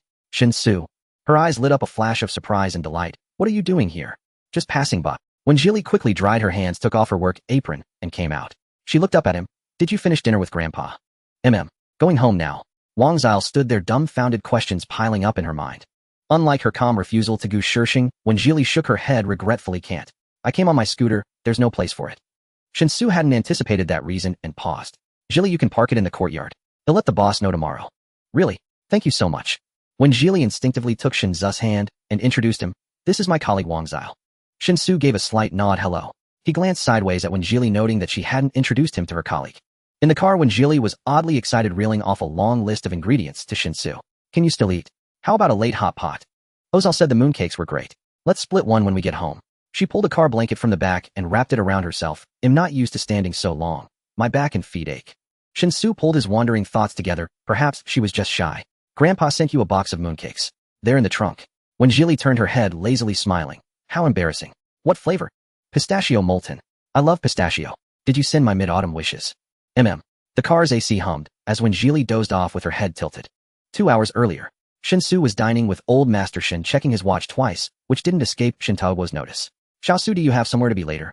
Shinsu replied calmly, she's home alone. Shintaogua suppressed his surprise, keeping it hidden in his eyes. You want to go back and keep her company? Shinsu didn't answer, but his gaze inadvertently fell upon the dishes on the table, ones that Wen Jili had also made. He picked up a piece with his chopsticks. It wasn't as delicious as when Jili's cooking. A boyfriend has a responsibility to be by her side when she's alone. She said she wanted hot pot for dinner. I've never tried it before and I want to. When the old man heard the last sentence, half his mind was stunned. Shinsu had never expressed what he wanted before. This was the first time he had ever voiced a desire. Shintaogua revealed a benevolent smile, the wrinkles at the corners of his eyes radiating warmth. Go on, it was my oversight for not considering bringing her along for the meal. He waved his hand, instructing a servant to hand over a box. This box of molten lava mooncakes should be to the young lattice liking. Give them a try. Thank you, grandfather. Xiaosu, when you're in love, you don't need to stick to such rigid roles. Follow your heart. The car pulled into its parking spot. When Jili was curled up half asleep on the seat, like a little animal, looking very well behaved when silent. Follow your heart. Shinsu unbuckled both their seat belts, got out of the car, and bent down to lift her into his arms. His arms were strong and steady. He walked without the slightest tremor.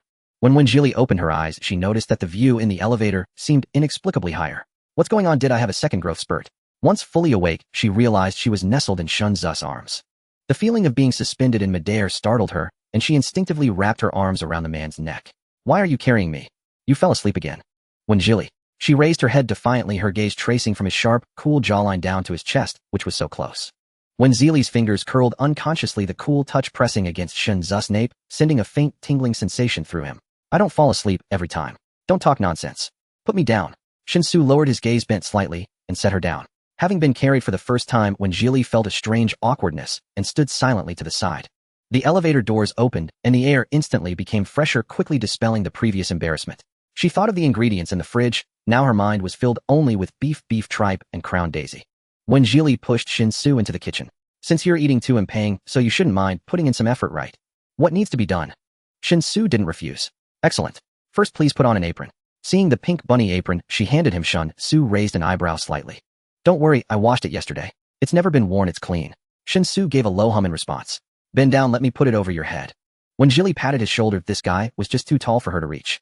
Seeing her acting like a little teacher, a hint of a smile tugged at the corner of Shun Zu's mouth as he bent down to cooperate. Turn around, I'll tie the knot. They stood extremely close. Shun Zu's tall frame completely obscured the slender, fair figure behind him. Since you're a beginner, I'll give you a simple task. Can you wash the vegetables? Or maybe cut them? When Jilly immediately shook her head. Forget it, don't touch the knife. I'll do it. She placed the vegetables to be washed into a basket. Wash them twice and rinse once. Defrost all these fish balls, beef tendon balls, and shrimp paste, then just arrange them on a plate. Shinsu nodded. When Jilly gripped the knife and began slicing the beef. As she had expected, most of the apron was soaked by water splashing from the faucet. When Jilly adopted an encouraging teaching style. Good job washing, the vegetables aren't broken. She thought to herself that if she praised him a bit more, he might spend the whole day washing vegetables. When Jilly mused that city kids were just like this. Since Shin-Su couldn't handle spicy food, when Jilly added plenty of water and adjusted the broth to a mild spice level. Thinking that the young master usually ate with serving chopsticks, she fell into deep thought. Using serving chopsticks for hot pot would be too much trouble. As the broth began to boil, when Jilly suddenly became serious. Shin-Su, please don't look down on me. Shin-Su. She plopped down onto her seat. I'm not using serving chopsticks. It ruins the experience. Shin-Su, who hadn't even thought about the issue, calmly swished a slice of tenderloin in the pot and responded with a faint His sudden agreeableness made Wen Jilly feel a bit embarrassed, so she silently pushed the plate of tenderloin toward him. Shin-Su asked, would you like some red wine? The Wen Jilly, who had been shy just a moment ago, now nodded eagerly like a pecking chicken. Yes. Go pick one. Sure thing. Wen Jilly asked, her inner voice after all this time preparing its time to act. Tell me which bottle is the most valuable. Her inner voice replied, third row, second bottle from 82. You'll hit the jackpot. Wen Jilly thought Roger that. Shin-Zu's gaze swept over the wine. Lucky pick. I just grabbed one at random. Can I open it? In reality, Wen Jilly had already started pouring it into the decanter. Shin-Su brought over 2 wine glasses. Can you hold your liquor well? Wen Jilly took the glass, her eyes sparkling. About 2 bottles of beer, I guess. There was even a hint of pride in her tone. Shin-Su paused the glass in his hand. He gave her a silent, appraising look before finally pouring her only about 20 milliliters. Wen Jilly, she asked in a low, aggrieved tone, what are you doing? This has a high alcohol content. Are you looking down on me? No. I'm a good drinker. I behave very well. Shin-Su had never heard someone call themselves well-behaved. He lifted his gaze to stare at her, as if probing the credibility of her words. Her inner voice suggested, why don't you act a little cute? Shin-Su responds to softness, not force. When Jilly thought, fine, even if the king of heaven himself showed up, nothing would stop me from drinking that law fight. She softened her voice, drawing out her syllables. Shin-Su, just pour me half a glass more, okay? We're at home, it's fine. You go to your room, I'll go to mine. How harmonious is that? The hot pot broth bubbled and steamed, shrouding the person across from her in a hazy mist. Her clear eyes were moist and pleading, full of entreaty. Shin-Su raised his hand and added half a glass for her. Immersed in her role, when Jilly coaxed him softly. Thank you, boyfriend. The steam rose and a flush of warmth crept onto Shun Zu's face as well. But as it turned out, he had made a terrible decision. When Jilly was the type whose face didn't redden when she was drunk. By the time Shin-Su realized she was drunk, when Jilly had already started blowing bubbles into her wine glass. Her pupils were unfocused and a goofy grin was plastered on her face. Shin-Su looked at the messy table, frowned, and called for a housekeeper. He led Wen Jilly to the sofa and handed her the remote. Sit still and watch TV. Shin-Su still had a report to deal with in his study. Where are you going? When Jilly blinked in confusion, her small hand clutching his tightly. Baby, where are you going? Shin-Su didn't know what baby meant. He freed his hand from her grip, his eyes dark and intense. Who am I? Shin-Su, silly. When Jilly stood up, swaying on her feet, and threw herself into his arms. Let's look at the moon. Shin-Su let out a low laugh. Little liar. When the housekeeper arrived, Shin-Su was being clung to, sitting on a rocking chair on the balcony, gazing at the moon. He patted the person nuzzling against his arm. Let go, I need to open the door. When Jilly stretched out her arm and shouted toward the entrance, open sesame. The system was utterly speechless, completely unable to connect with the host's brainwaves. It had lost face all the way to the Pacific Ocean. Shin-Su pinched her chin, saying, this is an electronic lock, reciting spells won't work. Unable to shake off the little pendant clinging to him, the man had no choice but to carry her along. The housekeeper, professional and discreet, refrained from prying or chattering, and soon the place was spotless. Before leaving, she happened to glance at the balcony. The broad-shouldered man was leaning down, saying something to the girl. The one who had been clinging tightly to his arm immediately let go obediently. The door clicked softly shut. On the balcony, when Jilly shook her head, her nerves buzzing with excitement. She thought she had successfully lured Shin-Su back to her own world. She mumbled, my lottery ticket. Shin-Su, let me tell you, I was about to be rich, but then that defective system chose me, and it messed up my lottery. Her eyes dropped, her mood suddenly plummeting into deep dejection. Shin-Su fed her another sip of water, indulging her ramblings. Suddenly she wrapped her arms around Shinzu's thigh, kneeling against his knee, and looked up to ask, "Shinsu, let's not break up, okay?" The man thought she was still worried about the old master, so he reassured her, "We won't." When Jilly beamed a radiant smile. "That's good then." 5 million was as good as secured. Shinsu never expected her to be so fond of him. Her drunken confession revealed that her greatest fear was losing him. He couldn't help but be a little more lenient with her for breaking her word tonight. After 2 hours of fussing, when Jilly finally sobered up enough to shower and crawl into bed on her own. In the middle of the night when Jilly was jolted awake by a full bladder, that jerk Shinsu had made her drink so much water. She felt her way out the door, still groggy, heading for the bathroom. Without turning on the lights, she was both sleepy and dizzy, unable to tell north from south. She opened a door and collapsed straight onto the bed. So hot. Why was it so hot? When Jilly felt a hot stove beside her, constantly radiating heat. Annoyed, she gave it a kick. Huh, did the stove just move? Shinsu lay in a proper sleeping posture, hands resting at his sides. He had also had a glass of red wine today and was sleeping deeper than usual. Feeling something pressing on his waist, he reached out, still half asleep, and touched something smooth. His palm was slightly warm, and what he touched was cool and smooth. It was as delicate and moist as fine mutton fat jade. His hand was large, and when it slid to her back, the familiar dip at her spine made him pause. With a few gentle strokes, his palm almost covered her entire back. Shinzu's breathing grew heavier, and instinctively his fingers began to slide lower along the curve. The elastic waistband was slightly lifted. The next second, Shinsu was kicked. He woke up. He froze completely, especially the hand that hadn't had time to retreat. With the clear sensation and warm breath, Shinsu swallowed hard several times. So hot. Go away. When Jilly, bothered by the heat, turned toward the edge of the bed and was about to fall off when he pulled her back by the waist, averting a disaster. His other hand covered his eyes, hiding all emotions, while the dimness also concealed his burning red ears. Half a minute later, a sigh echoed in the room. He picked her up, carried her to her own room, and laid her on the bed. As he pulled the covers over her, his fingers betrayed an undeniable fluster. Monday morning had an early class, and when Jilly only woke up after several rounds of her alarm, she yawned as she had slept quite well. Red wine really did help with sleep. When Jilly went out to wash up, no one was around. She didn't expect Shinsu to leave so early today. "Are you sober now?" "Well, Sesame, open the door." When Jilly, "Why are you being so spooky this early in the morning?" "I may be spooky, but I'm not as crazy as you." When Jilly, "I just dragged Shinsu to watch the moon yesterday, right? I didn't do anything too outrageous, did I, eh? Let's not even talk about how you almost blurted out my existence to Shinsu yesterday. He just thought you were rambling nonsense." When Jilly, "So what other amazing thing did I do?" "How this will scare you to death. Hold on to the sink." When Jilly symbolically placed her hands on the counter. "Go on, tell me. You crawled into Shinzu's bed last night." When Jilly, with no one home, she spoke out loud. "How come I don't remember? I was sober in the second half of the night, wasn't I? You went to the bathroom, but took a wrong turn, and you even kicked him. Holy crap, am I still alive?" When Jilly patted herself down and sighed in relief, all limbs intact. "When he carried you back to your room, his hands were shaking with anger, his face was red with rage. And he immediately went back to his room to take a shower. I didn't log off all night, worried he'd come in the morning to break up with you. Since he didn't mention it, should I just pretend I don't know?" Shinsu has a strong need for control and hates lies. "I suggest you come clean. Such a hassle. Did I only kick him, When Jilly didn't quite believe herself. "You were babbling about being hot, gave him a kick, and it scared him awake. That's good. I thought I was being boiled in a pot while I slept." "Good. Yeah, if I hadn't held back, would both be sweeping the streets by now." "True. School of Economics and Management." Yang Baichuan stared at Shinsu with great curiosity. In all his years, had never seen the man lost in thought. "Hey, don't you think you should turn the page?" Shinsu didn't react. "What the hell, have you been possessed?" He waved a hand in front of Shinzu's eyes. The other man suddenly turned his head and stared at him, his gaze quite disdainful. "What are you doing?" "What am I doing? What are you doing?" Yang Baichuan continued to joke. "You've been distracted all morning. Did you run into a demonist last night?" To his surprise, Shinzu's dark eyes contracted sharply. He turned his head, his gaze falling on his own right palm, a faint restlessness stirring in his chest. His phone lit up. When Jilly, "Sorry about last night. I didn't scare you, did I, Shinsu, how much do you remember?" When Jilly, "I remember everything." After about a minute of typing. "Shinsu, you went into the wrong room last night." When Jilly, "I was wrong. Can I write a self-criticism?" Shinsu, "No more getting drunk." When Jilly, okay. I really didn't mean to kick you." Shinsu, "You only remember kicking me." When Jilly, "What else did I do?" Panicking. Shinsu replied instantly, "Nothing." When Yang Baichuan looked at Shinsu again, he had already returned to normal, his eyes even clear.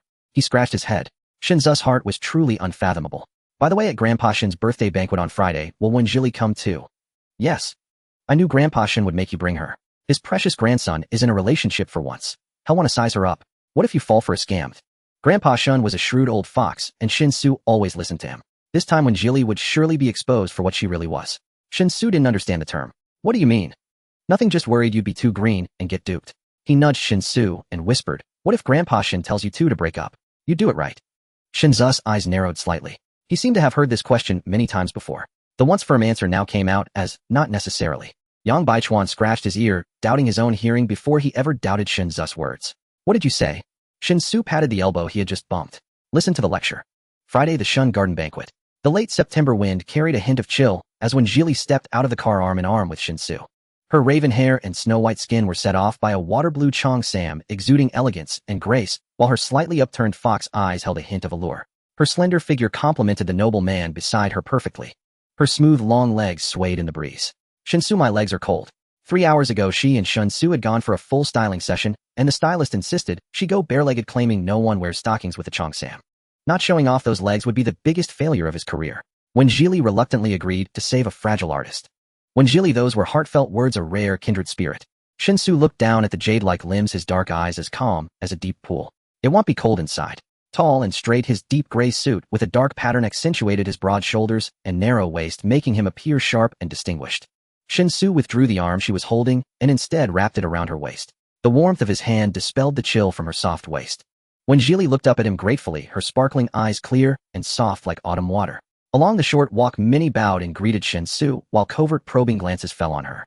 As they neared the main gate, the servants lined up in 2 rows, bowing respectfully. Welcome home, young master. The butler with steady steps approached. Young master, the master awaits you, and Miss Wen in the tea room. Shin Su acknowledged with a faint hum and nodded slightly to the guests in the hall, his innate poise as the master of the house evident.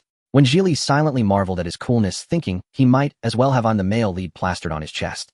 Sensing her distraction, Shin Su asked softly as they climbed the stairs, nervous. She shook her head. It's like a script kill game, quite novel. When Jili held his arm and looked up laughing. Your aura was 8 feet tall, just now so cool. Shin Su was infected by her strange expressions and cheerful tone, a hint of a smile softening his sharp demeanor. When the old man opened the door, he caught this scene. The man listened with his head bowed. The girl looked up with a light laugh. They stood close, natural and unforced, like a familiar scene played out countless times. Xiao Su is here. They both looked over. Shin Su spoke first, grandfather, happy birthday. When Jili quickly followed, smiling sweetly and appropriately, hello, Grandpa Shin. May your happiness be as vast as the eastern sea and your days as bright as the sun and moon. Old Master Shin looked at her, his eyes kind. Good child, come in and have some tea with your grandpa. He then turned to Shin Su. Go and greet the guests downstairs for your grandpa. The man paused for a few seconds, meeting the old man's eyes rooted to the spot. When Jili tugged his arm and whispered, go on, come back for me in 15 minutes. Shin Su nodded and let go. Shin Taohua grew even more curious. Could his grandson actually take someone else's cue? When Jili, so pervy. He looked so kind and amiable. When Jili, such great genes, must be skipping a generation. When Jili, will Shin Su be a handsome old man too? Ha. The tea room was so quiet that only the soft bubbling of boiling water could be heard. The rosewood table was spotless. Wreaths of steam rose, creating a soft haze in the lamplight. The two sat opposite each other. Old Master Shin handed her a cup of tea. Child, isn't it a bit tiring being with Xiao Su? When Jili was puzzled. Tiring. She took the cup with both hands and took a sip. No, he's very easy to get along with. She wasn't lying. Shun's sense of boundaries was a blessing for any roommate. Don't you find him strange? Like being quiet, rigid, doing everything by the plan. When Jili thought to herself, as expected of someone who raised him, he knows him well. Grandpa Shin, that's not strange. Everyone has their own comfortable habits. It's fine, I talk a lot. Shin Taohua nodded, slowly lowering his eyes to his tea, ripples forming in the cup. I heard you're working 2 jobs now, studying and working at the same time. You're a child who can endure hardship. When Jili couldn't help but ramble, can't help it, can't afford to eat. Who would choose hardship otherwise? Shin Taohua seemed comforted. If you're willing, Xiao Su wouldn't refuse to help you. A man's heart is as deep as the ocean. What if he stops liking me tomorrow or finds his true love next semester? I'd lose everything. Who would I complain to? She drained her tea in one gulp. Shin Taohua, hearing this, instead gave a sincere assurance. Once Xiao Su sets his mind on something, he doesn't let go easily. Don't be afraid. Grandpa, you're his most beloved and respected elder, so naturally you trust him. But we've only just started dating, and I don't have a reliable elder like you by my side. She raised her teacup, looking greedy.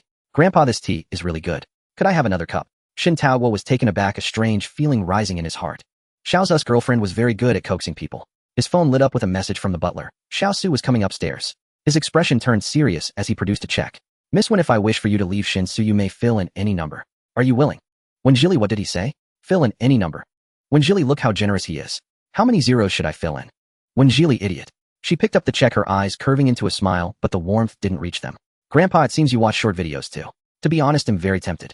But I'm a person who values integrity above all. I've never experienced what it's like to be extremely rich. A false fantasy isn't enough to make me betray someone. I want secretly gossip about you with other systems anymore. When Jili, so you guys can chat online, huh? You idiot, don't you watch the time? 15 minutes are up. Shinsu is definitely at the door. You didn't even give me a pin. How am I supposed to fill it in? Shinto Wo's brow relaxed. Xiaosu, come in. The door pushed open and a tall figure approached against the light. Their eyes met. When Jili lifted her chin looking proud, as if seeking praise. I chose you. Shin Taowa noticed his grandson staring intently at the young lady without blinking. He lowered his eyes, smiling with helpless indulgence. Shinsu had already walked to her side and extended his hand toward her. The light fell upon his fingertips, long, slender, and distinct, with his palm facing upward, clean and steady. When Jili curved her brows and eyes, resting her left hand atop his, using his support to rise. The moment their hands clasped, warm light enveloped them, impossibly gentle. Shinsu said, Grandfather, they are waiting for you downstairs. Come, you two will accompany me. Shin Taowa leaned on his sandalwood cane, its tap resounding with authority. The three descended the stairs slowly, with Shinsu and Wen Jili walking side by side behind. One steady, one refined, one graceful. Their auras blended seamlessly, exuding the composed ease of the household's masters. A crystal chandelier hung from the hall's dome, flanked by towering marble pillars, spacious and imposing. Wen Jili had not had a chance to look closely earlier, but now from this vantage point, she took in the antique vases and renowned scroll paintings adorning the hall. The heritage of an aristocratic family came naturally. The guests below were all impeccably dressed and behaved with decorum. And this was merely a corner of the Shin garden. No wonder the original host was tempted astray. Who wouldn't want to live here? Your heart rate seems pretty normal. When Jili, it means the original host didn't browse much. Even luxury mansions lose their charm after too many views. Many guests stepped forward to offer birthday greetings, asking the elder, who is this young lady beside young Master Shinsu? Shin Taowa smiled, without speaking, turning to let the parties involved answer. My girlfriend. Shin Zu's tone carried undisguised protectiveness. The surroundings suddenly fell silent for 2 seconds as everyone processed this shocking news. Congratulations, Elder Shin, double blessings. Indeed, this young lady is beautiful and gracious, a perfect match for young Master Shinsu. Flattery rose one after another. When Jili felt bored, her fake smile barely holding up. There were too many people draining her energy too quickly. She secretly plucked at Shin Zu's arm, like playing a piano, her fingers tapping away. The man let her be without pulling away. Several sharp-eyed observers noticed and exchanged glances, their flattery becoming much more sincere than before. The next moment, a deep male voice rang out from the entrance. You've truly grown your wings, bringing a girlfriend without even telling your parents, and we have to hear it from guests. What a joke. Shinsu, you're becoming more and more unruly. The once harmonious atmosphere was shattered by the belated arrivals. Here they come, Shin Zu's parents and younger brother. Got a battlefield. Don't say anything, don't bring trouble on yourself. When Jili, don't worry, I know how to stay safe. The more you say that, the more worried I get. Try to keep a low profile. Oh, let's just get through a few months. When Jili, relax, buddy. The surrounding guests tactfully withdrew, greeting the newcomers politely. Elder Shin, Madam Shin, long time no see. I heard young Master Shin Kong won first place in the city art competition. Truly a promising future. The three nodded slightly, offering congratulations to Elder Shin. Father, happy birthday, may you. Shin Taowo's smile vanished entirely. Happy? You come here to lecture me. How can I be happy? Grandfather, happy birthday. This is a birthday painting I specially made for you. A graceful woman beside him added softly. Yes, Father, Shao Kong stayed up several nights to finish this painting for your birthday. The butler stepped forward to accept the gift. Shin Taowa looked at the boy, who indeed appeared pale with dark circles under his eyes, frail since childhood. He waved his hand. You have good intentions. Shin Kingon lowered his head obediently, as long as grandfather likes it. He was thin and weak, only 2 years younger than Shinsu, but much smaller in stature, looking like a high school student. Shin Kingon looked behind his grandfather and called out warmly, Big brother, long time no see. You haven't been home in a while. Shinsu nodded faintly without saying much. Shin father's face darkened, and he snapped irritably, unfilial son. Who wants him home? When Jili could clearly feel Shinsu tensing up, as if his body instinctively reacted. Shin mother quickly tugged at him. Don't upset father. Shaoan, are you hungry? Should I have the kitchen prepare something for you first? I'm not hungry, mother. His smile was quiet and obedient enough to soften anyone's heart. See, all monsters and demons. When Jili, I want to throw up. At least Shin Kingon seems normal. When Jili, are you blind? That kind of white lotus green tea act might fool others, but how can it fool you? Oh, what do you mean? When Jili, literally. Just watch. He's about to call me out. Sure enough, the next second Shin Kingon looked at Wen Jili with a friendly tone. Sister, are you hungry? Wen Jili, if I say yes, I seem undignified. If I say no, I appear cold toward him. Why does he do that? Wen Jili, am Shin Zu's girlfriend. Who do you think would be most upset if I didn't give him face? Shin father and mother. Wen Jili live long enough and see it all. A green tea younger brother, a white phosphorus father, a biased mother, and a broken him. She raised Shin Zu's hand, revealing his watch. The banquet starts in 15 minutes. No need to trouble everyone. The reason was legitimate and her demeanor proper. Shin Kingon finally looked at her squarely. Meeting Wen Jili's gaze that saw through his intentions, his smile deepened instead. I was inconsiderate. Just then a light-hearted voice interjected from the side. What's all the chatter about? Grandfather, happy birthday. Hey cousin, is this your girlfriend?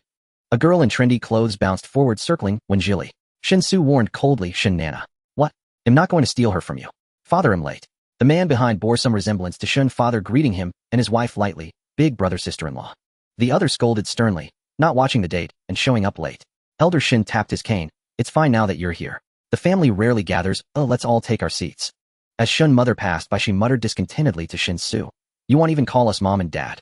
I shouldn't have given birth to you. When Zeeli's eyes sharpened, a flicker of anger rising. Seeing Shin's unchanged expression as if he were used to it, the fire in her heart surged. She was usually calm and never got angry with outsiders. Strangely, this fire burned in her heart, mingling with a peculiar sourness. When Zeeli subtly sidestepped Shin mother, stepping between them. Pretending to whisper to Shin-Su, her voice timid and soft. When uncle came in so fiercely earlier, I almost thought they were your stepfather and stepmother. She clung to Shin-Su, looking frightened, so I forgot to greet them. They won't be mad, will they? Shin-Su glanced at Shun mother's flushed face, his voice low and calm. Don't mind them. Shin Nana watched her aunt's face flush with anger, amused, and shot Shun King on a contemptuous glance. She deliberately said, Sister-in-law, don't worry. Uncle and aunt aren't that petty. What's the beautiful sister-in-law's name, and how did you meet my cousin? When Zeeli could tell that this girl was far more genuine than Shin Kingan. Though she appeared bold and unconventional, she was actually simple-minded at heart. My name is Wen Zeeli, not sister-in-law. Shin Nana sat down to her right. Sister Zeeli, let's add each other as friends. If my brother bullies you. When Zeeli looked at her with newfound respect. You'll stand up for me.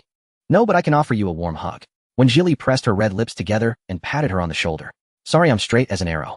Shin Nana blushed and explained, you misunderstood. She continued teasing. It's fine, I won't tell anyone. Forget it, you haven't told me how you met my cousin yet. Who pursued whom? Her voice was not low, and everyone at the table stopped to look over. When Zeeli, with a hint of shyness, said, I pursued him. We met in the library. Shin-Su sat upright with a straight back, using the serving chopsticks to pick a piece of never-forget fish for old Master Shun. The others were not surprised. After all, Shin-Su was never one to take the initiative. Naturally, they were not optimistic about the couple either, mostly dismissing Wen Zeeli and treating her like air. That fish costs 4,000 yuan per kilogram, grab it. When Zeeli thought, hurry up, reward my natural acting.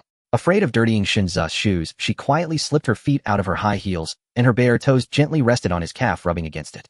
Look at me, big brother. The man's body stiffened, his hand holding the chopsticks freezing midair. He picked up the glass beside him, took a shallow sip, and then slowly turned his head. When Zeeli immediately signaled him with her eyes blinking twice, her gaze as brilliant as a galaxy of stars. In the hidden darkness beneath the table, the soft caress of her toes still lingered, faintly brushing against his suit trousers.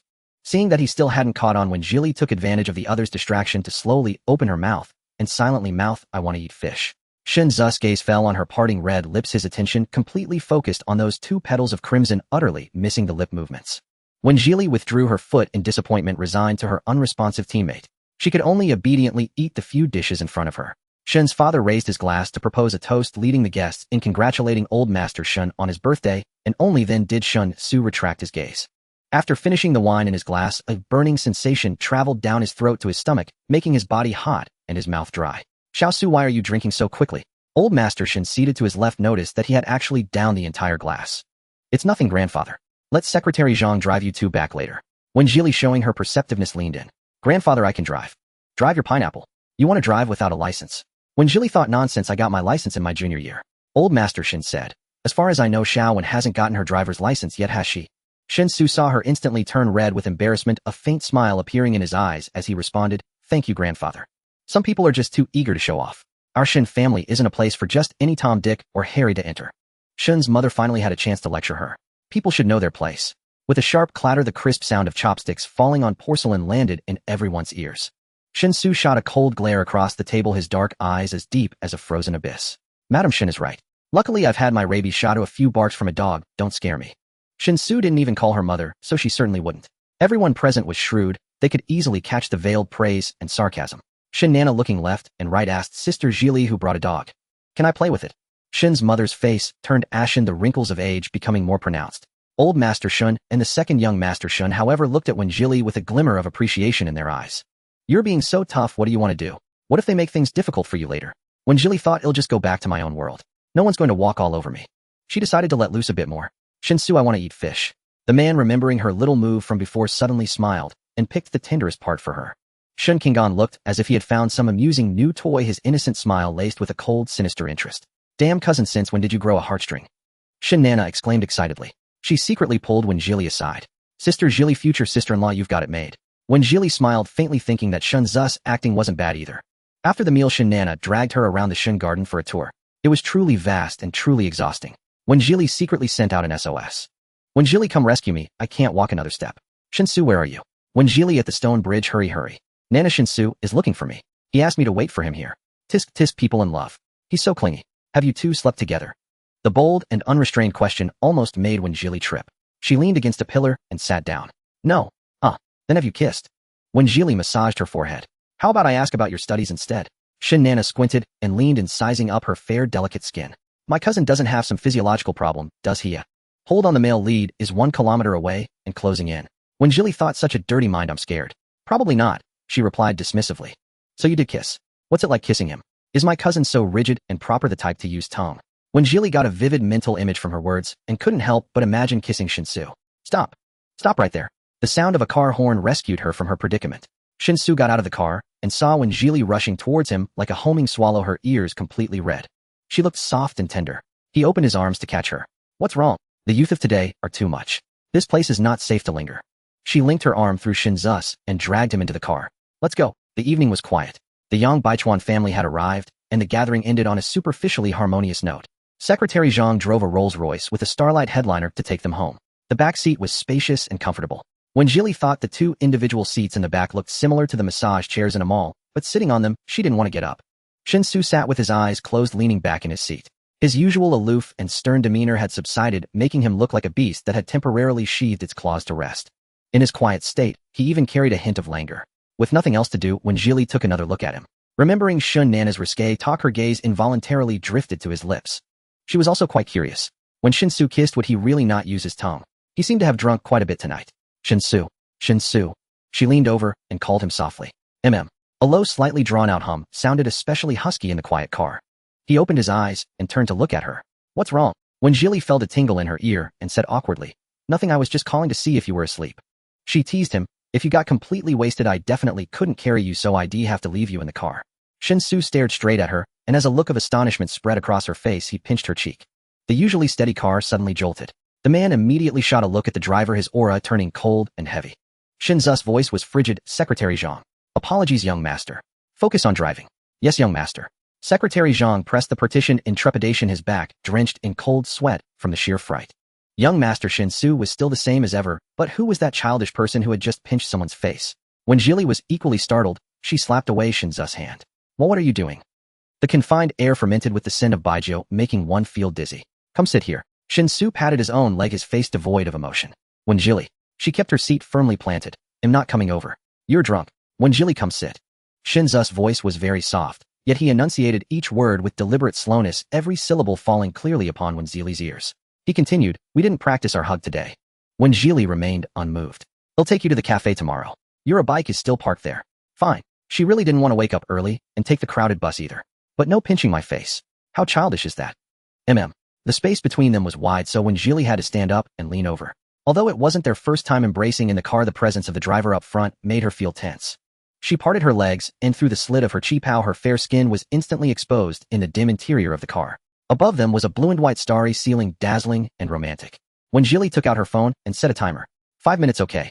Shinsu adjusted his seat backward to give her more room to sit comfortably. The silk of her cheapao felt smooth in his hands, clinging to her curves. When Jili carried a faint scent of lemon from the body wash they had bought together at the supermarket last time.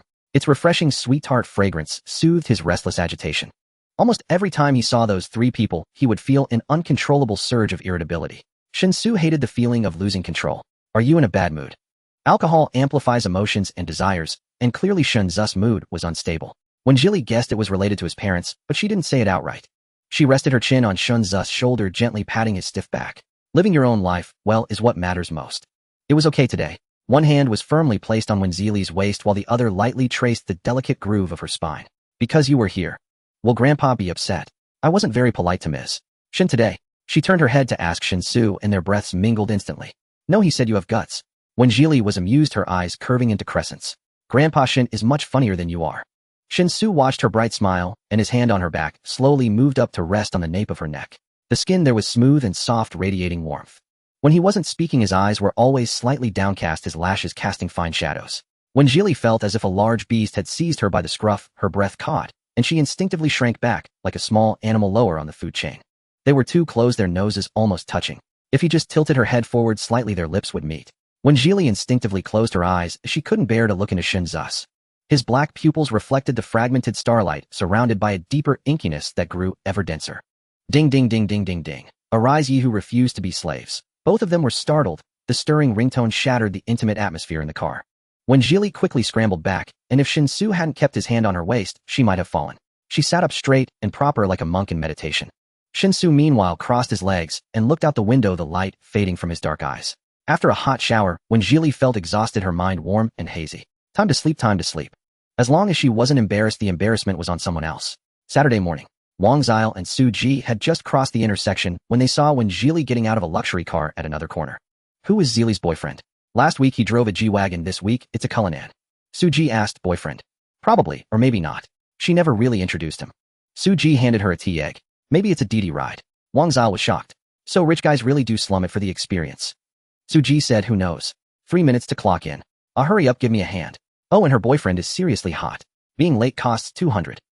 You have zero sense of gossip. When Jili leisurely finished her breakfast in the car. Thanks, driver Shun. I'm off. What time do you get off work? When Jili paused in her motion to get out of the car. I really have to ride my bike home today. The battery would drain completely if it sat in the yard much longer. Shinsu lifted his eyes slightly. I'm going then. Bye. When Jili waved at him and started running. The car didn't start moving until when Zili's figure had completely disappeared. If she had looked closely, she would have noticed that the interior of this car was identical to the one from last night. She managed to clock in with just 5 seconds to spare. Yesterday's social interactions had drained her energy, she had slept deeply and had to rush out the door with Shinsu.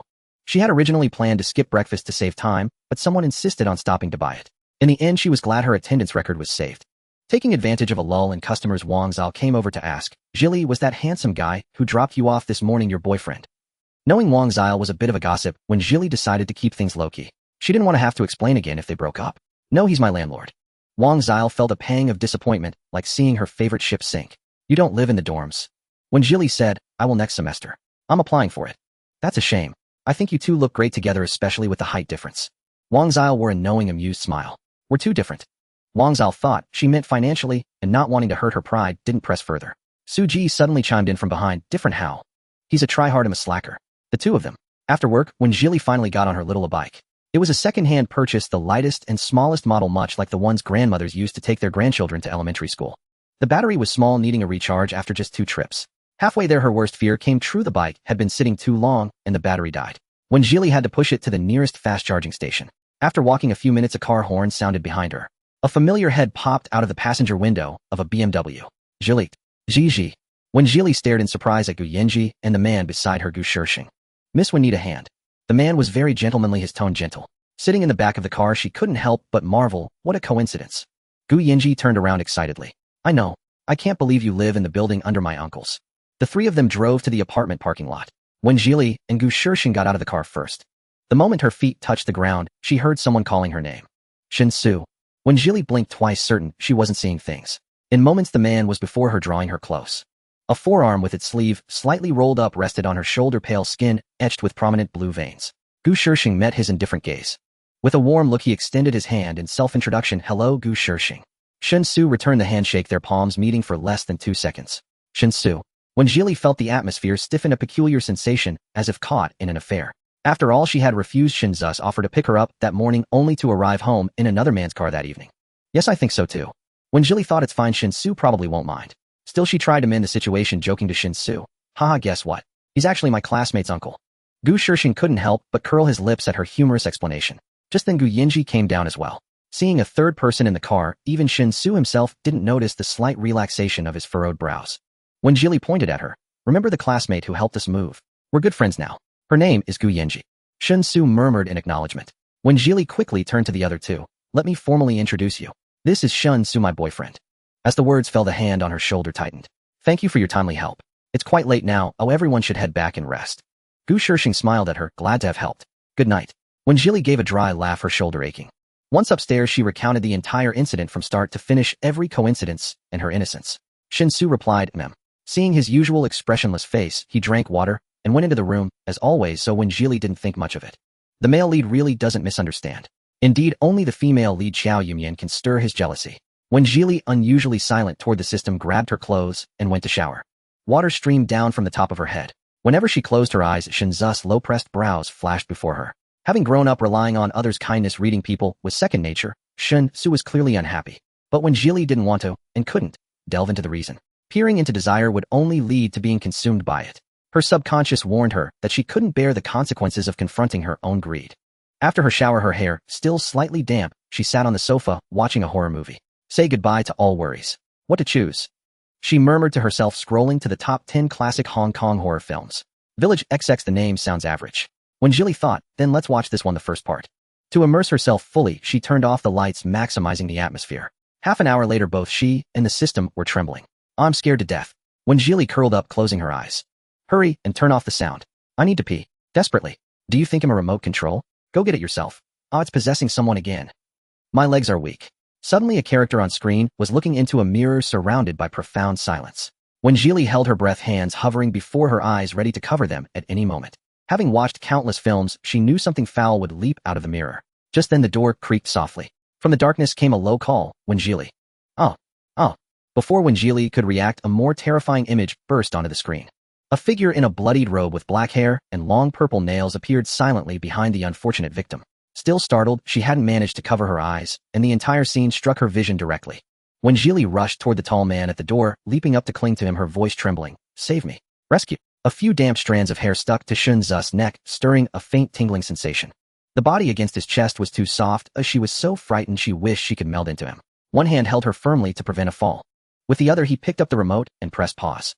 The eerie background music ceased abruptly, and when Jili slowly lifted her head. Swallowing lightly, she glanced down at her embarrassingly wild posture and awkwardly jumped down. Her only thought was to grab Shun Zu's arm, as if it were a lifeline. She urged, quick, I need to go to the bathroom. Shun Su was pulled along by her. In the dim light, he could see every expression on When Jili's face. Just stand here. If I call you, you have to answer me. She pleaded, please, please. Shun Su stood by the door, barely having time to respond before When Jili entered the bathroom. It seemed he could never refuse her. Shun Su, are you there? A trembling voice came from inside. The door was soundproof. If not for the utter silence, her voice would have been swallowed by the dark. I'm here, he replied. But she seemed not to hear, urging him again. Shun Su raised his voice, I'm here, When Jili. The flush had barely sounded when she pushed the door open and came out. She wanted to grab the man again, but stepped back. Shun Su frowned slightly. What are you avoiding? When Jili explained pitifully, I didn't wash my hands. I'm afraid to look at the mirror. She gave him a coaxing smile. Be a dear and take me to the kitchen to wash my hands, please. A faint, barely there smile curved Shun Zu's lips, hidden in the darkness.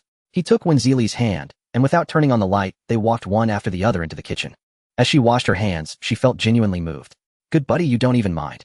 Shun Su stepped in, and as she gazed at him with a deeply touched expression, he leisurely squeezed soap foam and began to rub his hands. When Jili thought, damn, all that gratitude wasted. Mr. Clean Freak. Shun Su looked up and asked, still watching. When Jili checked the time, it was 1030, and Shun Su had to sleep by 11. He'll watch it tomorrow afternoon when the yang energy is strong. She felt aggrieved. It was all Shun Zu's fault. Now he was fine, but she was the one with a problem.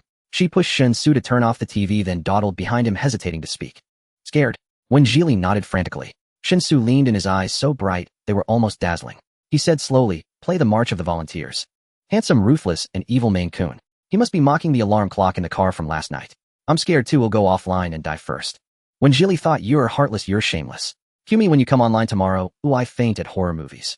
With her only escape route cut off, When Jili drooped her ears pitifully, wearing a tragic expression. What do you want to do? A voice came from above, light, yet soft upon closer listening.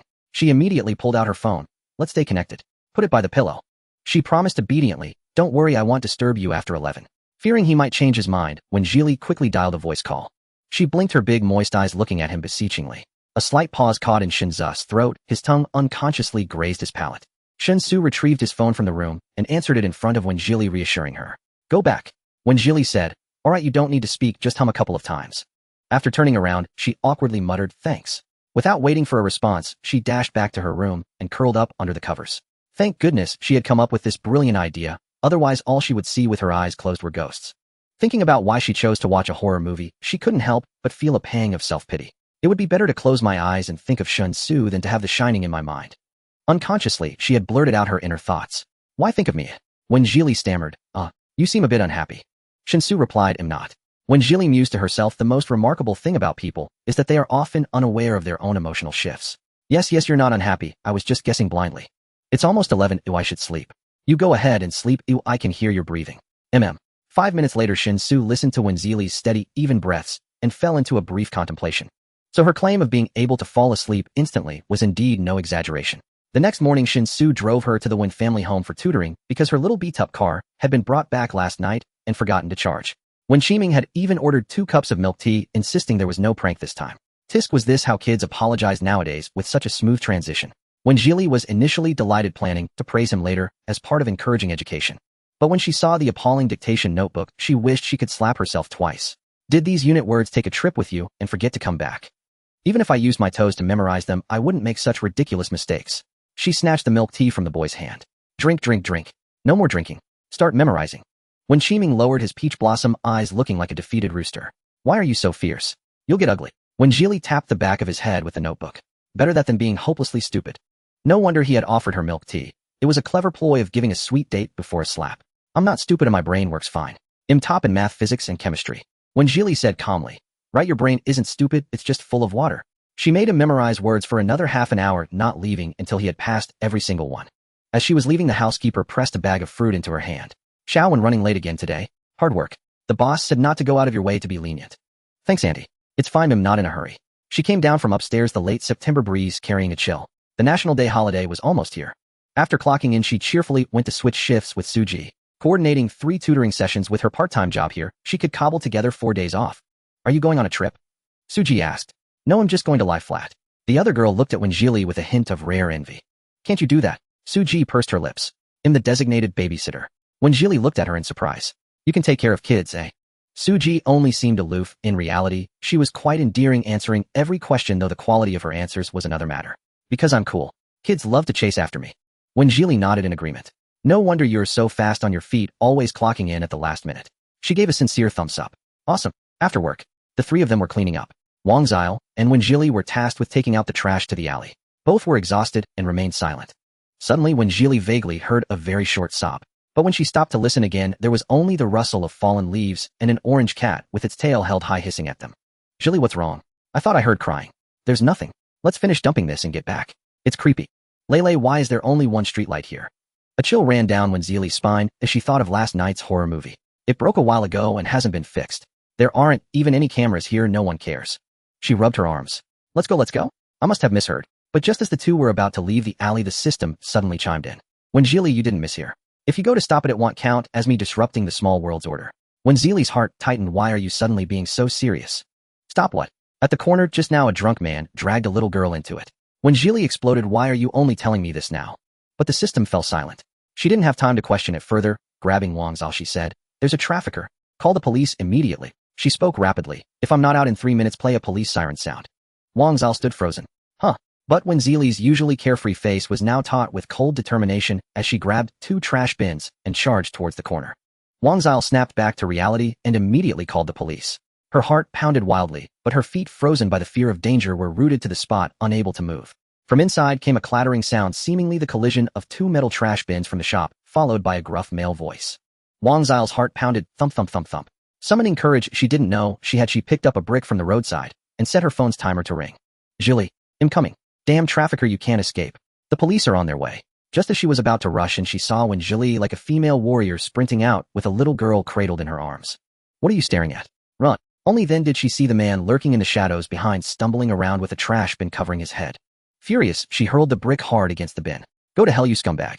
Working together, they carried the little girl on their backs and ran into the shop, hurriedly locking the door. Suji heard a thud and turned around. You 2 went to dump the trash and brought back a kid. Wang Zile, still shaken, recounted the danger in a rush, and the 3 of them wore grave expressions. At least the little girl is okay. She must have been drugged unconscious, she said thankfully. Wenjili was panting heavily, her hands trembling. Good thing that sick bastard was drunk and couldn't tell east from west. Jili, you were so quick to react. I didn't even notice. Wenjili explained guiltily, I have good night vision. Soon the police arrived. The culprit was apprehended. It turned out to be someone the family knew. The parents were frantic, crying and cursing, then frantically offered money to thank them. Wenjili refused the money but accepted the Tuthusanyu Bravery Award from the police station. After giving their statements and finishing the paperwork, the night outside the window was pitch black. Wenjili looked at the clock on the wall. 11 o'clock. Shinsu, where's my phone? She fumbled around before remembering it was at the shop. She quickly asked the system for Shunzu's number and used the police station's public phone to call him. The phone was answered almost instantly. His voice was unusually sharp with urgency. Wenjili. It's me. I'm sorry, have you been waiting long? She gave him her location and briefly explained the situation. Shinsu was silent for a long time. When he spoke again, his voice was as steady as ever. I'm coming to take you home. Shinsu arrived, swiftly appearing at the police station entrance in less than 10 minutes. When Jili was nudged by someone. Jili, your landlord is here. Wang Xiao's fervor for shipping the couple reignited like embers catching flame. That gaze was definitely not ordinary. Last time, they even seemed to have held hands. When Jili immediately stood up and nervously rushed before him. Oh no, she had broken the rules. Before she could speak, Shinzu's hands landed on her shoulders, scanning her from top to bottom. Are you injured? When Jili froze for several seconds, a strange, bittersweet ache swelling in her heart. Just moments ago when Su Ji's parents arrived, their first words were the same. Was he concerned about her? No, I was formidable. I took down those guys with 2 big trash bins. Her brows arched playfully as if she were here on a sightseeing trip. Shinsu fixed his gaze upon her. When Jili, I am not a decoration. Each word was deliberate, profoundly earnest. If there's a next time, call me first. She nodded dazedly. Let's hope there's no next time. I was actually quite scared. Shinsu pressed his right palm against the side of her neck, feeling the vibrant pulse beneath his eyes darkening as he pinched her cheek with a bit of force. When Jili dared not complain. Fine, shed humor him for now. The male lead must have waited for you a long time, and your phone was unreachable. You disrupted his 11 o'clock bedtime routine. Could this be the calm before the storm? When Jili, little useless system, since you noticed that creep, why didn't you tell me to call the police sooner? Training strictly forbids systems from interfering with the world. They are merely NPCs. I have a main quest. When Jili, oh then why did you decide to help in the end? The system remained silent for a long time, static crackling. I don't know. And you? Why did you rush in without a second thought? When Jili, because I encountered it, and she was so young. Better worry about whether the male lead will kick you out first. Shinsu double-checked the entire sequence of events with the police, a chill seeping through his usually indifferent face. Wang Zhao stood behind them. Jili, your landlord, is such a good person. Her voice was neither too loud nor too soft, catching the ears of everyone nearby. The police officer looked up. You're just her landlord? Shinsu turned his dark eyes boring into Wen Jili. Am I just your landlord? The girl immediately shook her head. She could feel that Shinsu was in a particularly bad mood. When Jili promptly looped her arm through his feigning shyness as she leaned against him. He's my boyfriend. Lele, I said that earlier because I was afraid you'd misunderstand. Wang Zhao understood now. It was indeed because of the vast economic disparity. The woman lacked confidence. She said earnestly, Jili, your sense of unworthiness is too strong. You two are clearly a perfect match. When Zili's inner self was prostrate with gratitude. Thank you so much. The police officer remarked, young lady, your colleague is right. Don't let your boyfriend feel hurt. When Jili had to appease one person after another, and even in the car she still had to soothe Shinsu. Ever since he asked about being the landlord, he hadn't spoken to her the whole way. Could he really be that angry? Shinsu. Handsome. The person in the elevator still didn't respond. Boyfriend. Shinzu's eyes flickered and he turned to look at her. When Jili felt an inexplicable guilt baring her teeth in a smile. You're not really going to break up with me, are you? I really didn't mean to today. I didn't want to bother you either. I'm sorry for keeping you up past 11. Shinsu suddenly cut her off, his voice unreadable. When Jili, I think I am a little upset. Bro, isn't your reaction time a bit too long? She stammered. Then what should I do? Shinsu stepped out of the elevator, his gaze indifferent, and tossed out 3 words, take a shower first. When Jili stood petrified at the elevator entrance, her face a riot of colors. What did he mean? Definitely not what you're thinking. When Jili rebelled inwardly, why can't it be what I'm thinking? Because the male and female leads are pure in this story. When Jili, she couldn't tell if she felt relieved or a little disappointed. Saying nothing more, she grabbed her pajamas and went to wash up.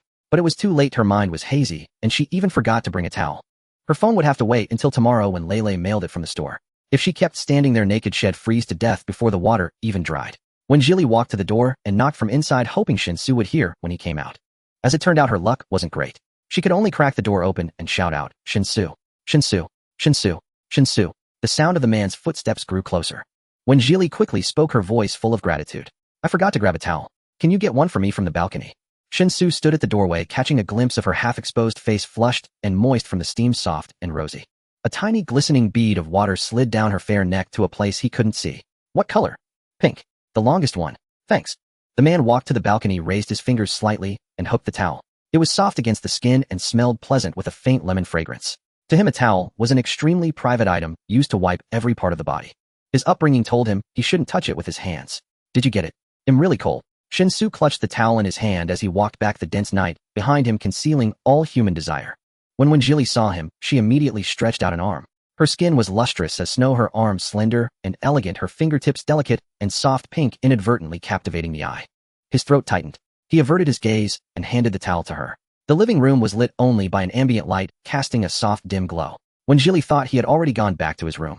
Wearing her nightgown, she lowered her head and leisurely adjusted the strap length. Her slender shoulders and neck were largely exposed, with 2 thin straps digging into the soft flesh of her rounded shoulders. When she looked up, she was startled to find Shin Su sitting on the sofa, his gaze heavy. What are you doing? His voice was somewhat hoarse. Come here. Here it comes. He's going to settle the score. Play the victim and beg for sympathy. Be obedient, be obedient. When Jilly, life is so hard, I just want to sleep. She smiled and suggested. How about we go to sleep first? Aren't you tired? Shinzu's tall figure loomed on the sofa, his low brows and cold aura exuding immense pressure. When Jilly timidly shuffled over. Haha, I guess I'm not sleepy after all. Shinsu turned off all the lights, opened the TV's viewing history, and clicked on yesterday's horror movie. When Jilly and the system were utterly dumbfounded. Bro, did you forget to take your meds today? Oh, what a malicious male lead. I'm logging off. You're on your own. When Jilly, don't leave me, she stiffly sat down beside Shin-Su, pleading pitifully. Shin-Su, I was wrong. Can we not watch this? Shin-Su leaned back lazily and said unhurriedly, not really. When Jilly never expected Shin-Su could be this childish. If he wasn't happy, he wouldn't let anyone else be happy either. Fine, then let's hurt each other. Having made up her mind, when Jilly felt at ease as she linked her arm through Shinzu's and pressed her head against him, ready to burrow into his embrace when needed. Since high school, Shin-Su had always adhered to a strict routine of early to bed and early to rise, never allowing anything to disrupt his schedule. His life was like a program, precise to the minute. He never imagined he would be watching a movie in the early hours of the morning with another person sitting beside him. When Jilly clung to his arm, clutching a pillow in her hands. Whenever a scene grew too terrifying, she would raise a sunflower-shaped cushion to shield her eyes, wishing it could sprout tentacles to cover her ears as well. She kept shaking his arm, incessantly asking, is the ghost gone? Is it gone yet? When truly frightened, her collarbones would tremble, the hollows rising and falling rapidly. She curled her toes, her breathing quick and shallow. He could even hear the sound of her throat moving as she swallowed. It's gone. When Jilly seemed to trust him, implicitly falling for his deception twice before lowering the cushion to look at the screen. Realizing she had been tricked again, she didn't even have time to be angry, pitifully burrowing into his embrace. Her arms wrapped around his waist, the thin cotton fabric unable to shield against the delicate soft sensation. Shin-Su found it amusing and would deceive her again. A single movie left when Jilly, flushed and breathless. A Hong Kong-style horror film with green lights and soul-chasing specters. By the end of the film, their positions had drastically changed. Shinzu's left arm was wrapped around her, his large hand resting on the small of her back, his slender fingers unconsciously tracing her waistline. When Jilly had buried most of her face against his chest, the firm, yet elastic pectoral muscles pressed against her cheek, surprisingly comfortable. The final scene of a head emerging from the river sent another jolt of fear through her. She patted Shin-Su wearily. It's over, let's go to sleep. We have an early class tomorrow. Shin-Su didn't respond. She looked up and saw that he had fallen asleep. Well, this is purely torturing me. She adjusted the sofa into a small bed, muttering. You fall asleep, and I still have to cover you with a blanket and lift your legs, Master Shun. I can't lift you anyway. Since you came to pick me up so late tonight, I won't wake you. With a roommate as good as me, you should count your blessings. After settling Shin-Su, she yawned and returned to her room. 5 minutes later, when Jilly squeezed back onto the sofa, beside him clutching her own blanket and pillow, she tugged at Shinzu's pinky finger and sighed. I had almost forgotten about it. Her slender fair pinky gently hooked his. It's your fault, so you have to take responsibility. Shin-Su had an internal clock that didn't change due to one night. The light today seemed stronger than usual. He slowly opened his eyes, and as his gaze landed on the ceiling, he froze for a moment. Consciousness snapped back abruptly, and his breath caught in his throat. Another leg was tangled against his own. Shinzu's throat went dry as he looked at the person in the other corner of the sofa. Her profile was nestled in the pillow, her sleeping face innocent and docile, with one shoulder strap slipped down to her elbow. But her legs seemed to have mistaken the blanket, as one had wormed its way into Shinzu's gray quilt. It rested directly against his calf, her skin smooth and slippery, rubbing against him until he felt parched and restless. Shin-Su half sat up, staring at Jilly for a full 10 minutes before starting to tidy the bed. He tucked the blanket around her a few times, but it remained hopelessly disheveled. Today he skipped the treadmill, changed into sportswear, and headed straight downstairs.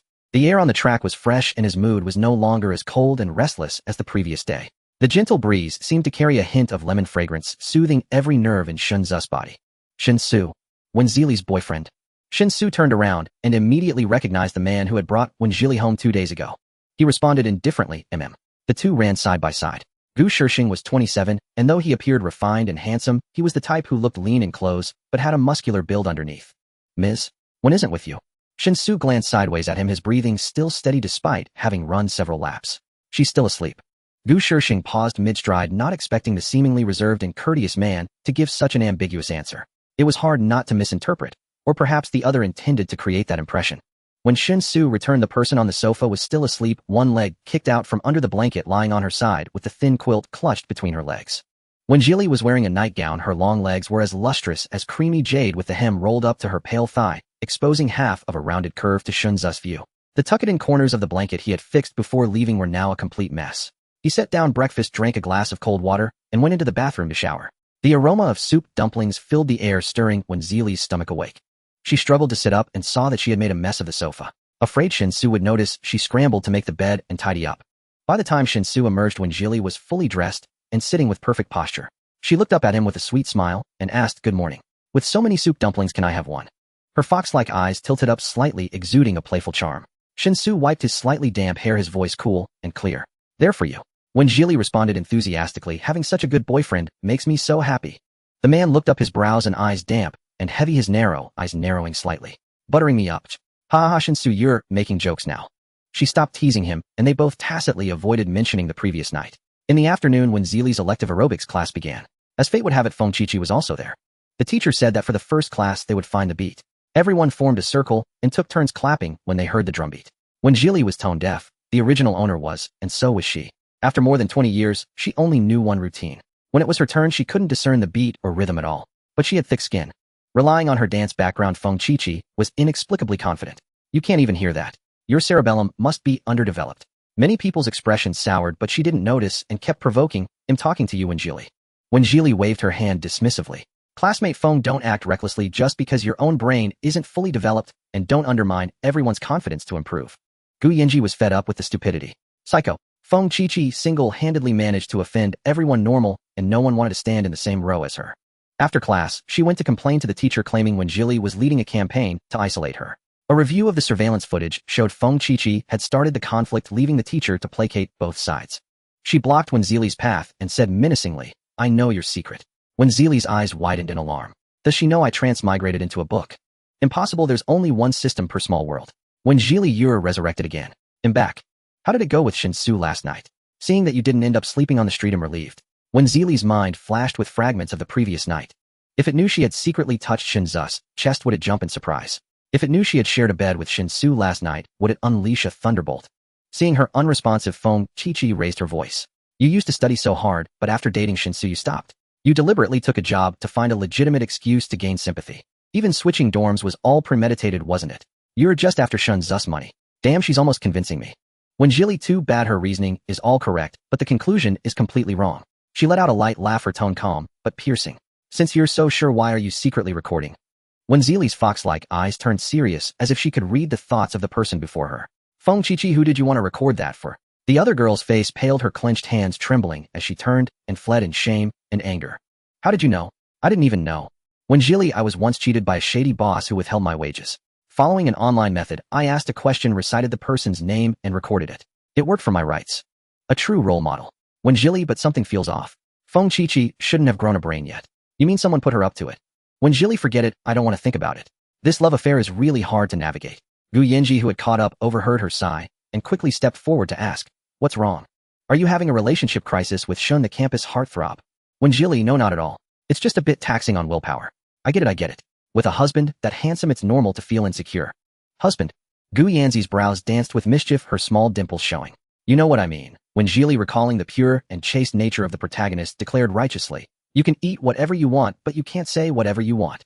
We're perfectly innocent, all right." Gu Yanji didn't believe her. "With the two of you living together like that, how can there not be sparks, eh?" When Zeely suddenly felt parched, and all sorts of images flooded her mind. She shook her head and pinched Gu Yanzi's cheeks. "You must be reading too many trashy novels. Show some restraint. TCH, by the way, didn't you say Shinsu chose basketball class?" Gu Yanzi's eyes sparkled with hearts. "You promised to take me to see those 8-pack abs." All right, I'll ask him tonight. "Zeely, I'm craving that stir-fried beef you made last time. Come over and cook for me someday. He'll prepare everything." Fine.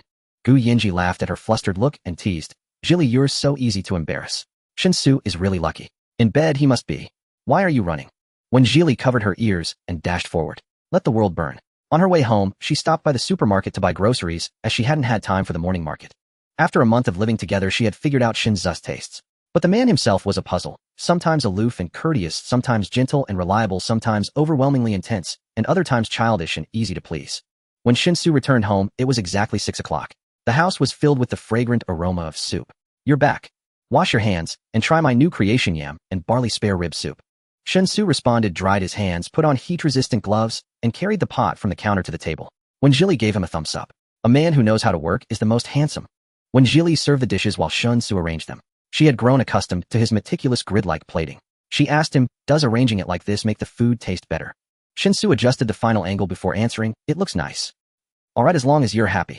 When Jili ladled a bowl of soup for him, "I bought this especially for you. It's good for fatigue and staying up late."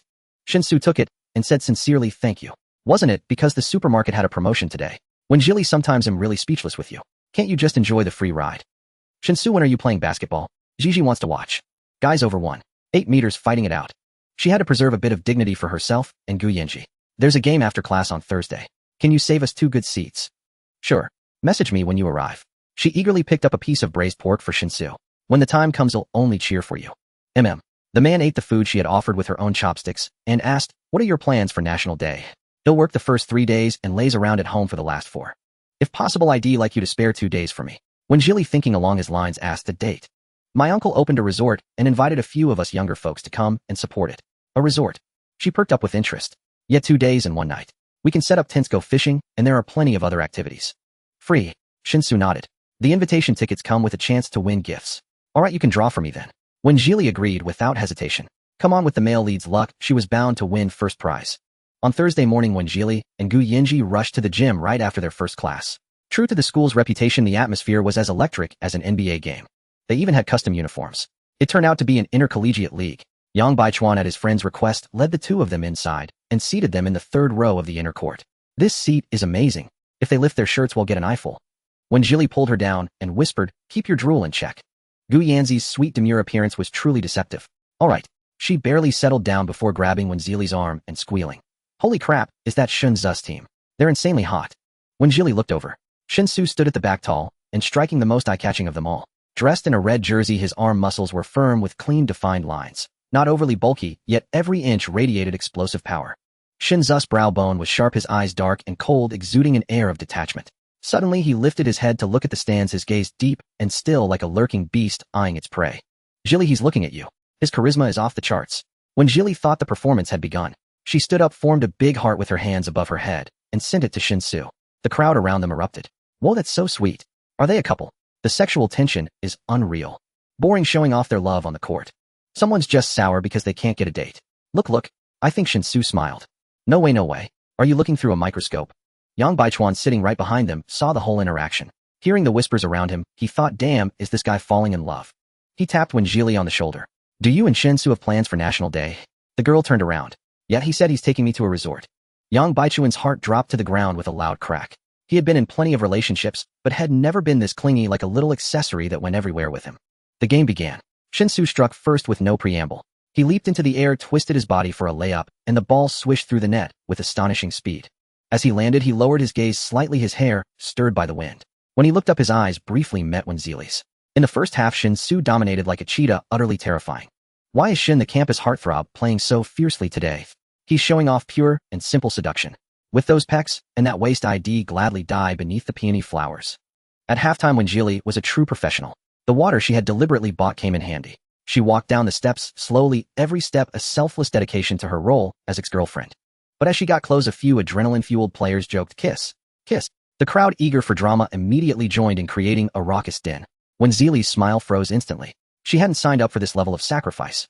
Shinsu had just stepped off the basketball court, his forehead damp with sweat, strands of hair clinging to his brow. His jersey collar hung open, the veins on his neck pulsing with each breath as sweat traced a gleaming path down his jawline. He lounged on the bench, legs casually splayed, his broad shoulders and straight back radiating the fierce energy of a just-finished game. When Jili suddenly thought that giving him a kiss might not be such a bad deal after all. The crowd around them erupted in cheers, but Shinsu merely lifted his eyelids lazily, casting a nonchalant glance at her, neither responding nor showing any sign of annoyance. He took the bottle of water from Wen Zili's hand, tilted his head back, and drank half of it in one go, his atoms, apple bobbing rhythmically, exuding an air of subtle allure.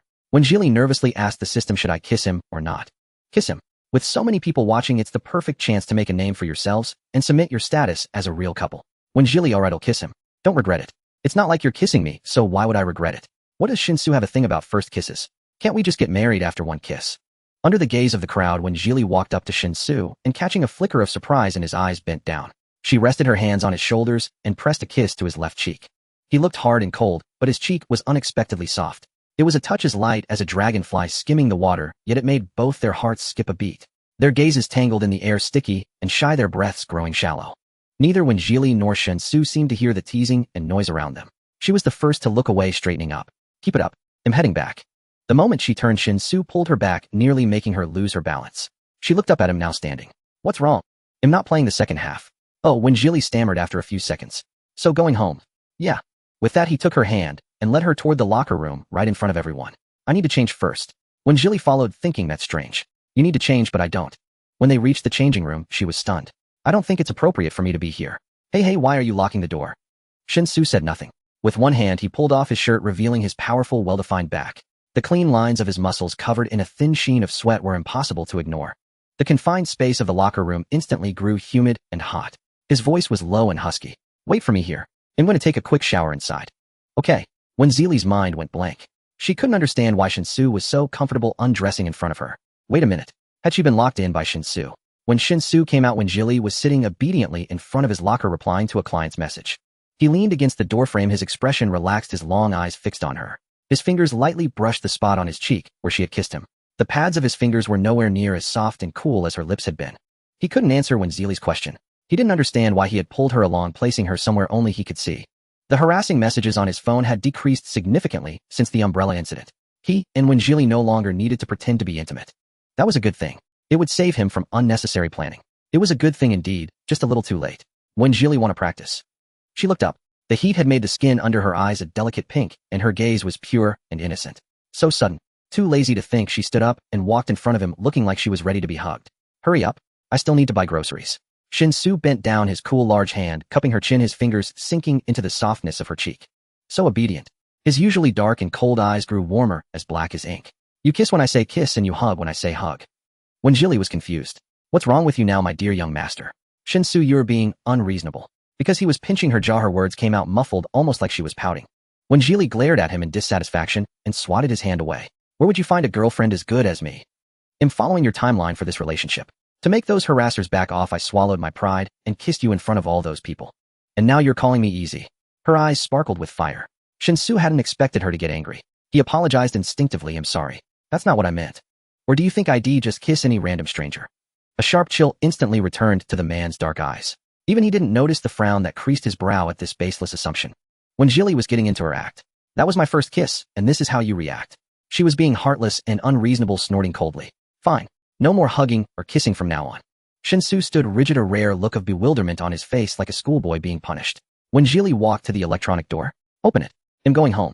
That evening, from cooking to eating, when Jilly didn't say a single word to Shin-Soo. After her shower, she sat on the sofa catching up on a drama to celebrate the National Day holiday.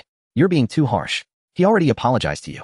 Besides, the male lead is stubborn. He doesn't know how to coax people. When Jilly spoiling him is the problem. Sister, just give him an out. When Jilly, what about my pride? He called me easy. That's your own interpretation. When Jilly, I'm not wrong. I'm not talking to him tonight no matter what. Why do I feel like a worried parent watching their parents fight? Just then Shin-Soo opened the door and came out of his study. He deliberately glanced toward the living room while getting a glass of water. He drank 5 glasses of water that night. His fingers gripped the glass tightly, the knuckles turning white. When Jilly was secretly watching him too, but this ice cube didn't say a word and just went back to his room. She turned off the remote and stomped back to her own room, slamming the door shut with a loud bang. Shin-Soo sat in front of his computer. After reviewing the situation, he concluded that he had indeed said the wrong thing. He had only wanted to hear when Jilly say that he was the only one, but he had bungled it. Shin-Soo, you there? Yang Baichuan. Yang Baichuan, do you remember when we last chatted? That was years ago. He lay on his dorm bed, rubbing his eyes, making sure it was really Shin-Soo. It was. Shin-Soo, I need to ask you something. Yang Baichuan, am I still awake, or am I dreaming? Shin-Soo, as usual, ignored his nonsense and cut to the chase. How do I apologize? Yang Baichuan sensed something was off. Shin-Soo had never bowed his head to anyone, not even his parents. Yang Baichuan, is this about winning over Wen Jilly? Weren't you too lovey-dovey this morning? Shin-Soo, I said the wrong thing. Yang Baichuan, easy. Girls like flowers, cake, necklaces, handbags, or the most efficient method, a money transfer. A few minutes later, he still hadn't received a reply from Shin-Soo, so he sent a question mark. The screen displayed a big red exclamation mark. You are not his friend yet. Please send a friend request first. Yang Baichuan fell off his bed with a thunderous crash. Damn it, Shin, you dog. At 7 in the morning, the moment when Jilly opened the door, the scent of something burning drifted from the kitchen. Immediately after, a clatter of pots and pans followed. What's going on? Who blew up the kitchen? Her mind snapped to alertness, her heart leaping. Young master, what are you doing? When Jilly sprinted into the kitchen. To Shunzu's left lay a pile of oddly shaped dough skins. In his right hand, he held his phone, comparing them to the finished product in the pot. Hearing her voice, he turned around. When Jilly nearly choked on her laughter. Shunzu's tone was calm and earnest. I'm making soup dumplings. Looking at his flour-dusted face, she stifled a grin. I thought you were auditioning for a painter. When Jilly, I didn't do very well. Caught off guard by his earnest gaze, the girl's expression froze. Surveying the chaotic countertop and the equally disheveled Shun-Su, she seemed to grasp the reason. Why are you doing this? When Jilly turned off the stove and reached for a cleansing wipe, Shun-Su replied, I wanted to apologize to you. Last night he had wasted 20 minutes on Yang Baichuan, but at least he cut his losses in time. When Jilly crooked her finger at him, signaling him to lower his head, he obeyed, and she gently wiped the flour from his eyelids. Shun-Su gazed at her quietly, his voice clear and cool. I'm sorry. An apology is fine, but why did you have to wreck the kitchen? She glanced at the burnt, disastrous pot. Are you sure you weren't watching a pan-fried bun tutorial? I didn't think you were frivolous. It's just that yesterday I felt off, a little hyper. Shin-Zu's eyes were like polished obsidian, bright and sharp, brimming with an aggressive allure. You were definitely hyped after playing ball yesterday. I got carried away by my emotions and couldn't control myself. So let's call it even. Hearing that she was no longer angry, Shin-Su responded in a low voice. I already reviewed it yesterday. It won't happen again. When Jilly was caught between laughter and tears. Are you treating me like a research project or a report? She thought Shin-Su wouldn't answer, but he suddenly leaned in, their noses brushing together. Girlfriend, you are mine. His thick, dark lashes fluttered like tiny fans, and his warm breath sprayed across her face, sending a shiver through her skin. When Jilly pushed him away, her movements flustered. Stop cooking. Clean up this battlefield, and yourself, and we'll go eat downstairs together. Shin-Su watched her stammer with downcast eyes, the delicate lobes of her ears glowing pink. His heart felt as if brushed by a feather, stirring a faint itch. When Jilly finished washing up and went to change clothes. Is he coaxing you? Why is he coaxing you? When Jilly mumbled, his conscience must be bothering him. That kind of makes sense. He never even coaxed the female lead. When Jilly asked why. They never argue. When Jilly, are there really couples these days that don't fight? That's how the little world is set. It's like the story ends once the prince and princess get together. When Jilly, that makes the characters pretty flat. By the way, I need to go back to headquarters for an upgrade. ITLL take exactly 7 days. Don't miss me too much. When Jilly, go ahead, just watch out you don't get laid off. You just keep up your persona and maintain that professional spirit. When Jilly got it. She and Shin-Su went out to eat soup dumplings. This shop had been featured on TV and ranked #1 in reviews. It was right across from the apartment building, so if Shin-Su went for a morning run, he'd bring a box back. The wrappers were thin, the soup abundant, and the meat fragrant and delicious. When Jilly would nibble away, sometimes finishing the entire box. As soon as they entered, the owner greeted them warmly. Xiaoshin, what brings you here at this hour? Didn't go for a run. Oh, it's the first day of the holiday, you should sleep in. Shin-Su turned to look at her. Let's go to the second floor. When Jilly nodded obediently, the owner then noticed the girl hidden behind the tall figure. Xiaoshin, your girlfriend. She's quite pretty. Shin-Su reached back, took her hand, and nodded to the owner. 2 baskets of dumplings and 2 soy milks. Coming right up. Go have a seat. It was when Jilly's first time there, and she looked around curiously. The owner is so down-to-earth and friendly. No wonder business is booming. Good thing we came early. Shin-Su wiped down the chairs and table with a wet wipe before answering her. We're going to the resort on the 4th and 5th. Sure. I'm working the late shift these 3 days, so I have to study during the day. You'll have to handle dinner yourself. Okay. Shin-Zu's tone remained unchanged, as aloof as ever. The difference was that now he liked to stare at people while talking. When Jilly was about to tell him to stop staring, when the owner personally brought the tray up, she was instantly captivated by the freshly steamed dumplings, her mouth watering. Enjoy your meal. There's vinegar on the side. When Jilly, thank you, boss. Shin-Su, these just out of the steamer smell amazing. The man was setting out the vinegar dish and was about to warn her to be careful of the heat when she got burned. Sizzle, hot, hot, hot. The soup inside the wrapper caught her off guard. Shin-Su frowned. Why didn't you wait? When Jilly's face scrunched up in regret. But the dumplings you bring home aren't hot enough to burn me. The man went to the freezer, grabbed a bottle of water, and opened it. Hold this in your mouth for 10 minutes. After a while, when Jilly looked at him with the pitiful eyes of a wronged puppy, Shin-Su elegantly, calmly, and ruthlessly savored the food before her. The moment the time was up, she spat out the water and picked up her chopsticks, only to have her chin caught in his grip. What are you doing? When Jilly looked at him mournfully. Stop messing around. I'm starving. Shin-Zu's eyes darkened as he stared at her mouth. Open up. When Jilly reluctantly opened her mouth, revealing a small tip of soft red tongue. Thanks to the prompt first aid, aside from a small blister under the tip, there were no other burns. The red in his sight was exceptionally moist. The slightly protruding tongue tip couldn't hold steady and kept trembling. Shin-Zu's Adam's apple rolled deeply. You're fine. Seeing that he still looked unsatisfied, when Jilly gave him 2 of hers and sincerely advised, maybe just stay out of the kitchen from now on. Shin-Su. When they returned, the housekeeper had already cleaned the kitchen. When Jilly put on her helmet ready to head downstairs. As Shin-Su turned, he saw a cat head bobbing around in the entryway, and his gaze paused. The helmet she bought had 2 cat ears on the back. The entryway table blocked the lower half of her body, making her look adorably cute at first glance. He grabbed his car keys, one hand resting on the cat ears, finding them hard to the touch. It's on my way. I'll give you a ride. That's great. When Jilly quickly took off her helmet and complained, every time I wear a helmet I can't clip my hair up. I either have to tie it low or leave it down, and it flattens my crown. She chattered on as she followed Shin Su flipping down the sun visor mirror. Seeing her pull a comb and a claw clip from her bag, the scene overlapped with their first library date. He had thought back, then this person is so strange, coming to the library with not a single book in her bag. Shin-Su, what are you smiling at? The faint curve at the corner of the man's mouth abruptly vanished. I wasn't smiling. As they drove out of the garage, the breeze blew into the car, the lemony scent of her hair, mingling with the car's tea fragrance, gradually soothing the earlier turmoil. The car pulled up to the one family's residential complex. As she stepped out, she happened to bump into Wen Qiming, who was out for a stroll. She waved to the person still in the car behind her and said, "He'll contact you tonight." Shin-Su watched the two figures chatting and laughing as they disappeared into the building together. His narrow, dark eyes slowly withdrew. Upstairs, Wen Qiming proudly displayed his perfect dictation score, his peach blossom eyes brimming with smugness. "See, didn't let you down, did I, eh? Words and sentences are the most basic input. Why are you lounging around like that?" Wen Qiming awkwardly put his legs down. "Can't help it if my legs are long." Wen Zhili opened the grammar book. "Your grasp of the perfect tense is still too weak. Let's review it thoroughly, then work on 50 more exercises." "What?" Wen Zhili encouraged. "As long as your hair is still on your head, you can still learn." Wen Qiming tried to change the subject.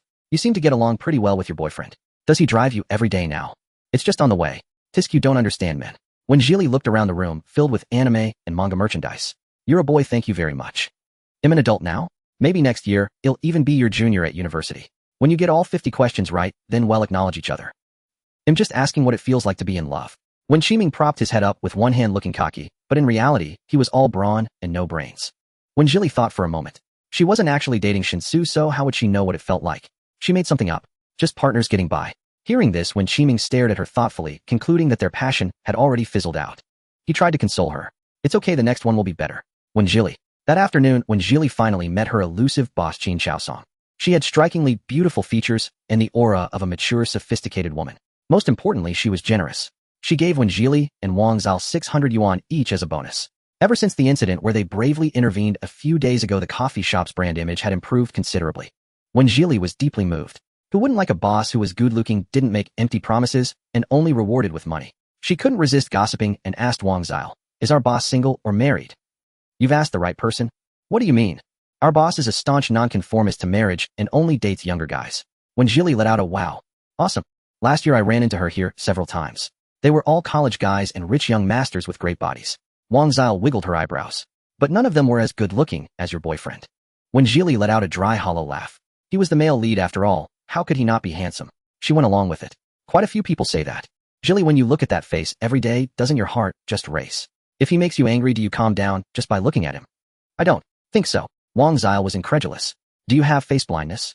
Wen Zhili, "I don't think I've mistaken you for Su Ji, have I?" "Then go home and take a good look at your boyfriend. I don't believe you won't get weak in the knees." Wen Zhili, weak in the knees. Just one look and things get steamy. Without the system's gossip to keep her company, Wen Zhili found her work hours exceptionally long. That evening, she and Shin-Su went to the supermarket to buy some fruit and ice cream, spending half of her bonus. After showering, she saw Shin-Su hanging clothes on the balcony. He smoothed the shirt out so perfectly it looked more crisp than if it had been ironed. The clothes were as meticulous as the man himself. She remembered Wang Zhao's words from the afternoon. The other woman had been so emphatic that it made Wen Zhili doubt herself. "Shin-Su, can you help me with an experiment?" Wen Zhili went to the fridge, grabbed a freshly bought ice cream cone, and walked unhurriedly to the balcony. Shin-Su smoothed down the hem of his shirt. "Howie, just let me see your face." A string of water droplets dripped from the white corner of the shirt with a pattering sound. Shin-Su let go, his gaze lifting slightly. His eyes were deep and intense. "All right, look." Wen Zhili hadn't expected him to be so agreeable. A hint of a smile rippled in her eyes. She tapped the railing. "Come stand a bit closer." Shin-Su stepped closer, even considerately bending his waist and lowering his head so that Wen Zhili could look him in the eye. "I'm going to start looking now. Don't be nervous, just relax." Shin-Su utterly unruffled. Wen Zhili held the ice cream cone, the cold temperature of her palm gradually warming up. Her gaze traveled from the bottom up, gliding over his pale thin lips and straight nose bridge until she looked straight into a pair of deep serene eyes. The sharp lines of his eyes when he wasn't speaking sketched out a cold, sharp aura.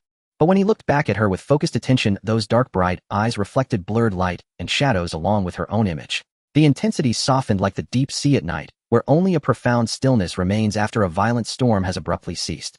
Thump, thump, thump, thump, thump, thump, thump. What a breathtakingly stunning face. "Shin-Su, it's melting." Wen Zhili asked, dazed. "What?" He pointed at the ice cream cone in her hand. The ice cream and chocolate had melted together, dripping down onto her smooth hand. Wen Zhili snapped back to reality, relieved that her face wasn't blind, but inwardly cursing her own racing heart. Instinctively, she licked the melted ice cream off the back of her hand. A flash of wet red darted out, and quickly disappeared from Shinzu's sight. She murmured a quick, thanks, and turned to go wash her hands in the kitchen. Shinsu leaned his arms casually on the railing, stretching them out to the sides. The muscles across his shoulders and back were smooth and sinuous. Standing there silently, his silhouette seemed to deepen the night itself. 2 days later, Yang Baichuan, too lazy to drive to the resort, called to hitch a ride with Shinsu. He knew Shinzu's rules: no one sits in the passenger seat, and no eating anything with a strong smell in the car. He opened the back door and got in. As soon as he closed it, Shinsu, the driver, turned his head coldly and said, "Quiet. Yang Baichuan, why are you so picky?" After he settled in, he noticed Wen Zhili lying in the passenger seat, covered with a blanket, fast asleep. He said, speechless, "Sorry for disturbing." Yang Baichuan thought, "I should be under the car. You have a blanket in your car? Since when?" Before he could finish asking, he sniffed. "Wait, why does it smell like meat buns in here?" Shinsu didn't answer, but Yang Baichuan's sharp eyes spotted a box of soup dumplings. His stomach growled, and he reached for it. "Perfect, I'm hungry. You've finally seen the light, bro." The next second, Yang Baichuan's hand grabbed a fistful of air. He yelled, "Why did you put it away?" The shout startled Wen Zhili awake. She called out instinctively, "Shinsu."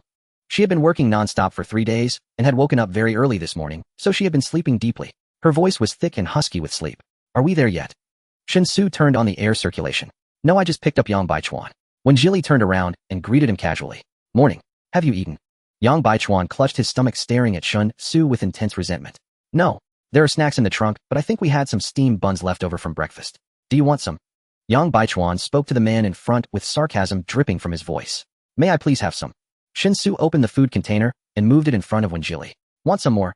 The girl shook her head with her eyes closed, pulling the thin blanket tighter. "Tired. He'll sleep a bit more. Yang Baichuan tearfully swallowed the dog food, deeply regretting not driving himself, so he could suffer this indignity. He glared coldly at the back of a certain someone's head, cursing inwardly, "You've changed, man." The group arrived at their destination smoothly, the car driving through vast bamboo groves. Wen Zhili held a navigation booklet in her hand. The hotel had an outdoor equestrian field, a constant temperature hot spring pool, and an outdoor barbecue area. Each floor of the hotel featured enormous floor-to-ceiling windows, offering an expansive view of the boundless bamboo sea.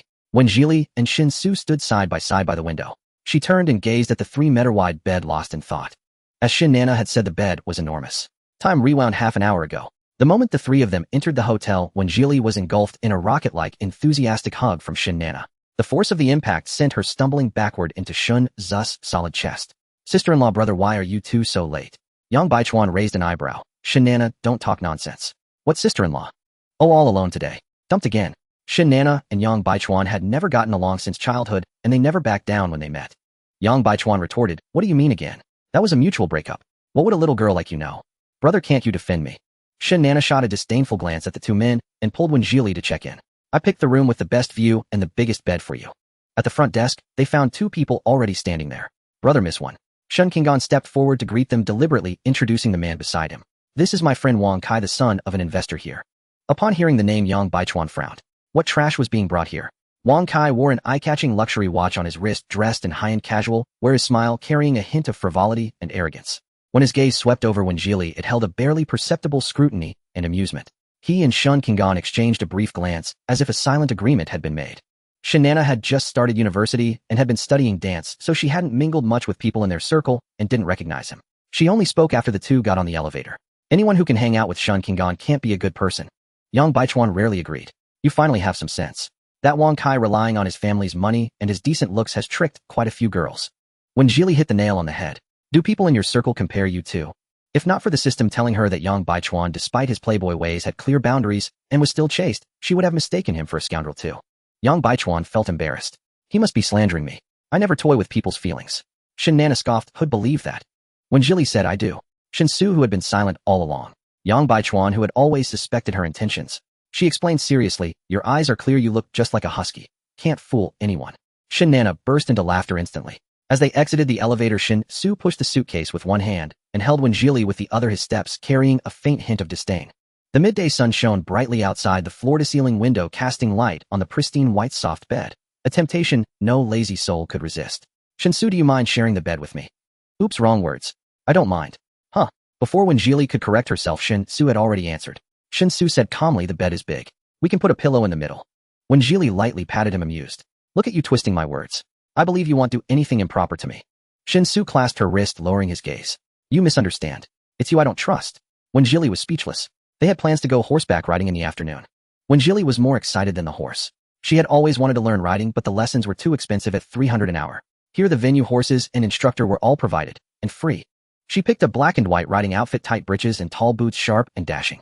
It accentuated her enviable waist-to-hip ratio, her long legs straight and slender. Many were drawn to Wenjili, a fresh, attractive face. She eagerly trotted over to Shinsu. Where's my horse? And the instructor? Shin Nana chuckled, teasing, sister-in-law, my brother's equestrian skills could compete in tournaments. Can't he teach you? Hearing this, Wenjili looked up at him, her eyes curving into crescents. She joked, teacher Shin, please mount your horse. Shinsu chose a larger brown horse suitable for riding together. He lifted Wenjili by the waist, her waistline incredibly slender, yet supple in his grasp. Sit straight, don't wobble. Once on the horse, Wenjili felt as if she were 3 meters high, her heart tightening. Shinsu, get on quickly. As she spoke, a warm, reliable chest pressed against her back, his breath falling on her ear, bringing inexplicable calm. I'm here. Don't be afraid. Wenjili held her forehead. Don't just speak in 2-word bursts. What kind of teacher says so little? You need to soothe your students' nerves. Shinsu chuckled softly. All right. He didn't pull the reins immediately. Instead, he lowered his head and threaded the reins through Wenjili's ring and little fingers across her palm and out through her index finger. Make a fist, straighten your head, look ahead. After walking slowly for a while, Wenjili was no longer nervous. She turned her head and gave him a confident smile. It's not that hard. When do you think I can gallop? Shinsu kept one hand firmly on her waist while the other wrapped around hers, holding the reins. He replied softly, haste makes waste. Wenjili wilted a little. Oh, you're being diplomatic. But since it was a rare opportunity, it would be a pity not to try. She nudged the person behind her with the top of her head. Take me for a run. I want to experience it. Hearing no reply, Wenjili scraped her fingertips across the back of the hand on her waist, calling out softly, please, boyfriend. Shinzu's voice was low and husky. Sit still. Sitting still and being good, go. 2 seconds later, Wenjili let out a wild, powerless scream. The pair sped past Shin Nana and Yang Baichuan. Shin Nana, wearing rose-colored glasses, sighed. Wow, they're so romantic. Yang Baichuan was puzzled. Is that pig-like screaming romantic? On the other side of the equestrian field, Wang Kai watched the silhouette of the pair riding together, a playful smile curling on his lips. You really want me to seduce your future sister-in-law? Shin Kingan coldly withdrew his gaze and met his eyes. Aren't you into these backgroundless, pretty faces? No one will make a fuss if they're broken. I admit she is quite to my taste. But what about your big brother? Shin Kingan suddenly sneered. Wang Kai, the old man, will eventually be buried. The other man was startled by his sinister eyes, but nodded immediately. Fine. Once I snatch her away, I'll help you record Shun Zu's pathetic, shattered expression. Shun Kingan reverted to his innocent, weak demeanor. That's truly something to look forward to. After dismounting, Wenjili was dazed by the wind. She stood there, though her mind had already wandered far away. Shinsu tied up the horse and turned back to see her standing motionless, her gaze slightly unfocused. He walked over slowly, his voice gentle. Are you all right? Wenjili mumbled, not really. With that, she reached out, grabbed his arms, and buried her face directly into his solid chest. I feel like my 7 souls and 6 spirits are doing the disco. A low chuckle rumbled from above, passing through his chest. Wenjili lifted her face, her lips pressed into a crimson line as she squinted at him. Shinsu, are you laughing at me? No. Shinsu met her mildly petulant expression, his laughter growing even brighter. Wenjili, let go.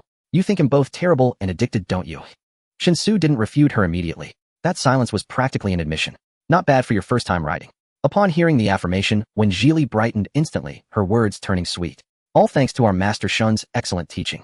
The dying rays of the sunset blanketed the entire riding ground, their laughter rippling through the air, painting a layer of tender hues. When they returned to the hotel, Shinsu handed her a bottle of medicated oil. Wenjili's eyes lit up. You even brought this.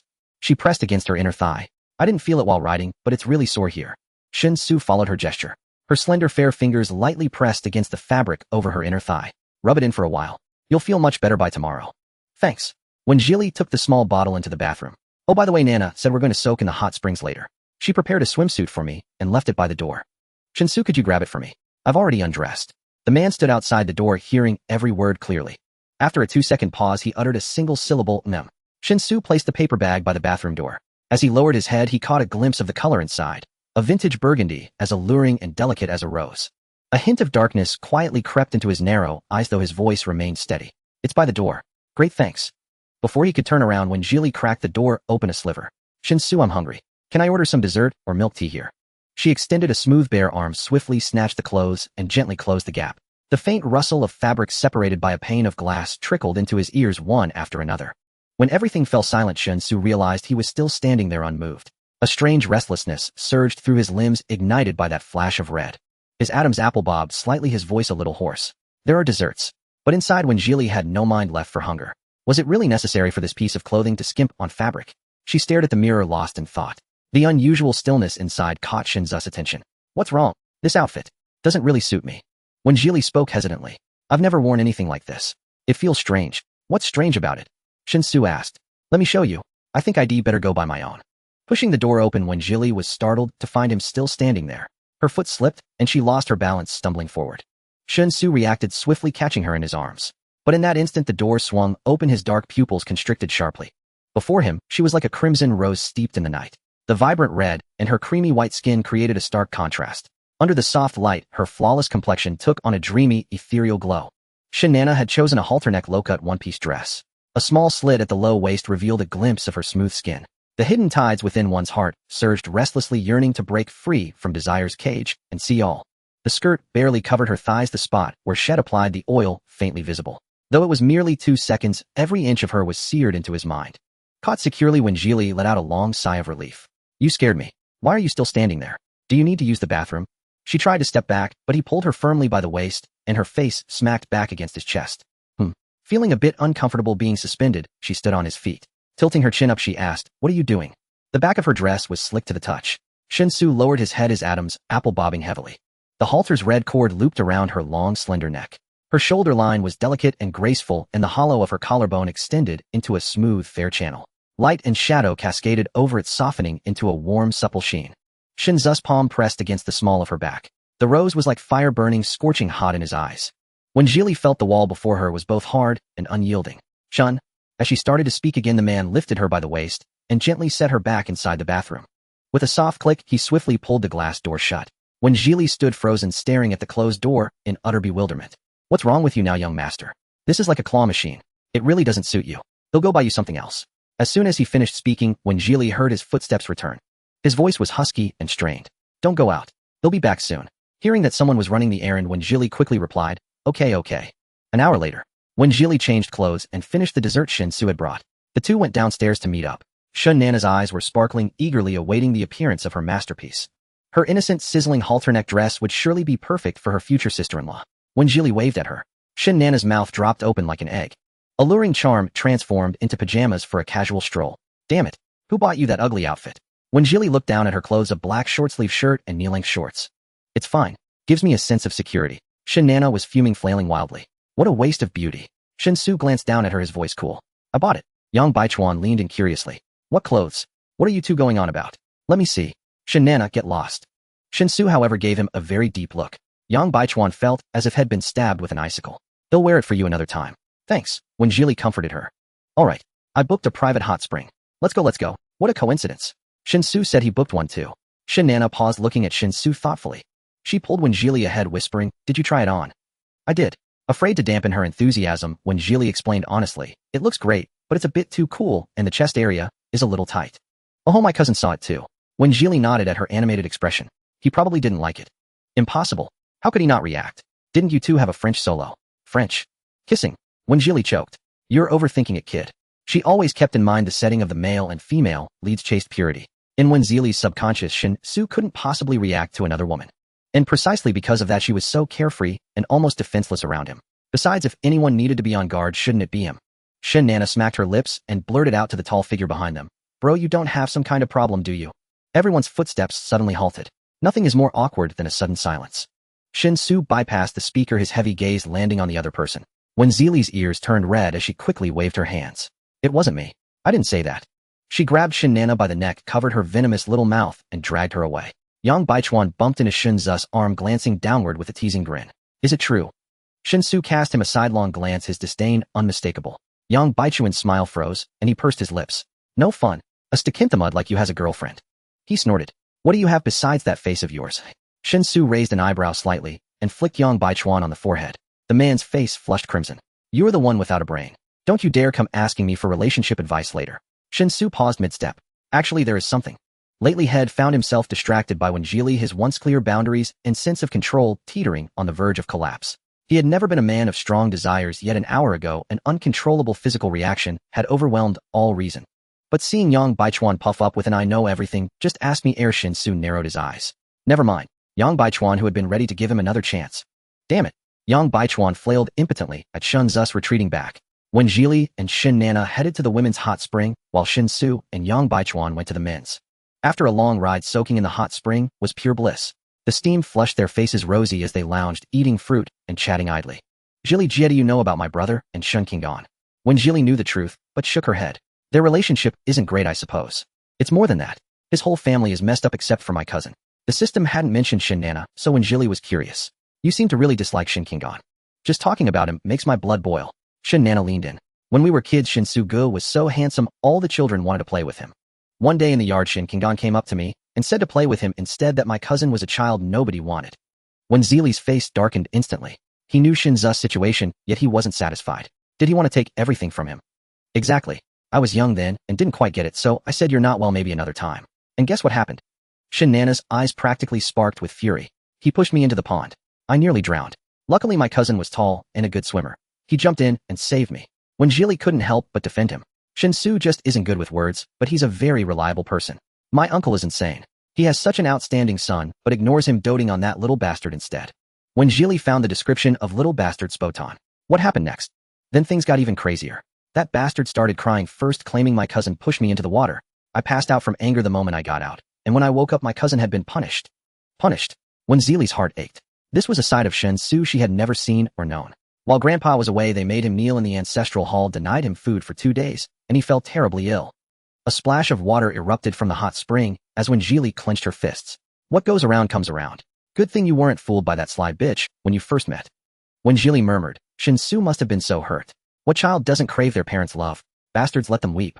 Shin Nana nodded vigorously, echoing loudly, let them weep. Their voices carried so far that they reached the men's hot spring next door. What are those two yelling about? Yang Baichuan dug at his ear, arms stretched out on the pool's edge, like Shin Su. Shin Su had his eyes closed, his usually cold face tinged with a faint flush. His voice was low and warm. Let them be happy. Seeing Shin Su like this, Yang Baichuan felt a mix of emotions. Shin Su probably didn't even realize how indulgent his tone was. Did when Jili truly want nothing? Half an hour later, Yang Baichuan heard Shin Su rise, the water rippling outward in a gentle circle. His bathrobe clung wetly to his tall frame. Yang Baichuan opened his eyes, his gaze landing on a distinctly outlined area. With a mental crack, his pride shattered. Bro, you're way above average.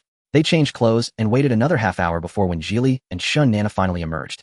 The first floor was a seafood and steak buffet with counters piled high with fresh plump shrimp, crab, and a variety of fish. Nana, I'm going to grab 2 tubs of ice cream. Want some? Vanilla or strawberry? Thanks, Jili Jia. When Jili gave an okay sign and joined the queue. There were few people. Just as it was almost her turn, she felt a sticky gaze behind her, clinging to her like a cobweb. Uncomfortable. Turning around, she saw it was the friend Shun Kingan had brought. What a coincidence, Miss One. Remember me? When Jili met his lecherous gaze and replied casually, Turtle. That's a pretty common name. Wang Kai's carefully crafted facade cracked at the uncouth label. Wang Kai, not a turtle. But he caught the faint smirk on Wen Zili's face. She had done it on purpose. The man's face darkened as realization hit, but remembering his goal, he forced down his rage. Miss Wen, you're not only beautiful, but also witty. Let me get that for you.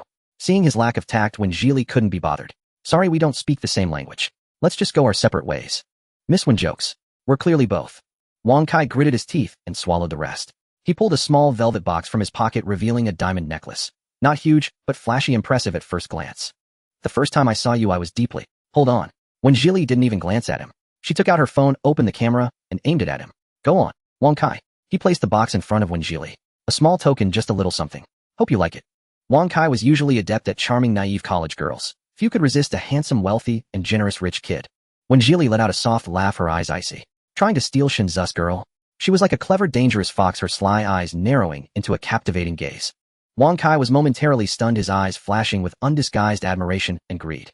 Sorry, I'm picky with looks. When Jili gestured dismissively from head to toe, as if pointing at trash. Her tone was cuttingly indifferent. You hurt my eyes. Jili Jia, what's taking so long? Shin Nana came looking for her. Coming. When Jili deliberately walked around him, as if avoiding something filthy, Wang Kai's face fell. Never in his life had he been so humiliated. He stared fixedly at her retreating figure, a sinister smile twisting his lips. When Jili handed out an ice cream to each person, and seeing Shun Su lounging comfortably across from her side at him. What's wrong? The man asked. When Jili immediately tattled. Shin Su, someone's trying to steal your girl. Shin Su rarely browsed the internet, and had little knowledge of online slang, so he didn't understand. In stark contrast, Yang Baichuan and Shin Nana were both utterly stunned. Both were dumbfounded, wondering what kind of move this was. Seeing the confusion in his eyes, when Jili felt a surge of frustration. She pulled out her phone, searched for the term, and thrust it in front of Shin Su. She was far from being just Shin Zu's ex-girlfriend. Oh, she was more like his relationship mentor. She wondered if he and the female lead would be generous enough to give her a big red envelope later.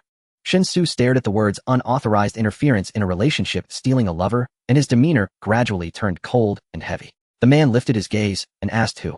When Jilly opened a video she had just recorded, "It's him." Yang Baichuan chimed in, "That bastard Wang Kai, did he lick a toilet lid? His mouth is so foul." Shin Nana added, "Where's my Tunterlong sword?" Shin-Su handed the phone back, gently took Wen Zili's hand, and said seriously, "He won't have another chance to appear before you." Wen Zili nodded in satisfaction. Leaving troublesome matters like this to Shin-Su was the best course. "I believe you." She then gazed at the pile of shellfish before her, her beautiful eyes freezing in dismay. Wouldn't peeling so many shells be exhausting? She looked pitifully at the food and spoke in a soft, whining voice, "Shin-Su, I just got grossed out. I feel a bit dizzy and weak, but I'm so hungry. Come sit by me. They'll peel them." Yang Baichuan and Shin Nana watched as the girl who had just claimed to be dizzy and weak perked up, instantly scurried over to the man and waited eagerly to be fed like a hungry fledgling. The two of them silently thought in unison, "Impressive." When Jilly ate and drank to her heart's content, then returned to her room and sprawled out on the big bed. She thoughtfully left the left side of the bed empty, curling up on the right as she slowly rubbed her belly. Her 10 round toes wiggled incessantly, lazy and carefree like a cat. Propping her head up on one hand, she asked, "What's our plan for tomorrow?" Shin-Su was sitting at the desk by the bed, his fingers tapping on the keyboard as if he were working. Hearing Wen Zili's question, he stopped his actions and turned his head to reply, "Set up the tent at noon and have a barbecue outdoors. So can we sleep in tomorrow?" Upon learning she didn't have to wake up early, Wen Zili immediately changed her position. She lay face down on the bed, propping her chin on her hands, her slender fair calves crossed, and kicking up and down lightly with a cheerful rhythm. Shin-Su felt as if she had a tail hidden behind her, and a faint, itchy sensation pricked at his fingertips. "I'll wake you." "That's perfect. I've been so exhausted these past few days." Under the lamplight, Shin-Zu's profile was half in light, half in shadow. He seemed to be intensely focused on whatever he was doing. A small secret smile curled at the corner of Wen Zili's lips. "Then I won't disturb you. Finish your work and get some rest soon too." "All right." After this brief exchange, the soft sound of keyboard clicks filled the room once more. When Jilly wrapped herself in the blanket and fell into a deep, peaceful sleep. An hour later, Shin-Su gently closed his laptop and quietly left the room. The corridor lights were dim. As he walked, he opened an encrypted file that Secretary Zhang had just sent him. The crazier Wang Kai's lifestyle had been over the years, the dirtier the records were. A knock sounded on room 601. Wang Kai, with his collar open and a half-empty bottle of red wine in his left hand, came to the door with an impatient expression. "Who is it? How dare you disturb the young master?" His voice died abruptly the moment he saw the person outside the door. Shin-Su. Wang Kai's heart sank heavily, a wave of foreboding washing over him. When he saw this man in the morning, he hadn't seemed so cold and menacing. His arrogance from the day vanished completely. "What's the matter?" Shin-Su was always a man of few words. Having grown up by old Master Shin's side, he was steeped in the aura of a calm and collected superior. "He'll say this once." He paused for half a second, his gaze falling on Wang Kai as if looking at a worthless piece of trash. "For every look you cast at my woman, your sentence increases by a year." Wang Kai's skull felt numb and a cold sweat drenched his back. He forced himself to argue, "I don't know what you're talking about. Are you mistaken?" At this moment, Shin-Su was completely different from the man who had shown a trace of emotion during the day. He was like a statue devoid of any warmth. A message notification sounded on Wang Kai's phone. His hands trembled uncontrollably. "What have you done?" Shin-Su was supremely indifferent, looking down on him with a condescending gaze. "Read it, and then get lost." The moment he saw the contents, his face turned ashen with disbelief. How could Shin-Su have this evidence? Hadn't Shin Kingan told him he was just a pathetic nobody no one cared about? He had been deceived. He had been deceived. The old man must have long since written his will. The next power holder of the Shin family would be. Shin-Su returned, took another shower, and then lifted the bed covers. He half leaned against the bedside, his gaze quietly resting on the person beside him who was breathing steadily. She fell asleep, not only quickly but also deeply. When Jilly had no guard up against him at all. He reached out to smooth the creases on the pillow that lay between them and placed it on the floor. After the holidays began, when Jilly had been constantly busy. Apart from having breakfast together in the morning, they barely saw each other the rest of the time. Compared to their natural hand-holding and hugging at school, the physical intimacy over these past few days had been pitifully scarce. The bedside lamp was gently switched off. The entire room was plunged into a dark tide, leaving only the sound of shallow breaths and a slightly quickened heartbeat. The next moment, the girl's hand was grasped by a broad, warm palm. As if feeling it wasn't enough, the man gently interlaced his fingers with hers, his thumb stroking her skin, turning their grasp into a full interlocking of fingers. Yet the sleeping girl remained utterly unaware. If the system were still there, it would have been screaming in Wenzieli's ear by now. The sun set, and the stars sank. As dawn approached, it was quiet and serene outside the floor-to-ceiling windows. At 10 in the morning, when Jilly slowly woke up, the unfamiliar environment made her instinctively search for Shin-Su. The man with his broad shoulders and straight back, his handsome profile, was sitting at the desk just like last night. She rubbed her eyes vigorously and asked in shock, "Shin-Su, you didn't sleep all night, did you? You don't have to be such a workaholic, big brother." The man picked up his coffee cup, took a gentle sip, and said calmly, "I slept. I'm waiting for you." When Jilly let out a long sigh and patted her chest. You scare me to death. She let her hands fall patting the empty space beside her. Where's the pillow that was in the middle? The coffee cup paused midair. The man calmly looked towards the floor at the foot of the bed. It fell off. When Jilly got up and sure enough saw the pillow on the floor, she suspected herself without ever doubting Shinsu. Looking at the man's face full of righteous integrity, she mumbled, did I kick it off? Shinsu put down his cup and said slowly, I was asleep. I don't know. Oh. Shortly after when Jilly suddenly giggled. Shinsu, look how amazing I am. I kicked the pillow so flat. Shinsu was speechless. When Jilly quickly went to freshen up. While washing her face, she felt a strange numbness in her hand. The outdoor barbecue area was a vast open lawn where many people had already set up camp. Looking at someone else's huge open-air tent when Jilly asked why didn't we rent one of those? Everyone could hang out in the tent together. Shinsu had rented 2 large separate tents, one for him, and when Jilly, and one for Yang Baichuan, and Shin Nana. He cast a brief glance over there. Too many people. It's inconvenient. When Jilly muttered to herself, what's so inconvenient about it? Wouldn't playing games in the tent be more fun with more people? When Jilly was puzzled, why did Nana agree to stay in the same tent as Yang Baichuan? She turned her head using her eyes to ask Shin Nana. To her surprise, the other woman wore a knowing, indulgent smile, raising both hands with index fingers slowly drawing together until they touched. Shin Nana mimicked a kissing sound. When Jilly thought thanks, but that's a bit too detailed. She watched the man hammering stakes, his shoulders and arms flexing with lean muscle, and mused silently. Kissing was out of the question, but a hug might be possible. Suddenly, when Jilly realized it had been a long time since she and Shinsu had practiced together, just thinking about it made her lower back feel strangely warm. After the 4 finished their barbecue, when Jilly and Shin Nana lay in hammocks to rest, but an uninvited guest arrived. Shin Kangen, with a bruised lip, held up his phone from which their father's furious voice bellowed. Big brother, why did you hurt my friend? He stood before Shinsu, both aggrieved and sorrowful. Last night Wang Kai suddenly came to me and hit me without a word, saying it was all because of you. Their father's anger deepened, his rough voice sounding as if it would tear through the speaker. You beast, bullying your own brother. I'm still alive. Think you've grown wings, huh? Just because the old man values you, you think you can walk all over me. Shinzu's face showed no emotion. He never explained himself, nor did he need to explain to anyone. His tone was icy. Get lost. Big brother, if you're angry with me, fine, but how can you speak to father like that? Shin Kingan was about to amplify the conflict between Shinsu and their father when he was interrupted by someone on the hammock. When Jilly jumped down, sneering at him, her upturned eyes like a fox baring its claws. She directly confronted the phone. Stepfather, I see it now. It's not favoritism, it's fear, isn't it? You're afraid your own incompetence will lead to your son surpassing you. Shin father, caught off guard, stammered. You what? At your age, wouldn't it be better to just go fishing? Why meddle in young people's affairs? Hang up now. When Jilly swiped her finger, ending the call, Yang Baichuan and Shin Nana stared wide-eyed, a Barbie with muscles. Shin Kingan hadn't expected when Jilly to jump in and disrupt his plan. If this blew up and reached the old master's ears, Shinzu's reputation for being autocratic would be even more tarnished. Miss, when the Shin family's affairs shouldn't involve an outsider, should they? Nana calls me sister-in-law, and I sleep in the same bed as Shinsu. Does that sound like an outsider to you? Shinsu stood up, his tall frame shielding when Jilly. Even without a word, the answer was obvious. His cold, oppressive aura made the air heavier. When Jilly pushed the man in front of her aside. I'm not done cursing yet. Shinsu, go sit over there for a while. Shin Kingan's face turned a livid purple. I suggest you hide quickly, the trash collector is coming soon. I almost mistook you for a person just now. Yang Baichuan couldn't hold back a snort, and Shin Nana laughed along, quickly followed by a chorus of laughter around them. Shin Kingan's face darkened as he coldly spat. You'll regret this. He's not worthy of anyone's love. When Zili's heart clenched. He is my reason for being here. Who are you to define him? An NPC dares to insult the male lead. They'll have that scoundrel shock you to death. Shock you to death. When Jilly was furious. After Shinsu led her back to the tent, she was still muttering and bristling. The tent seemed spacious, but Shinzu's large frame made the space feel much smaller. When Jilly sat in the middle, her eyes sharp and bright.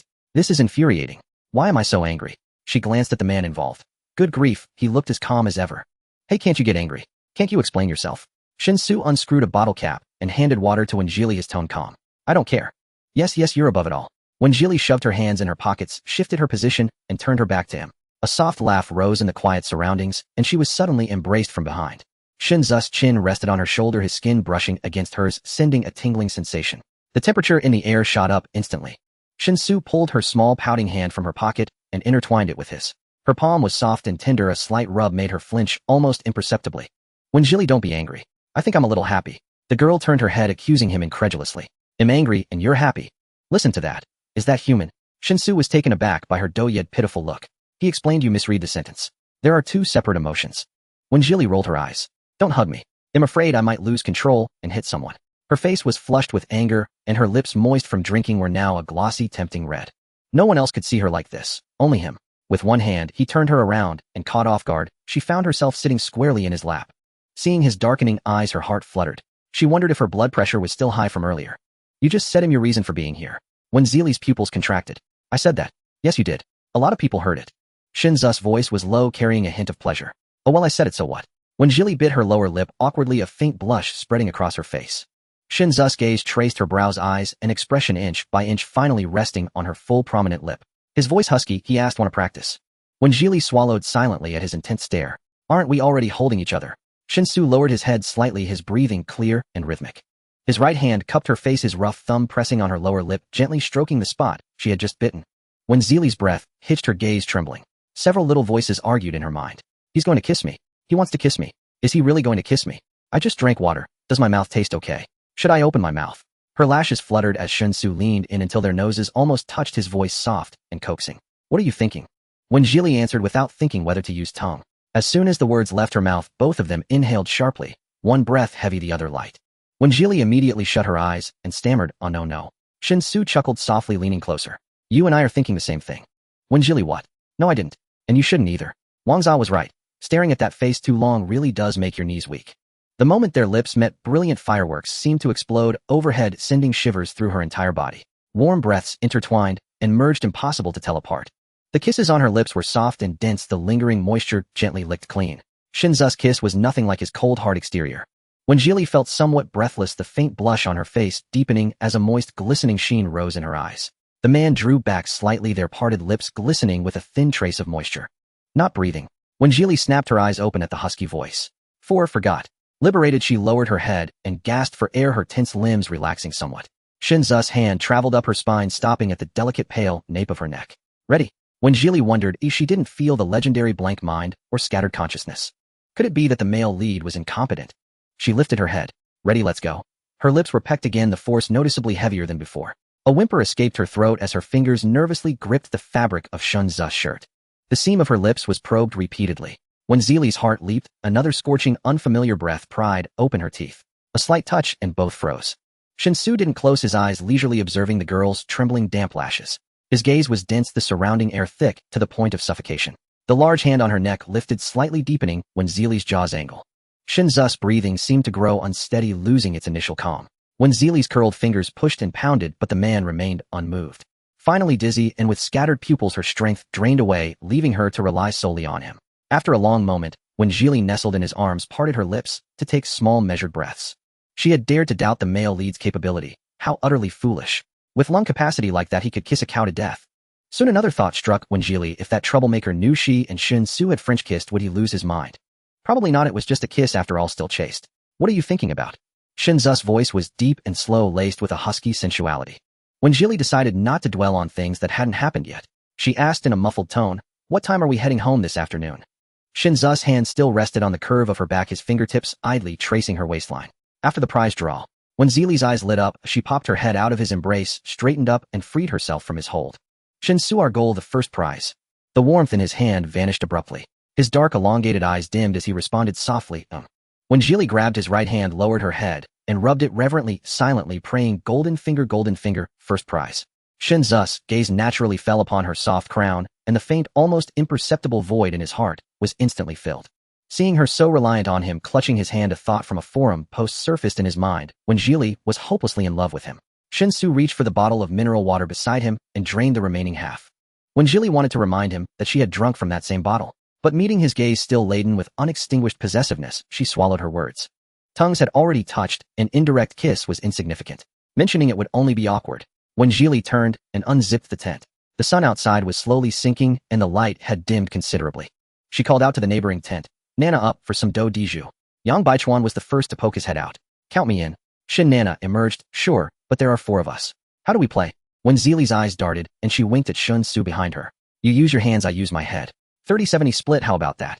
Shun Su sat inside, arms casually resting on his knees, his posture languid like a great beast that had just finished its meal. When Zeely flashed a sly smile and called out, "Shun Su plays ill assist. Let's go." She reached her hand inside. "Your silence means you agree." The girl opposite her was backlit, her arms slender, fingers clean and pale, her expression unreadable. Shinsu placed his hand in hers, then wrapped his entire palm around it, following her from the dim tent into the light. An hour later, cheerful notifications echoed from the picnic mat. Wallet received 100, wallet received 300, wallet received 500. Yang Baichuan finally got 4 twos only to have them blown away by Shen Zu's jokers. Damn it, are the jokers your personal soldiers that they always end up in your hand? Shen Nana rarely sided with him. Cousin, are you cheating? When Jili cleared her throat trying to sound impartial, I can vouch for him, he isn't. It's pure luck. Yang Baichuan was speechless. Do you need to go look in a mirror to see how smug you look? Oh come on, luck changes. 2 more rounds. When Jili snickered. Making money. The two across from her brimming with fighting spirit said in unison, bring it on. After 2 rounds, when Jili looked at the two who were questioning their existence and pale as ghosts and felt a pang of guilt, Shinsu was too good, it would be hard to trick them into playing cards again. No more, no more. Zero fun. Shin Nana quickly stashed the cards away. Bro, thank goodness you don't play for money. With hands like yours, even the god of gamblers would crawl out of his grave to snatch them. When Jili burst into laughter, her shoulders shaking, looking like a waddling penguin, to Shinsu. Following the 30-70 split, she transferred 1,500 to Shinsu and cheerfully shook her phone. Hurry and take the money. Shinsu accepted it, then asked, looking down, going to the supermarket tonight? Sure, stock up on supplies for the next 2 days. When Jili said with satisfaction, I plan to lie down for 2 days. They packed up and went to the draw with their entry tickets. Shinsu casually drew the first prize. Yang Baichuan and Shin Nana were no longer surprised. After the earlier slaughter, they were perfectly calm. When Jili, however, hugged the laptop and bounced over to the man. You're amazing, Shinsu. This was truly a hand blessed by Buddha. She wanted to drag him to buy a lottery ticket right now. Why are you so happy he won? Yang Baichuan was puzzled. When Jili preened, we agreed the prize goes to me. She looked at Shinsu, who nodded. You? Yang Baichuan opened his own ball. It only said thanks for playing. He didn't care about the money, but the frustration was immense.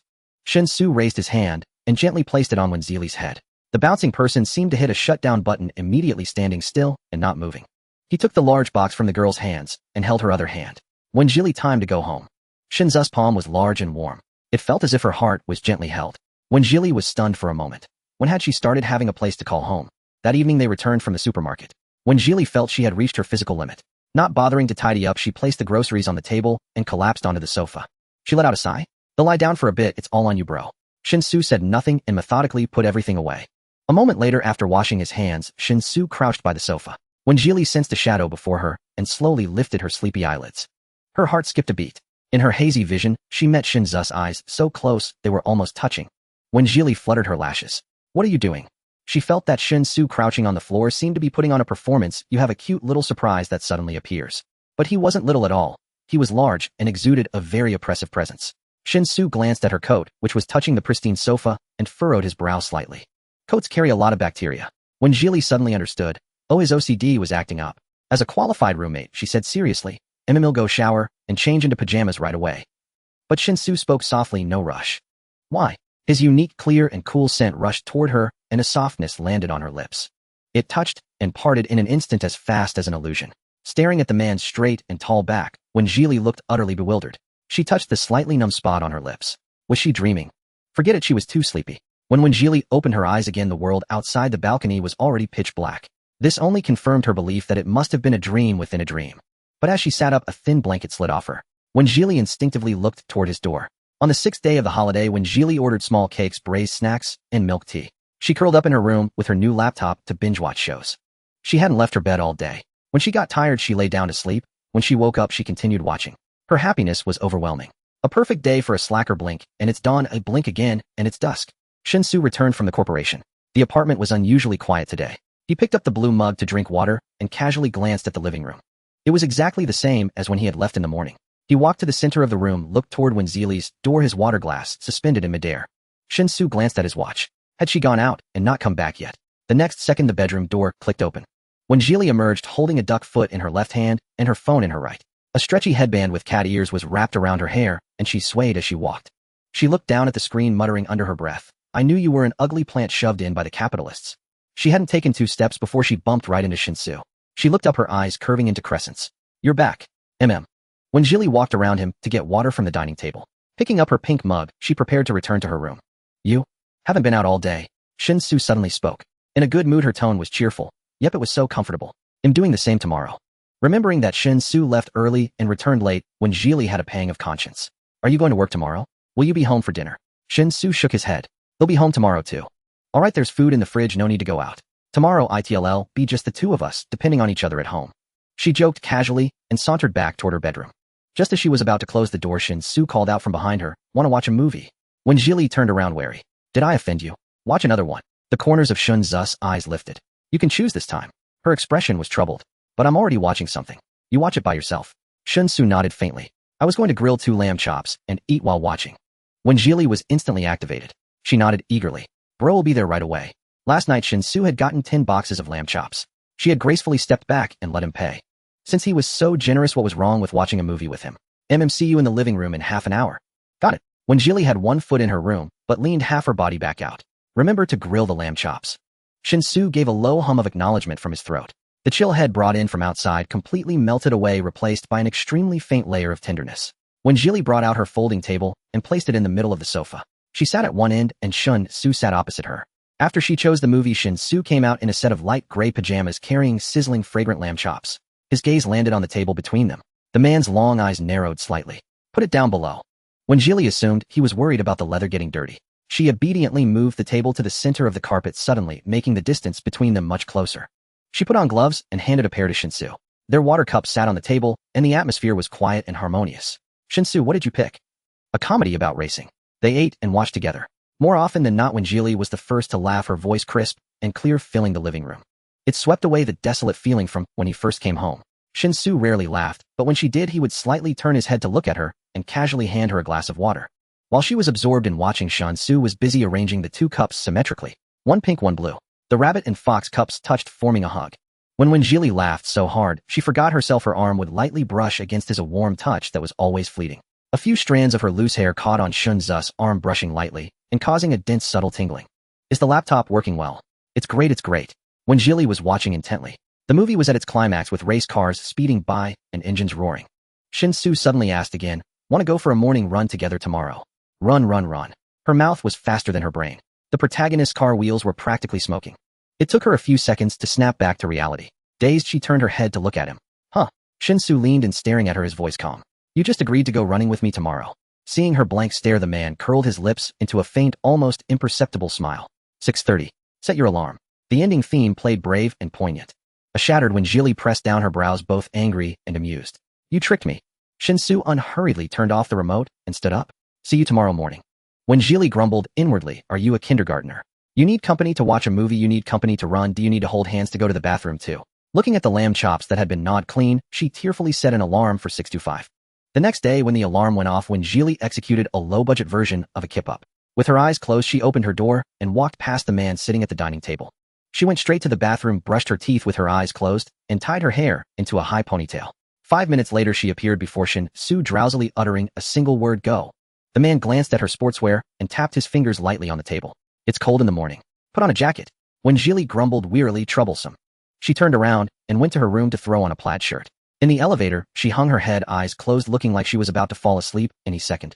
It was a stark contrast to the man beside her, who was radiant and tall and straight. Just as her head was about to droop, Shun Tzu reached out and supported her. How can you be this sleepy?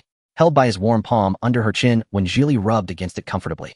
Her eyes half closed, her voice soft and weak. This is the first and last time you'll see the sun at 6 in the morning. The elevator doors slowly opened. Shun Tzu reached out, wrapped an arm around her waist, and turned to lead her into the stairwell. He said, I have a way to wake you up a bit. The stairwell was quiet and dark. The echo of his voice made when Jili feel confused. The moment she opened her eyes, she was completely stunned. Why did you drag me in here? Shun Tzu ignored her shock. His long, narrow eyes were dark and unreadable. He continued to ask, want to try it? When Jili instinctively raised her head, catching a glimpse of truth in his dark, heavy brows and eyes. Her pupils dilated uncontrollably, and her primal instinct urged her to flee. Her mind went blank in an instant, leaving no time for words before his lips met hers. A numbing electric current traveled from the tip of her tongue down through her entire body. Her breath caught, and when Jili parted her lips in a dazed, soft red captured. In the quiet, dim stairwell, the wet sounds were unmistakably loud. The sound made her blush furiously. Her shoulders arched involuntarily, and the line of her collarbone deepened even more. Shun Tzu's breathing was low and languid, yet he adjusted his rhythm for her sake. Every time he surged back, it was as meticulous and precise as tackling a scholarly thesis. When their lips parted, when Jili's heart raced. First came a wave of discomfort, then upon meeting his gaze, a surge of embarrassment. She breathed softly, her crimson lips stained with a moisture that was not her own. When Jili's brain rebooted, a flush of pink bloomed beneath her thin eyelids. You, she stammered, her voice unexpectedly husky and sticky, so sensual it startled even herself. Shun Tzu's breathing remained steady. Without changing his expression, he asked, did it work? What? Are you awake now? A flock of crows seemed to fly over when Jili's head. You could have achieved the same effect by punching me twice. She turned away, pulled open the door, and walked out, her voice now much louder. Hurry up and run. I still need to sleep when we get back. Shinzu's fingers curled slightly at his side. His Adam's apple bobbed subtly. Silently, he followed her steps. Morning light fell upon his faintly reddened ear tips as the pounding of his heart gradually calmed. Neither of them brought up what had just happened. The air was fresh, and the energy within their bodies slowly awakened. However, when Jili was not accustomed to running, she was unskilled at abdominal breathing and was panting heavily within 5 minutes. She looked at the man who had deliberately slowed his pace, feeling no guilt whatsoever, only mockery for his poor decision. See, you just had to drag me out here. Now look, you haven't even finished half a lap yourself. I told you I can't run, but you wouldn't listen.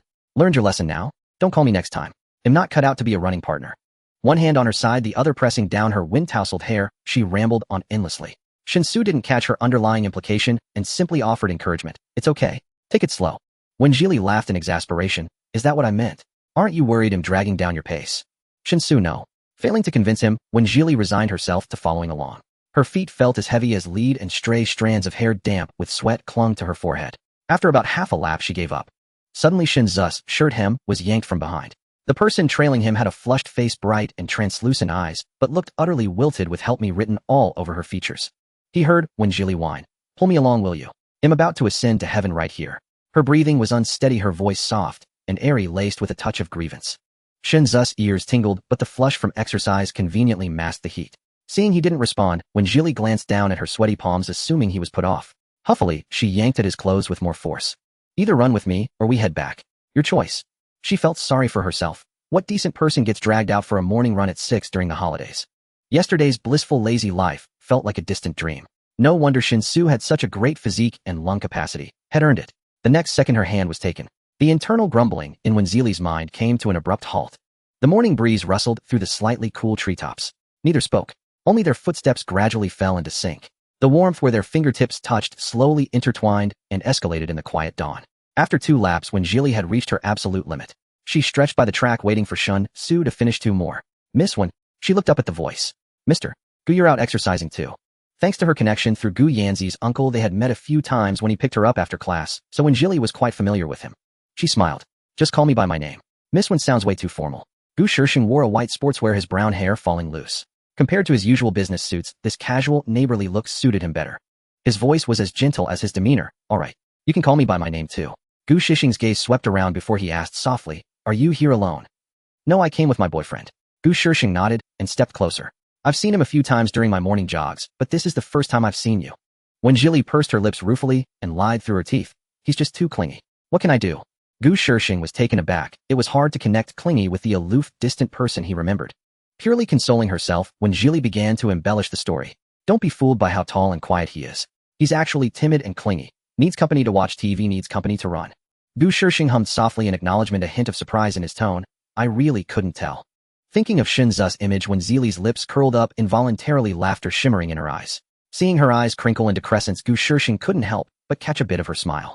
Gigi said your cooking is excellent and wanted to invite you over to make stir-fried yellow beef. Right, we haven't set a specific day yet. Gigi will be staying at my place next week. He'll pick you both up then. Leave the other dishes to me. Gu Shishing's tone was warm and amiable, like a caring head of the household. Sure. The words had barely left her mouth when a tall, imposing figure approached slowly from behind, his voice cool and crisp. Sure to what? When Jili felt a pang of guilt, wondering if Shinsu had heard her badmouthing him. Nothing. Are you done running? She stepped forward, linked her arm through his, and tried to drag him away immediately. If he and Gu Shishing started talking, she'd be mortified. Let's go. I'm starving. Let's get some soup dumplings. Gu Shishing nodded in greeting, the lingering smile still playing at the corners of his slightly upturned eyes. Shinzu's gaze sharpened, meeting his directly. Even with when Jili pulling hard, he didn't budge an inch. When Jili mentally scolded him, you're being a bit much. Shinsu asked again, sure to what? Gu Shishing stepped in to diffuse the situation, speaking formally. I was just inviting Jili over for a meal. Shinsu lifted his eyelids indifferently, a chilling aura radiating from him. Jili. His gaze fell on when Jili, his voice flat and unreadable. And you agreed. When Jili explained candidly, Gigi and I had already planned this. Is there a problem? There was no problem. He had no right to interfere with her social life. But, Shinsu changed his tone, speaking calmly, Mr. Gu, would you mind if I tagged along? A flicker of surprise crossed Gu Shishing's eyes. After a brief pause, he suddenly understood what when Jili meant by clingy. He smiled lightly. Of course you're welcome. Confused when Jili followed him upstairs. You're going to Gu Shishing's place too. Shinsu waited for her to change her shoes. Then without warning, he scooped her up and placed her on the entryway counter. when Jili felt a massive shadow loom heavily over her. When Jili instinctively reached out to press against his chest confused. What are you doing? Shinzu's eyes reflected her wary expression. He paused midly and, sorry I startled you. No, not really. I just think you're acting a bit strange. Shinsu gave her a long look, then averted his gaze from the tempting redness and gently set her down. I'm not going. When Jili she strode into the dining room, poured 2 glasses of water. If you weren't going, why did you ask that? Shinsu stepped forward to take the glass, his long eyes lowered. I don't know. With that he left when Jili, a baffling silhouette. A man's heart is as unfathomable as the ocean floor. She went in for a shower, then curled up in her room to lounge. After the run, her mind was too exhilarated to sleep, no matter how she lay. Perhaps with an extra person in the house today, she found herself unconsciously wondering what Shinsu was doing. At noon, with the sun high, when Jili carried out her quilt and pillow to air them, Shinsu, with a laptop on his lap, was on a phone call in the living room sofa. Hearing the door open, he instinctively looked over, his gaze following when Jili's movements. Why are you sitting here? When Jili asked softly, Shinsu pointed at his phone, signaling they'd talk later. She was surprised. This man's usual territory was the study and the bedroom, maybe the dining room. What was he doing lounging in the living room today? After hanging the bedding, when Jili reflexively glanced at the TV. No way. Did the young master have a TV addiction? Shinsu was still chatting with old Master Shin. Seeing when Jili staring at the TV with a mix of amusement and disbelief, he instantly knew what she was thinking. He let out an unconscious light laugh, so quick and soft he barely noticed it himself. Chaosu, aren't you at home? Did something amusing happen? Shinsu paused. Why do you say that? You laughed, didn't you, child? Shinsu hesitated for a few seconds. Grandfather, I'm at home today. He'll join you for a meal another time. All right. If Xiao is willing, bring her home to stay for a couple of days too. Shinsu hung up and answered the person stretching on the balcony. I was waiting for you to wake up. When Zili's waist gave a start, her hands raised above her head froze. She rushed in 3 steps at a time, jumped onto the sofa, and asked him, waiting for me. You said yesterday that we should depend on each other today. When Jili was deeply touched by his meticulous seriousness and said guiltily, haha, right. I just woke up. She grabbed Shinzu's wrist and looked down. It was almost noon. Should we order takeout for lunch then? Shinsu handed her his phone. When Jili expertly scrolled through the restaurant options and ordered 3 dishes and a soup. Tonight I'll braise some duck feet, duck wings, and duck collarbones. I'll add potatoes, eggs, and kelp knots in a sweet and spicy sauce. Are you okay with that? That's fine. He closed his computer and asked, what should we do this afternoon? This truly stumped Jili. She had always lived alone before and wasn't used to having company. Shinsu picked up the remote. Watch a movie. Having already watched TV all morning, when Jili instinctively pressed down on his hand, tossed the remote onto the carpet, and conceded, I can't watch anymore. He'll throw up. She looked up at the glorious sunlight behind them, her bones going soft with excitement. Let's sun our backs. Shinsu tilted his head slightly. After lunch, the two of them, dressed in long sleeves and pants, lay flat on their stomachs on the balcony barefoot. They lay on yoga mats with a plate of fresh fruit placed between their heads. A sun umbrella was propped up at an angle beside them, its shadow perfectly covering their faces, allowing only their backs to be bathed in sunlight. When Jili hummed contentedly in the warmth, so comfortable, It was Shinzu's first time trying this, and his limbs were a bit stiff. They lay face to face, their heads very close, just an arm's length apart. Seeing him a bit tense, when Jili reached out, took a piece of autumn moon pear and brought it to his lips. Relax. Don't think about anything. Just quietly bathe in the sunlight. Her eyes were bright and clear, her voice soft and gentle like a breeze that effortlessly made one let down their guard. It was only after the sweet, refreshing pear juice spread across his mouth that Shinsu belatedly realized he had taken the piece she offered and eaten it from her hand. When Jili was amused by his dazed expression and fed him another piece. Sweet. Shinzu's Adam's apple moved slightly. His gaze fell on her fingertips, still glistening with pear juice. He didn't answer immediately. Instead, he slightly lowered his eyes, quietly bit down on the pear piece before him, his lips gently brushing against her soft fingertip. He gave a low hum in response. Suddenly he said, there's a Lee in your name. When Jili took a piece for herself to eat, her fingertip brushing over her full, glossy lips. I heard from relatives that my mother especially liked pears, so she put it in my name. When I was little, everyone called me Ali. Her fair soft cheek was half sunk into the yoga mat. Shinsu thought it would probably leave a mark. Distracted for a moment, he followed when Jili's words and responded, Ali. Their eyes met unexpectedly. When Jili immediately turned her head away, leaving Shinsu staring at the back of her rounded head. Don't call me that. It sounds like you're talking to a little kid. Shinzu's throat tightened. Remembering the 2 words Ji Gu Shishing had called out that morning, he didn't feel he had overstepped. After all, a boyfriend was supposed to be closer. A moment later, when Jili turned back, he had fully settled into the sunbathing state, his posture relaxed. She murmured, Shinsu, are there still many of those harassing messages? The man's breathing was deep and steady, his eyes tightly shut. Just as when Jili thought he had fallen asleep, he suddenly spoke. He slowly opened his eyes, their onyx depths, gazing steadily at her. We can continue acting like a normal couple. What kind of mode? Holding hands, hugging, dating, kissing. And other things. Wait, why did these words sound so familiar to her? When Jili was puzzled, but we've already done all that. Why are they still harassing you? Shinsu reached for a piece of pineapple and brought it to her lips. Maybe it's not natural enough yet. When Jilly took a bite, her jaw instantly puckered from the sourness, her whole face scrunching up. She stared at him reproachfully. I told you not to pick this pineapple. It's way too sour. A softness spread across Shinsu's brow. He fed her another piece of the moist autumn moon pear. Take it slow. When Jilly let out a long oh and felt herself getting sleepy from the sun. A strand of hair clung to her lips, but when Jilly was too lazy to move, her eyes closed in slumber. Shinsu raised his hand, his fingertips almost touching her lips, but then he stopped midair and silently withdrew it. Their breaths gradually intertwined in the shadow beneath the umbrella. It was so quiet they could hear each other's heartbeats. Watching her sleep, Shinsu too unexpectedly felt a hint of drowsiness.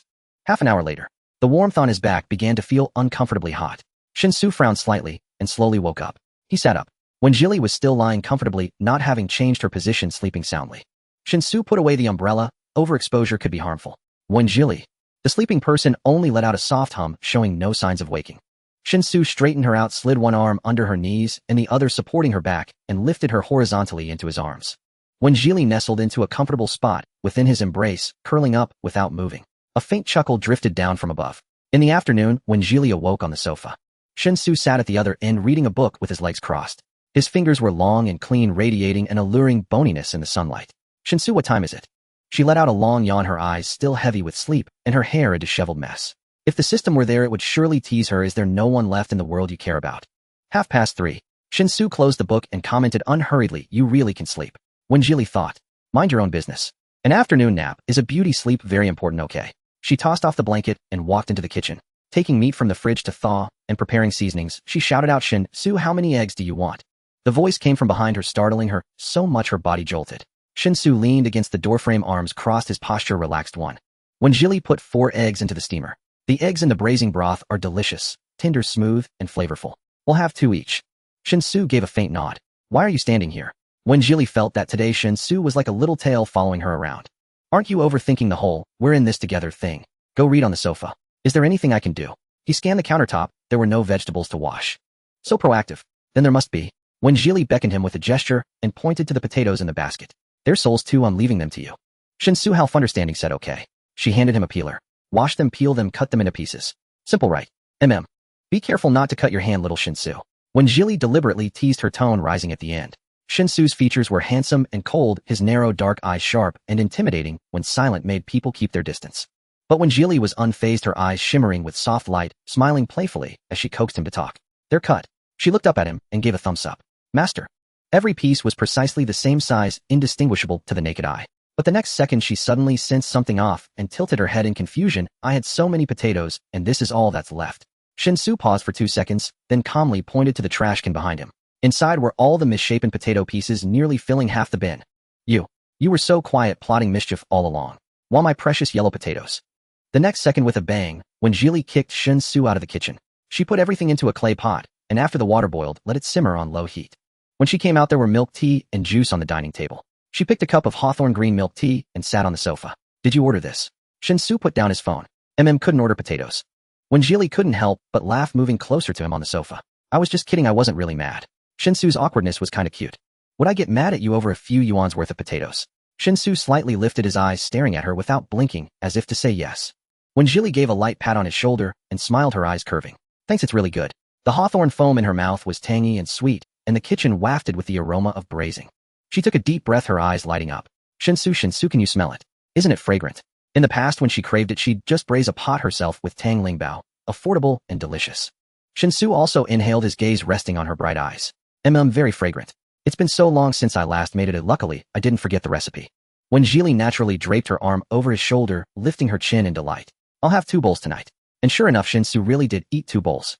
After eating, they both curled back up on the sofa, but Shinsu still maintained his elegant posture, broad shoulders, and a straight back. She, on the other hand, slumped bonelessly into the sofa, rubbing her stomach, saying contentedly, so full, my cooking skills are too good. After sitting for a while, Shinsu suddenly stood up. The movement was slight, but it startled when Jilly. What's up? The man's expression was calm, hesitating as if to speak, then he blurted out full. Need to stand for a bit. When Jilly was amused by his delayed reaction and dry humor, laughing so hard, she collapsed on the sofa. She suggested, why don't you walk slowly on the treadmill for a while? Unexpectedly, he was so obedient. 2 bowls of rice, and he was ready to go. Shinsu nodded, then, as if thinking of something, turned and asked, want to give it a try? When Jilly was taken aback, a bit incredulous. You're letting me use your treadmill? When she first arrived, anything with a strong personal touch had to be wiped clean immediately if accidentally touched. You can use it even when I'm not here. When Jilly felt both touched and proud realizing her cooking had completely won Shinsu over, even his demeanor seemed more agreeable. She smiled and waved her hand. You're too polite. It's just 2 meals and I didn't even charge you for the groceries. Shinsu pressed his thin lips together. Your lung capacity is too poor, you need more aerobic exercise. When Jilly thought, vicious, Shinsu took a brand new box from the drawer under the TV containing 2 sport headbands. Complimentary. Pick one. When Jilly didn't overthink it, she picked a black headband with a white logo and stretched it. This has much better elasticity than the one that came with my clothes. Thanks. She stood up eyeing the sleek black treadmill with eager anticipation. When Jilly grabbed his arm, unconsciously softening her voice in a plea for help. I don't know how to work it. Teach me. Get on and try first. Shinsu adjusted a gentle incline and slow speed for her to get used to it. It's best to run between 6 and 7 in the morning. Unless I have an early shift or an early class, I really can't get up. She gripped the high-quality handles, stepped onto the belt, and her eyes lit up as she whispered excitedly, wow, this feels amazing. Shinsu took her hands off the handles, his voice low and serious. Engage your core and land on your heels first. Even standing on the treadmill, she still couldn't meet his eyes at the same level. She looked up sincerely and asked, where's my core? The next second, a warm, large hand gently rested on her lower abdomen. Breathe normally. When Jilly saw his face unchanged, exuding an air of righteousness, and quietly suppressed the strange flutter she had just felt following his instructions to breathe. Shinsu, stop. Start breathing in through your nose and out through your mouth. Halfway through the exhale, her abdomen was gently pressed. Keep that breath here. Continue breathing and feel how your upper abdomen lifts. When Jilly vaguely found the rhythm and excitedly patted the back of his hand below. I think I've got it. I'm very smart. Their eyes met and the air around them seemed to slow down in an instant. Want to practice? Shinsu asked. When Jilly was in high spirits. Then hurry up, I want to try again. As soon as she pressed pause, her feet left the ground. Shinsu lifted her up and she naturally wrapped around him in a bear hug as he walked into the living room.